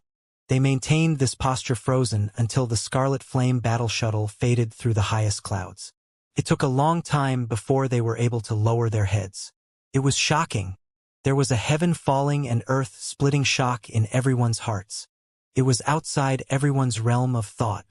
This female cultivator, who drove a near 100 million credit flying shuttle, actually came here to find this piece of trash Liao. The two were even good old acquaintances. Wasn't Liao a poor destitute kid from the slums? Didn't he receive a critical injury? Wasn't his spirit root destroyed, reducing him to a cripple? How can he be this powerful, this irrepressible, this fortunate? Liao, was he really a piece of trash? The surrounding observers looked at each other in confusion. Occasionally, some people would notice Helian Lai still laying on the ground and vomiting. The look of pity thrown at Liao just now was increased by tenfold at this time and was tossed towards Helian Lai. And Crimson Nimbus 2nd's headmaster Zhao Shud and the Black-Faced God were together in the headmaster's office facing the window. They watched the Scarlet Flame Battle Shuttle speechless. They were incapable of retracting their expressions of stupefaction for a long time. Took a full 30 seconds or so for Zhao Shi to have a cold sweat trickle from his forehead. His two legs also began to tremble lightly. Hellion Ba, Hellion Lai. You two father and son have brought me disaster and calamity this time. Zhao should talk to himself at the volume of a mosquito, and his facial color gradually turned ashen. He spoke through gritted teeth. Investigate. Investigate ASAP. Which cultivator does this Scarlet Flame battle shuttle belong to? How could Li Yao, this destitute kid, have a relationship with a cultivator? What sort of hidden powers are backing this kid? Investigate now. Now. Yes. Headmaster. I will go right away. The black-faced god's speech was also messy. He staggered and stumbled out of the headmaster's office. In the sky, the way Ding Lingdang drove the flying shuttle was exactly the same as her personality. It was as rough as possible, it was as dominating as possible, and it was as tyrannical as possible. She floored the propulsion glyph array of the Scarlet Flame battle shuttle to its limits within only 0.1 seconds. The Scarlet Flame battle shuttle tore through the skies in a flash, reaching the speed of sound. It surged and charged, battering through the air completely freely. Yet, this woman was still not satisfied. She piloted the Scarlet Flame battle shuttle to rush left and charge right in between the clouds, turning at incomparably exceedingly fast speeds. It seemed that Li Yao had placed himself amongst the raging waves and stormy seas. It was as if he was being yanked around fixed by an enormous maelstrom, when suddenly, a tide flung him several hundreds of meters in the air, then falling suddenly once more to the distant sea floor. Li Yao was forced to embrace Ding Lingdong's waist tightly. His face was a deathly white sheet. Had he not have prior car racing experience in his previous life, he probably would have vomited up even his bile long ago. Ding Lingdang rode as fast as lightning for about 3 minutes before stopping. She turned around to look and raised her eyebrows in a bit of surprise. She laughed, saying, "Not bad there. Out of 10 people who ride my flying shuttle, 9 of them would pass out on the spot. People ride your flying shuttle often?" Li Yao had to take a few deep breaths in order to recover. He asked incredulously. Ding Lingdang shrugged. At first, there were a few people. However, there hasn't been many in the past few years. Every time I want to take people out of the kindness of my heart, everyone would avoid me like they've seen a ghost. How boring. Forget it. Let's not talk about this stuff. Come on. I'll show you something invigorating. She pressed a glyph array on the control panel, and the cockpit door of the flying shuttle opened with a TSSS. A thick biting cold air danced madly in the narrow cockpit. Li Yao was dumbstruck. Then he gazed through the small crack to the outside. All around him was a boiling sea of clouds. They're several thousands up in the sky. What the hell was this woman up to? Ding Lingdang chuckled, and she actually stood atop her seat and spread open her arms. She walked swaying to the outside of the cockpit. There were 2 small flame-shaped wings on the 2 sides of the Scarlet Flame battle shuttle. The wings had a streamlined shape and were utterly narrow. Rather than saying they were wings, it might be better to say they were decorative bumps. Ding Lingdang was standing on the left flame wing at this moment. She looked at Li Yao with squinted eyes that contained an expression of utter provocation. Li Yao's mind heated up. Unrestrainable craze surged forth wildly from the depths of his veins. With an unknown source of courage, he actually clung to the edge of the cockpit, crawled out swaying, and stood on the right flame wing. "Didn't you say you were going to treat me for food?" Li Yao did not avoid Ding Lingdong's eyes in the least. He used an even sharper expression as a counterattack. Ding Lingdang bathed in the afterglow of the setting sun. She spoke with utter content. "The surrounding here is quite decent, right? Look at this sky. Look at this earth. Don't you feel all your worries being flung to the back of your mind? Your appetite will immediately open wide and you'll be able to eat 10 roasted chickens right away." Li Yao was stunned. He gazed off to the horizon and was immediately moved by the several thousand meters high view. Layers of clouds boiled like angry waves within the vast and boundless world, molding into divine-like shapes. Layers upon layers of red were painted under the blood-red illumination of the setting sun. condensing to a rouge-like color in the greatest depths and diluted to a peach-like color on the lightest surface. Liao never knew that this world actually contained thousands upon thousands of different shades of red. Every shade of red was a core-shaking red that pulled one's heartstrings. This red cloud sea churned, changed, condensed, and dispersed endlessly along a whistling gale. And suddenly, from the thousands of different forms of red came sketches of gold lines. They were like gold fish leaping forth from the Red Sea, morphing out wings and soaring freely. A gale of wind would occasionally rip tears into the sea of clouds. Looking below the tears, Liao could see all of floating Spear City below his feet. The city was like a giant turtle with its limbs spread out, lying unmoving on its belly. Needless to say about the flying shuttles and pedestrians, even the skyscraping buildings turned into tiny toy building blocks. It was like they left this mortal secular world, and all that was left between the billowing and grand world was these two. Their surroundings were extremely noisy. The wind tore endlessly against their eardrums. Yet at the same time, things were extremely quiet. Not even the least bit of noise from the secular world existed. All they could hear was the batum-batum beating of each other's hearts.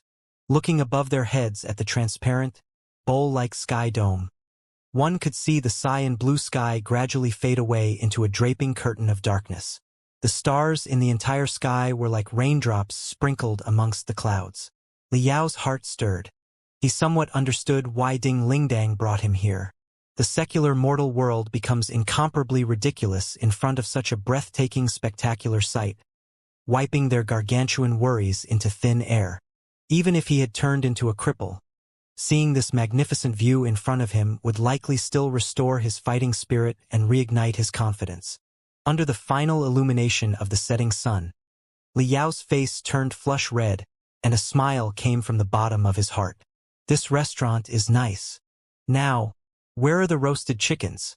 Ding Lingdang fished out an enormous military pack from the back of the Scarlet Flame battle shuttle and closed the cockpit cover with her long legs. She placed the greasy and dirty military pack directly on the rooftop of the flying shuttle worth several tens of millions. She fished out one after another as if performing magic, holes and holes of wonderfully fragrant roasted chicken, chops and chops of braised pork joints, and links of blood sausages.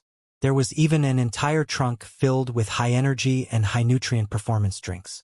Liao's nose quivered and he took a deep breath. With eyes radiating with an energetic glow, he said, "It's all ghost food and drinks from the underground ghost market?" Ding Lingdang grinned widely, exposing 2 rows of snow-white teeth. She laughed while saying, "You just woke up from a long coma. According to common sense, you should eat light porridge and mild meals. Would something this greasy be fine?" Of course it was fine. A thunder cry rang out from Liao's stomach. Without a word, he directly spread open his hand and grabbed a roasted chicken. A bite from the left, a bite from the right, a bite from the top, a bite from the bottom. He ate this 1.5 to 2 kilograms roasted chicken completely clean in just 4 bites. Crack, crack. A meat grinder-like sound rang out from his mouth. His cheeks bulged out enormously, but they returned to normal in a flash. This is what it means to be alive again. With a roasted chicken down his stomach, Liao's face revealed a small trace of healthiness. He licked and licked the oil-drenched edges of his mouth, wishing for more.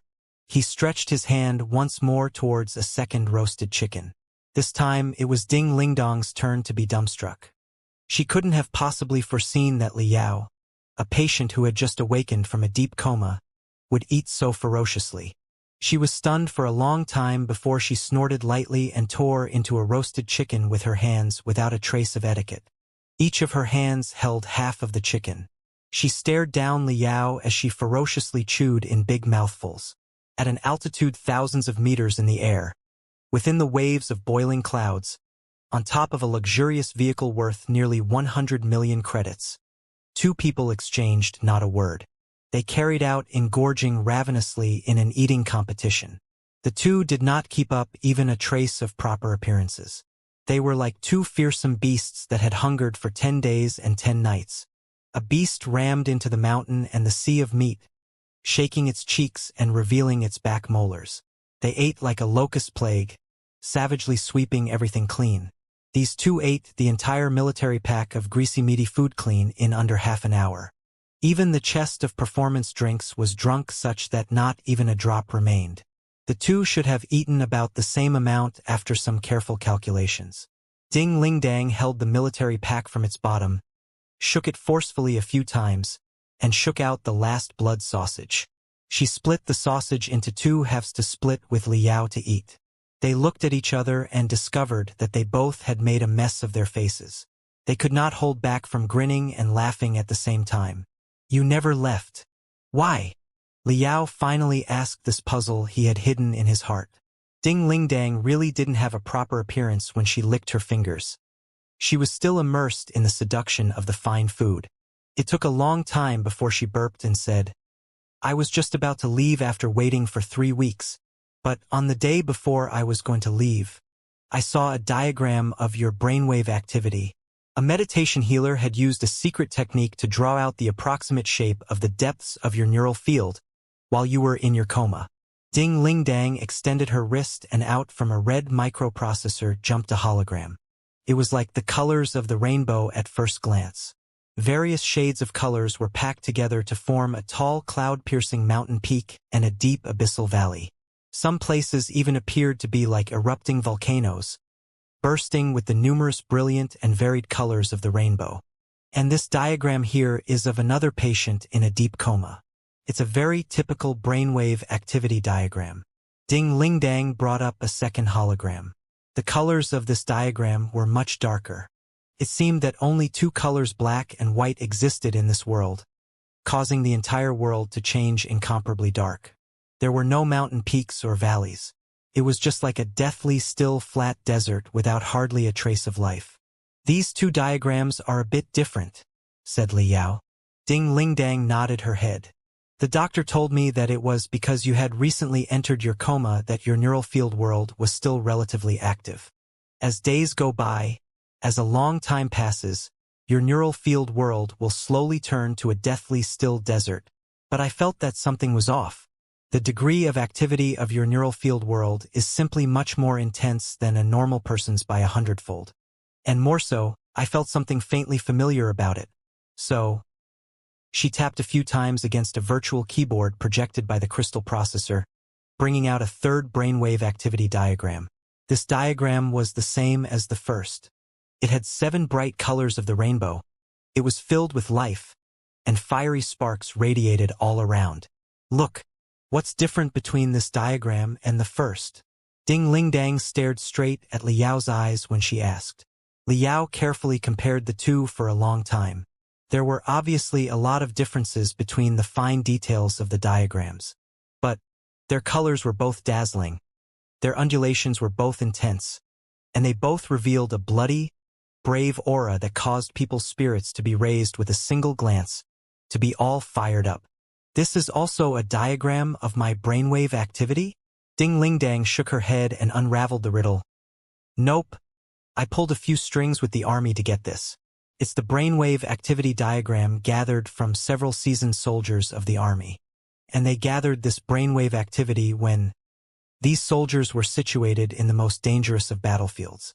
They were engaging in precipitous close combat, fighting against the demon beasts to the bloody end. Liao was stunned for a moment. He tried again to carefully examine the two brainwave activity diagrams to identify any differences. He was still unable to differentiate too much between the two. He never thought his neural field activity would be this crazy while he was swallowing Oyezi's memories. It was actually the same as blood-soaked soldiers engaging in close combat. Or maybe it was due to this crazy brainwave activity that led to his spirit root to be torn and caused his actualization quotient to plummet. Ding Ling Dang spoke with eyes filled with admiration. I knew it when I saw your brainwave activity diagram. Even though you had fallen into a coma, you still continued to engage endlessly in close combat within your mental world. So I changed my plans. I decided to wait 1 more month. And sure enough, I waited it out. So how goes it? What's the next step you're planning to take? Are you still going to enter in this year entrance exams? Of course. Liao responded instantly. He squeezed his hand lightly into a fist, making the veins on the back of his hand gradually come into view. They were like dragons hibernating within his body, totally coming to. The large mass of food that he whale-swallowed entirely transformed into pure energy, endlessly nourishing Liao's body. The energy caused every single dried-up cell in his body to be filled once more with strength and shine with thriving vitality. I will be cultivating like mad for this next month.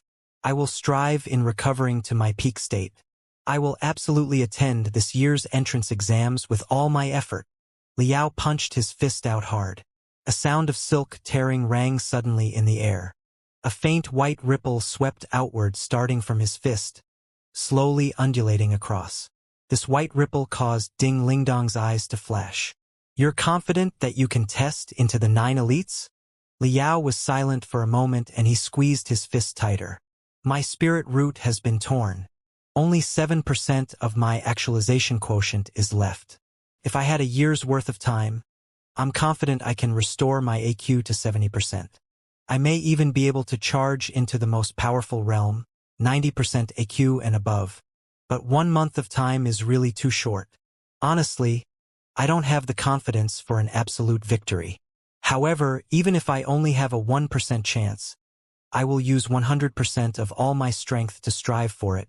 It would be good if I win, but losing is fine too. I will only know after I go for it with all my effort. Not giving it my all is the same as giving up. It's not my style. Great. I knew it then that you were destined to be a member of our grand desolate war institution. Ding Lingdang did not conceal the hungry glow in her eyes at all. It looked as if she wanted to swallow Liao whole with a single bite. Liao was stunned.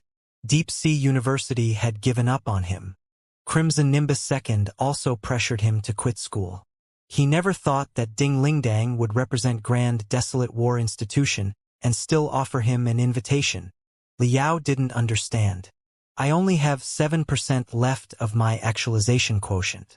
I've turned into a cripple under the vast majority of people's eyes. Your Grand Desolate War Institution still supports me. Ding Lingdang looked straight at him while she spoke seriously. I told you this when I first met you. There is a total of 9 elite universities in the Federation. 8 of them educate cultivators. As for our Grand Desolate War Institution, we only breed true warriors. This wasn't an exaggeration, but is the basis upon which the Grand Desolate War Institution was founded on. Ding Lingdang sat her buttocks down next to Liao. She faced Liao and narrated the origins of the Grand Desolate War Institution. Liao only knew then the massive difference between the Grand Desolate War Institution and the other 8 elite universities. Aside from the Federation's first military college, the other elite universities were created when the nation was first founded. Each and every cultivator guild united together to create these universities. The goal of these schools was to educate cultivators for the sake of creating new blood for the various cultivator guilds. They walked the path of eliteness from the start, counting as the typical academic institutions. The Federation's first military college also, more or less, had the same goal when they were established. Their goal was to foster military cultivators. Therefore, the cultivation potential of students was of high consideration by these 8 universities. They looked especially at the actualization quotient. It was unacceptable if the AQ was even the least bit lacking. However, the Grand Desolate War Institution was different. The Grand Desolate War Institution was located in the Demon Beast Wasteland. It was spontaneously established by unaffiliated cultivators and the martial civilians. It was completely unorthodox. There were over 10 million square kilometers of land in the northern region of the Federation. Even though the environment was of the poorest of qualities with a sky filled with yellow sand and desert land everywhere, there was actually a rich abundance of resources and crystal mines stored underground. Countless adventurers came here within the past several hundred years with hopes of making a fortune. They settled here and multiplied. Yet, this place was actually the region where demon beasts had wreaked the most havoc in the Heaven's Origin sector. There were many demon beasts, comparable to the Far East Demon Kingdom back in the day. According to the speculation of many experts and scholars in the cultivator world, countless cracks of space exist in the depths of the Grand Desolate region located in the extreme north of the Federation. These cracks allow passage to a greater thousand world controlled by the demon race. The Blood Demon Sector. The Grand Desolate region was precisely the border between the Heaven's Origin Sector and the Blood Demon Sector. The powerful demon beasts and demon race can come at any time through the cracks in space from the Blood Demon Sector, entering the Heaven's Origin Sector in a steady stream. The Grand Desolate region became the Star Glory Federation's front line for all eternity, engaging in the flames of war for several hundreds of years continually. It was known as the Demon Beast Wasteland. Even though the Federal Army had stationed troops in the Grand Desolate region, each of the major cultivator guilds also formed their own hunting squads to infiltrate the wasteland and purge evil. But the Grand Desolate region spanned a distance of thousands of miles. In the end, there were several places that were unable to be covered by the army and the cultivator guilds. The human race that lived in the Grand Desolate region could encounter demon beasts at any given time. After several hundred years of cleansing, the remaining survivors were not lacking in bravery and had no fear of death. They were the strong who fought with bravery and fierceness, natural selection, survival of the fittest. By slaying several demon beasts in close combat, these powerful also turned into absolutely strong existences with ferocity on the level of demon beasts. Even ordinary people, who originally did not possess good talent, were able to ascend to become cultivators through experiencing several hundred bloody battles and luckily escaping death. The powerful amassed together automatically for the sake of survival. They took their own close combat experience and passed it on to those like them. At first, there simply were just some unfixed and casual activities such as martial arts exchange conventions, hunting experience lectures, etc. Everyone sat around and compared notes on their martial arts while roasting demon beast meat, exchanging their experiences. It wasn't until later for the organization known as the Grand Desolate War Institution to be formed. A portion of the people who faced demon beasts in close combat had received critical injuries. No longer suited for fighting the enemy, these powerful stayed in this organization and passed on their martial arts and combat experiences to the youngsters. The number of powerful humans in the Grand Desolate region grew larger and larger with the passing of several hundred years of development within the 100-year bloody battle with the demon beasts. Even quite a few high-stage cultivators were able to emerge forth from the mountain of corpses and the blood-filled sea. The actual strength and teaching standards of the Grand Desolate War Institution kept increasing. Finally, they rose to become one of the 9 elites. Although they were one of the 9 elites, Grand Desolate War Institution continued to maintain its crudeness, barbarism, and their tradition in emphasizing actual combat. Their standards of selecting students were not quite the same as the other 8 elites. To become a cultivator, one needs to have their actualization quotient reach 100%. Their spirit root must be awakened. But it wasn't necessary for things to be that complicated when becoming a warrior. Even if there was only 1% of an actualization quotient remaining, as long as one's fist can still be clenched tight, as long as one's heated blood can still boil, as long as one can still charge and attack without being affected by the howls of the opposing powerful demon beasts, it was enough. The Grand Desolate War Institution did not breed cultivators. They only bred warriors. Ding Lingdong's glowing eyes shined as she stared at Liao. She spoke earnestly. "You've just awakened. I still don't know to what degree you can recover your body to in the end, so right now I can't give you any guarantees. However, please be convinced of Grand Desolate War Institution's sincerity. Student Liao, if you are willing, I hope to be able to closely observe your cultivation for the following month, to move one step closer to confirming your recovery state. At the same time, I will fight for preferential treatment for you as much as possible. The time for special enrollment has already passed. It would be very hard to arrange, but a preferential score treatment shouldn't be a problem. I will do my best to fight for the best preferential score treatment." Liao was finally moved. The style revealed by the Grand Desolate War Institution was completely different than that of Deep Sea University. Ding Lingdang held a unique charm that was different than that of Xianxia. It was the kind that comes when one will persist until the very end once a target has been fixed. The charm that comes from absolutely completing something.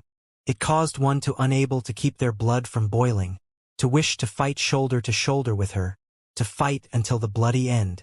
What do you think, Student Liao? I saw the blazing flame in your eyes. Your heart has already stirred. That's right. Be a straightforward man. Let's do our best together for this following month and blast out a never-before-seen miracle. Let's make those people who look down on you feel regret. Then let's enter the Grand Desolate War Institution's combat department in a magnificent fashion. Become a heaven and earth-defying warrior. What do you say? Ding Lingdong's passion radiated all around. She was completely ignited. Liao also was boiling. Suddenly, he smashed his fist down and growled, "No good!" Ah! Ding Lingdang blinked her eyes. Her expression was sluggish. What do you say? No good. I won't enter Grand Desolate War Institution's combat department. Liao repeated very seriously. Ding Lingdong's charming face broke down completely. Yo yo yo yo. Student Liao, we just ate that meal so happily just now. We chatted in our conversation so amiably. When I introduced the history of the Grand Desolate War Institution to you, the flame in your eyes was blazing and bursting. You were clearly super interested. That rejection you did in the end was way too snappy. Amiableness is amiableness. Happiness is happiness.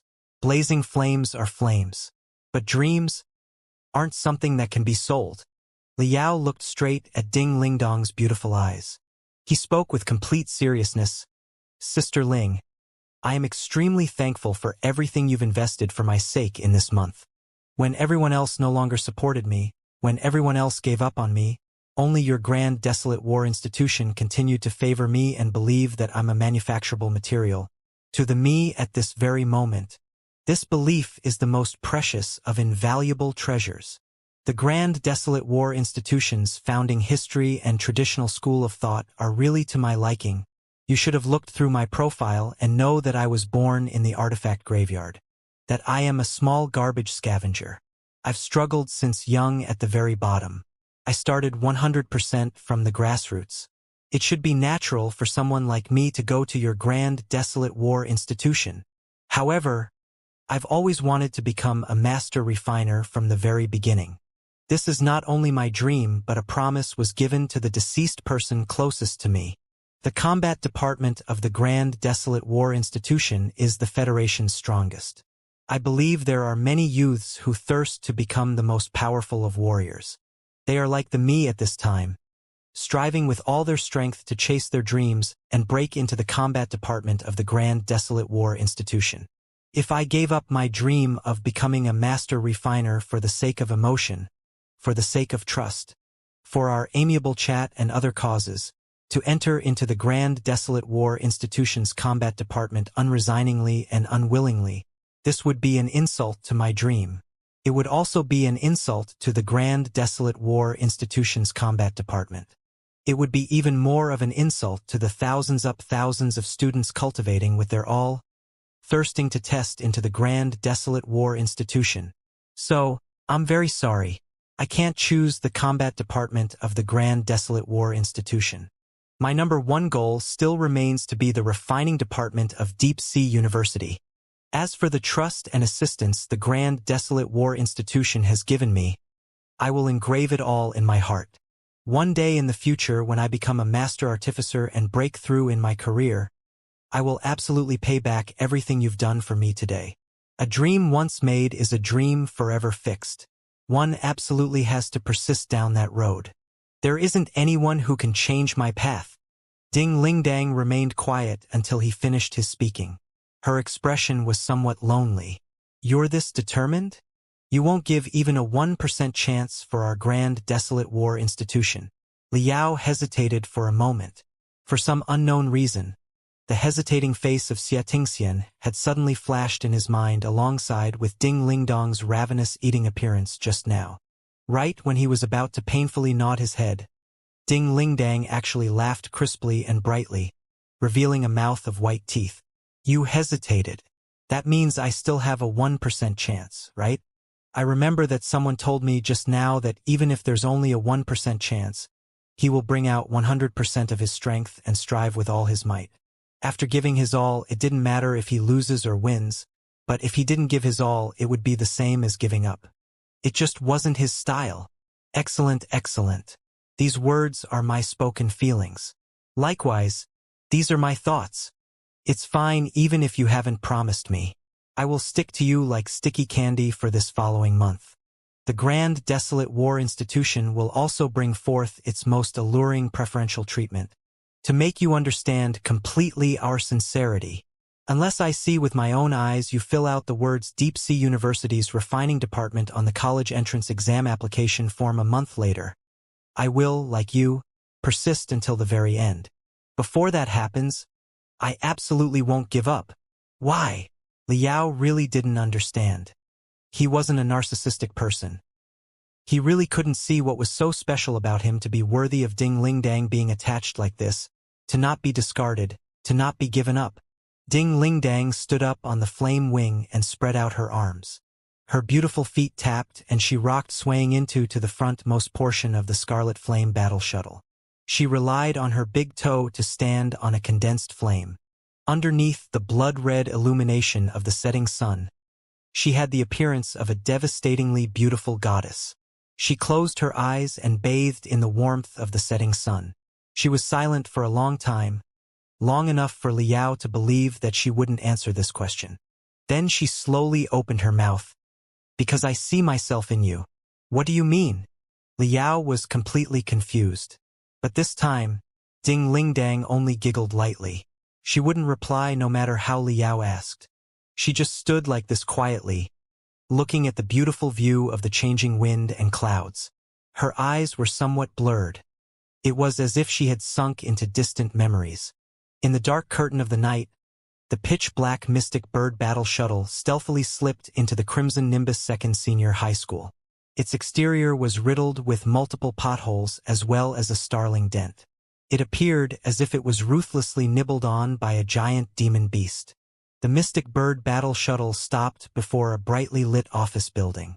In the blink of an eye, the cruiser melted into thin air and was replaced by a black armor-wearing young man who was covered in dust. With a flicker of his figure, the black-armored young man disappeared and reappeared inside the principal's office. The lights of principal's office were still on. Several school leaders' eyes were boiling red, noticing the black-armored young man's arrival. Some hope burst forth in their eyes. One by one, they all ecstatically stood up. Peng Hai, you're here. Fiend Blade Peng Hai looked at everyone around. His facial expression was cold as ice. He appeared to be laughing yet not laughing. What happened? I only went away to the wasteland to cultivate for just a month. Yet you've created such a ruckus here. Not only that, but you also drove away teacher Sun Biao in anger. Zhao Shud, He Mianchen, and a few other high-level school leaders were all shocked. Zhao Shud embarrassingly replied, Old Sun is too stubborn. If he wants to go home, no matter what we do we can't stop him. We plan to wait for a few days till his anger has subsided. But we didn't expect you to be back before that. However, today, it's not about Old Sun but Liao. Did you know? Zhao Shud was not yet finished before Peng Hai coldly interrupted him. Do you know why I had promised I would help Crimson Nimbus 2nd Senior High School in instructing the students? Zhao Shud and He Mianchen stared at each other before replying hesitatingly. Peng Hai, you're an outstanding graduate of Crimson Nimbus 2nd Senior High School. Now everyone is Crimson Nimbus Sec's family. You coming to instruct the younger generation is a matter of course. Hey. Peng Hai laughed strangely as he very slowly and calmly said, Zhao Shud, you listen to me carefully. If you can't remember, then let me refresh your memory. It was teacher Sun Biao who had rescued me from the slums and brought me to the Crimson Nimbus 2nd Senior High School. I was just a hillbilly with a dusty and dirty appearance. At that time, all of you acted like snobs and didn't take me seriously. On the contrary, all of you scolded and shouted at me and made it difficult for me. Don't even think for a minute that I've forgotten anything. If I wasn't trying to be respectful to teacher Sun Biao, I would be too lazy to even look at your rotten faces, let alone fostering the new students of Crimson Nimbus 2nd Senior High School. As for Liao, not only is he the newest seedling uncovered by my most respected teacher Sun Biao, he has also helped me conduct special training for 1 month, by virtue of which my strength has stepped onto a new level. I have the best relationship with these two. Since your actions have driven them away, why should I even stay to help you chop sueys to train new people? You can look out for yourself. From this moment on, any cooperation between us is completely terminated. If Zhou has anything to say, he can come and directly look for me. Peng Hai coldly spoke, took a long, deep glance at everyone, and suddenly disappeared. From outside the window came the departing noise of the Mystic Bird battle shuttle. By the time Zhao Shud and the others got to the window, a black tail like the ripples left by in a sea of black ink appeared in their sight as it disappeared into the darkness of the night. Zhao Shud lost his wits completely. He sat down on a chair and his lips trembled for a long time, but nothing came out from his mouth. Inside the Mystic Bird battle shuttle, the spiritual glyphs engraved upon the control panel emitted a faint light, shining upon Fiend Blade Peng Hai's face. The expression on his face was exceptionally heavy. After pondering for a bit, Peng Hai turned on the crystal processor and sent a message to a spiritual crane number. Just 0.01 seconds after, dozens of kilometers away in the clouds, Liao's wristwatch slightly shook. The mini crystal processor had received a message from some unknown number. It's him. Liao was a little taken aback. It was the contact info of the man he had been sparring for 1 month in the militant wolf slayer gym. Liao was really curious about this tyrannical, mysterious figure. However, in the underground ghost city, everyone had to abide by its rules. One must never remove their mask if they don't know the identity of the opposing party. He's inviting me to the Upper East District to see his real identity and also wants to make a deal with me? Liao pondered over the address sent by the gym guy. The address happened to point at the most central location in the Upper East District and was one of the tallest buildings in Floating Spear City. It was one of the Floating Spear City landmark, rumored to have the personal training rooms of many cultivators inside. Who the hell is that gym guy? Unexpectedly calling me to meet him at the Crystal Sky building. Liao was a little surprised. From the bottom of his heart, an impulse to leap surged forth. He now had the opportunity to actually see how luxurious a legendary cultivator's private training room was. After thinking for a moment, Liao accepted the gym guy's invitation. A friend is looking for you? Where do you want to go? I'll take you there, Ding Lingdang said with a smile. Liao lightly tapped on the hologram before the location area of the hologram turned into a fragment and flew out to build an extremely vivid three-dimensional map. Ding Lingdang arbitrarily swept a glance, but suddenly, her gaze was transfixed. She appeared to be frightened out of her wits. You want to go to this place? Do you know the owner of this place? What is your relation with him? Liao, after a bit of thinking, replied, You can say, we have trained together for a month. You have trained with him for a month? Ding Lingdang turned completely foolish. Looking at Liao, the expression in her eyes was also a little sluggish, as if she was looking at some monster, one out-and-out evildoer. Is there a problem? Do you know this guy? Liao touched his cheek while Ding Lingdang looked at him with a hint of fear. Yeah, this guy is your high school alumni. It would be more strange if he could not discover a monstrous genius like you with his sinister insight. Ding Lingdang muttered in such a low voice that only she was able to hear herself. Her facial expression had turned extremely weird.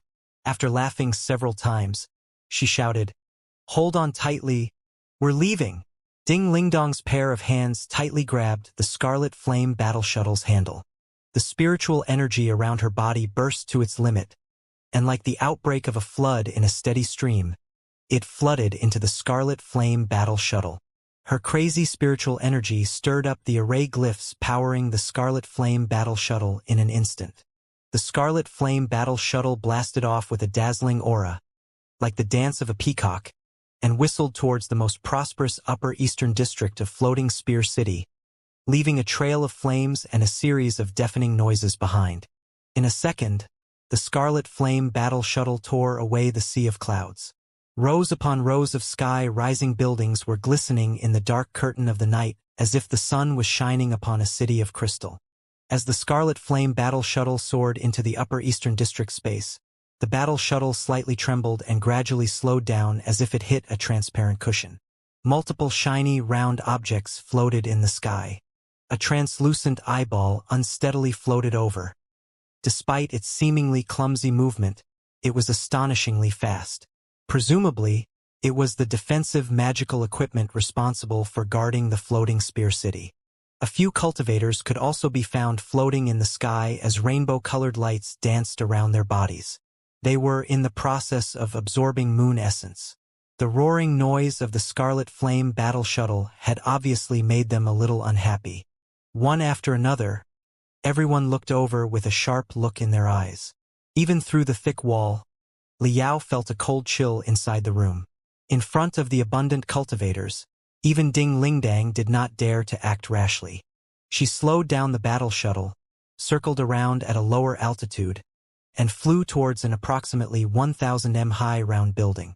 In the Upper Eastern District, flying shuttles were the main means of transportation. Cultivators also liked to fly as high as possible on their flying swords. Thus, the top of each high-rise building had hundreds of branches spread out, at the end of which was a small air terminal. Looking from afar, it appeared as if the rows upon rows of crystal trees were growing to create a city of trees. Ding Lingdong's Scarlet Flame battle shuttle landed upon one of these branches. At the center of each air terminal was a small transmission formation. Ding Lingdang brought Liao to the transmission formation and entered a glyph on the control panel. In Liao's vision, everything suddenly disappeared. With the flash of a blinding light, Liao and Ding Lingdang appeared inside a small training room. The length and width of the small training room were no more than 20 meters. It was much smaller than the underground city's militant wolf slayers' cultivation gym. There were no windows inside. The walls slightly exuded a milky white aura, and the air inside was extremely fresh, giving off a slight grassy fragrance. Breathing the air here made one feel refreshed. Strengthening equipment and treadmills were casually placed inside the room. There were no priceless, high-level training equipment as Liao has imagined.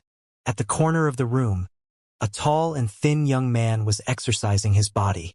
From his posture, it was quite clear he was the man from the militant wolf slayer's cultivation gym. "How do you know this room's glyph key?" Liao was extremely puzzled. Ding Lingdang seemed to be quite familiar with this place. It was like she was returning to her own room. Instead of replying to Liao, with a grin on her face, she shouted in a crisp and clear voice, "Senior Brother Peng!" The young man slowly and methodically completed his last exercise, stood up, and walked towards the two in large strides. "Junior Sister Ding, when I heard fellow student Liao was picked up by a Crimson Flame battle shuttle, I knew it was you." Ding Lingdang wrinkled her nose. "Senior Brother Peng, you are at fault this time. When I asked you for a place to stay, you already knew I was here for Liao. But why didn't you say anything to me?" Peng Hai faintly smiled. "At that time, I was cultivating deep inside the wasteland and I was not coming anytime soon. Not to mention, it was a secret between me and Liao. Moreover, Liao was still in a coma. Even if I told you, would it have mattered? Hello, fellow student Liao. We are finally meeting in our true appearances. I very much miss our month-long sparring." Liao's gaze was completely transfixed. He kept staring at Peng Hai with wide-open eyes. Simply put, his eyes were ready to pop out. His mouth was agape. He opened and closed his mouth a few times before stammering, Peng Hai? Fiend Blade Peng Hai. No, not possible. The man I've been training with for a month in the militant wolf slayer's cultivation gym was actually Peng Hai." Liao's mind went blank. He didn't know what to do. Fiend Blade Peng Hai. His idol. Ever since his admittance into the Crimson Nimbus Second Senior High School, Fiend Blade Peng Hai had been the object of worship and envy for Liao, and was the one idol whose place he wanted to take. Liao's excitement was at its peak, and his scalp tingled yet again. Who was Fiend Blade Peng Hai? He was a building foundation stage cultivator. Just his hair alone could cut him into two. Yet, he actually trained with Peng Hai for a month, fought a good number of times with him, and was even beaten black and blue by him. This was too scary. Fiend Blade Peng Hai arrived in front of Liao.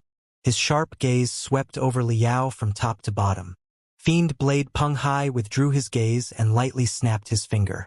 Immediately, a big round metal ball flew in from outside the room and hovered in between the three. The metal ball automatically opened from both sides before a beautiful tea set was revealed inside. Two long spirit arms came out from the side of the metal ball and then poured tea for the three one by one. Peng Hai smiled and said, "Fellow student Li Yao, perhaps you don't understand, but it doesn't matter. Let me tell you two things first. First, 1 month ago in the Militant Wolf Slayer's Cultivation Gym, you have helped me finish a crucial training.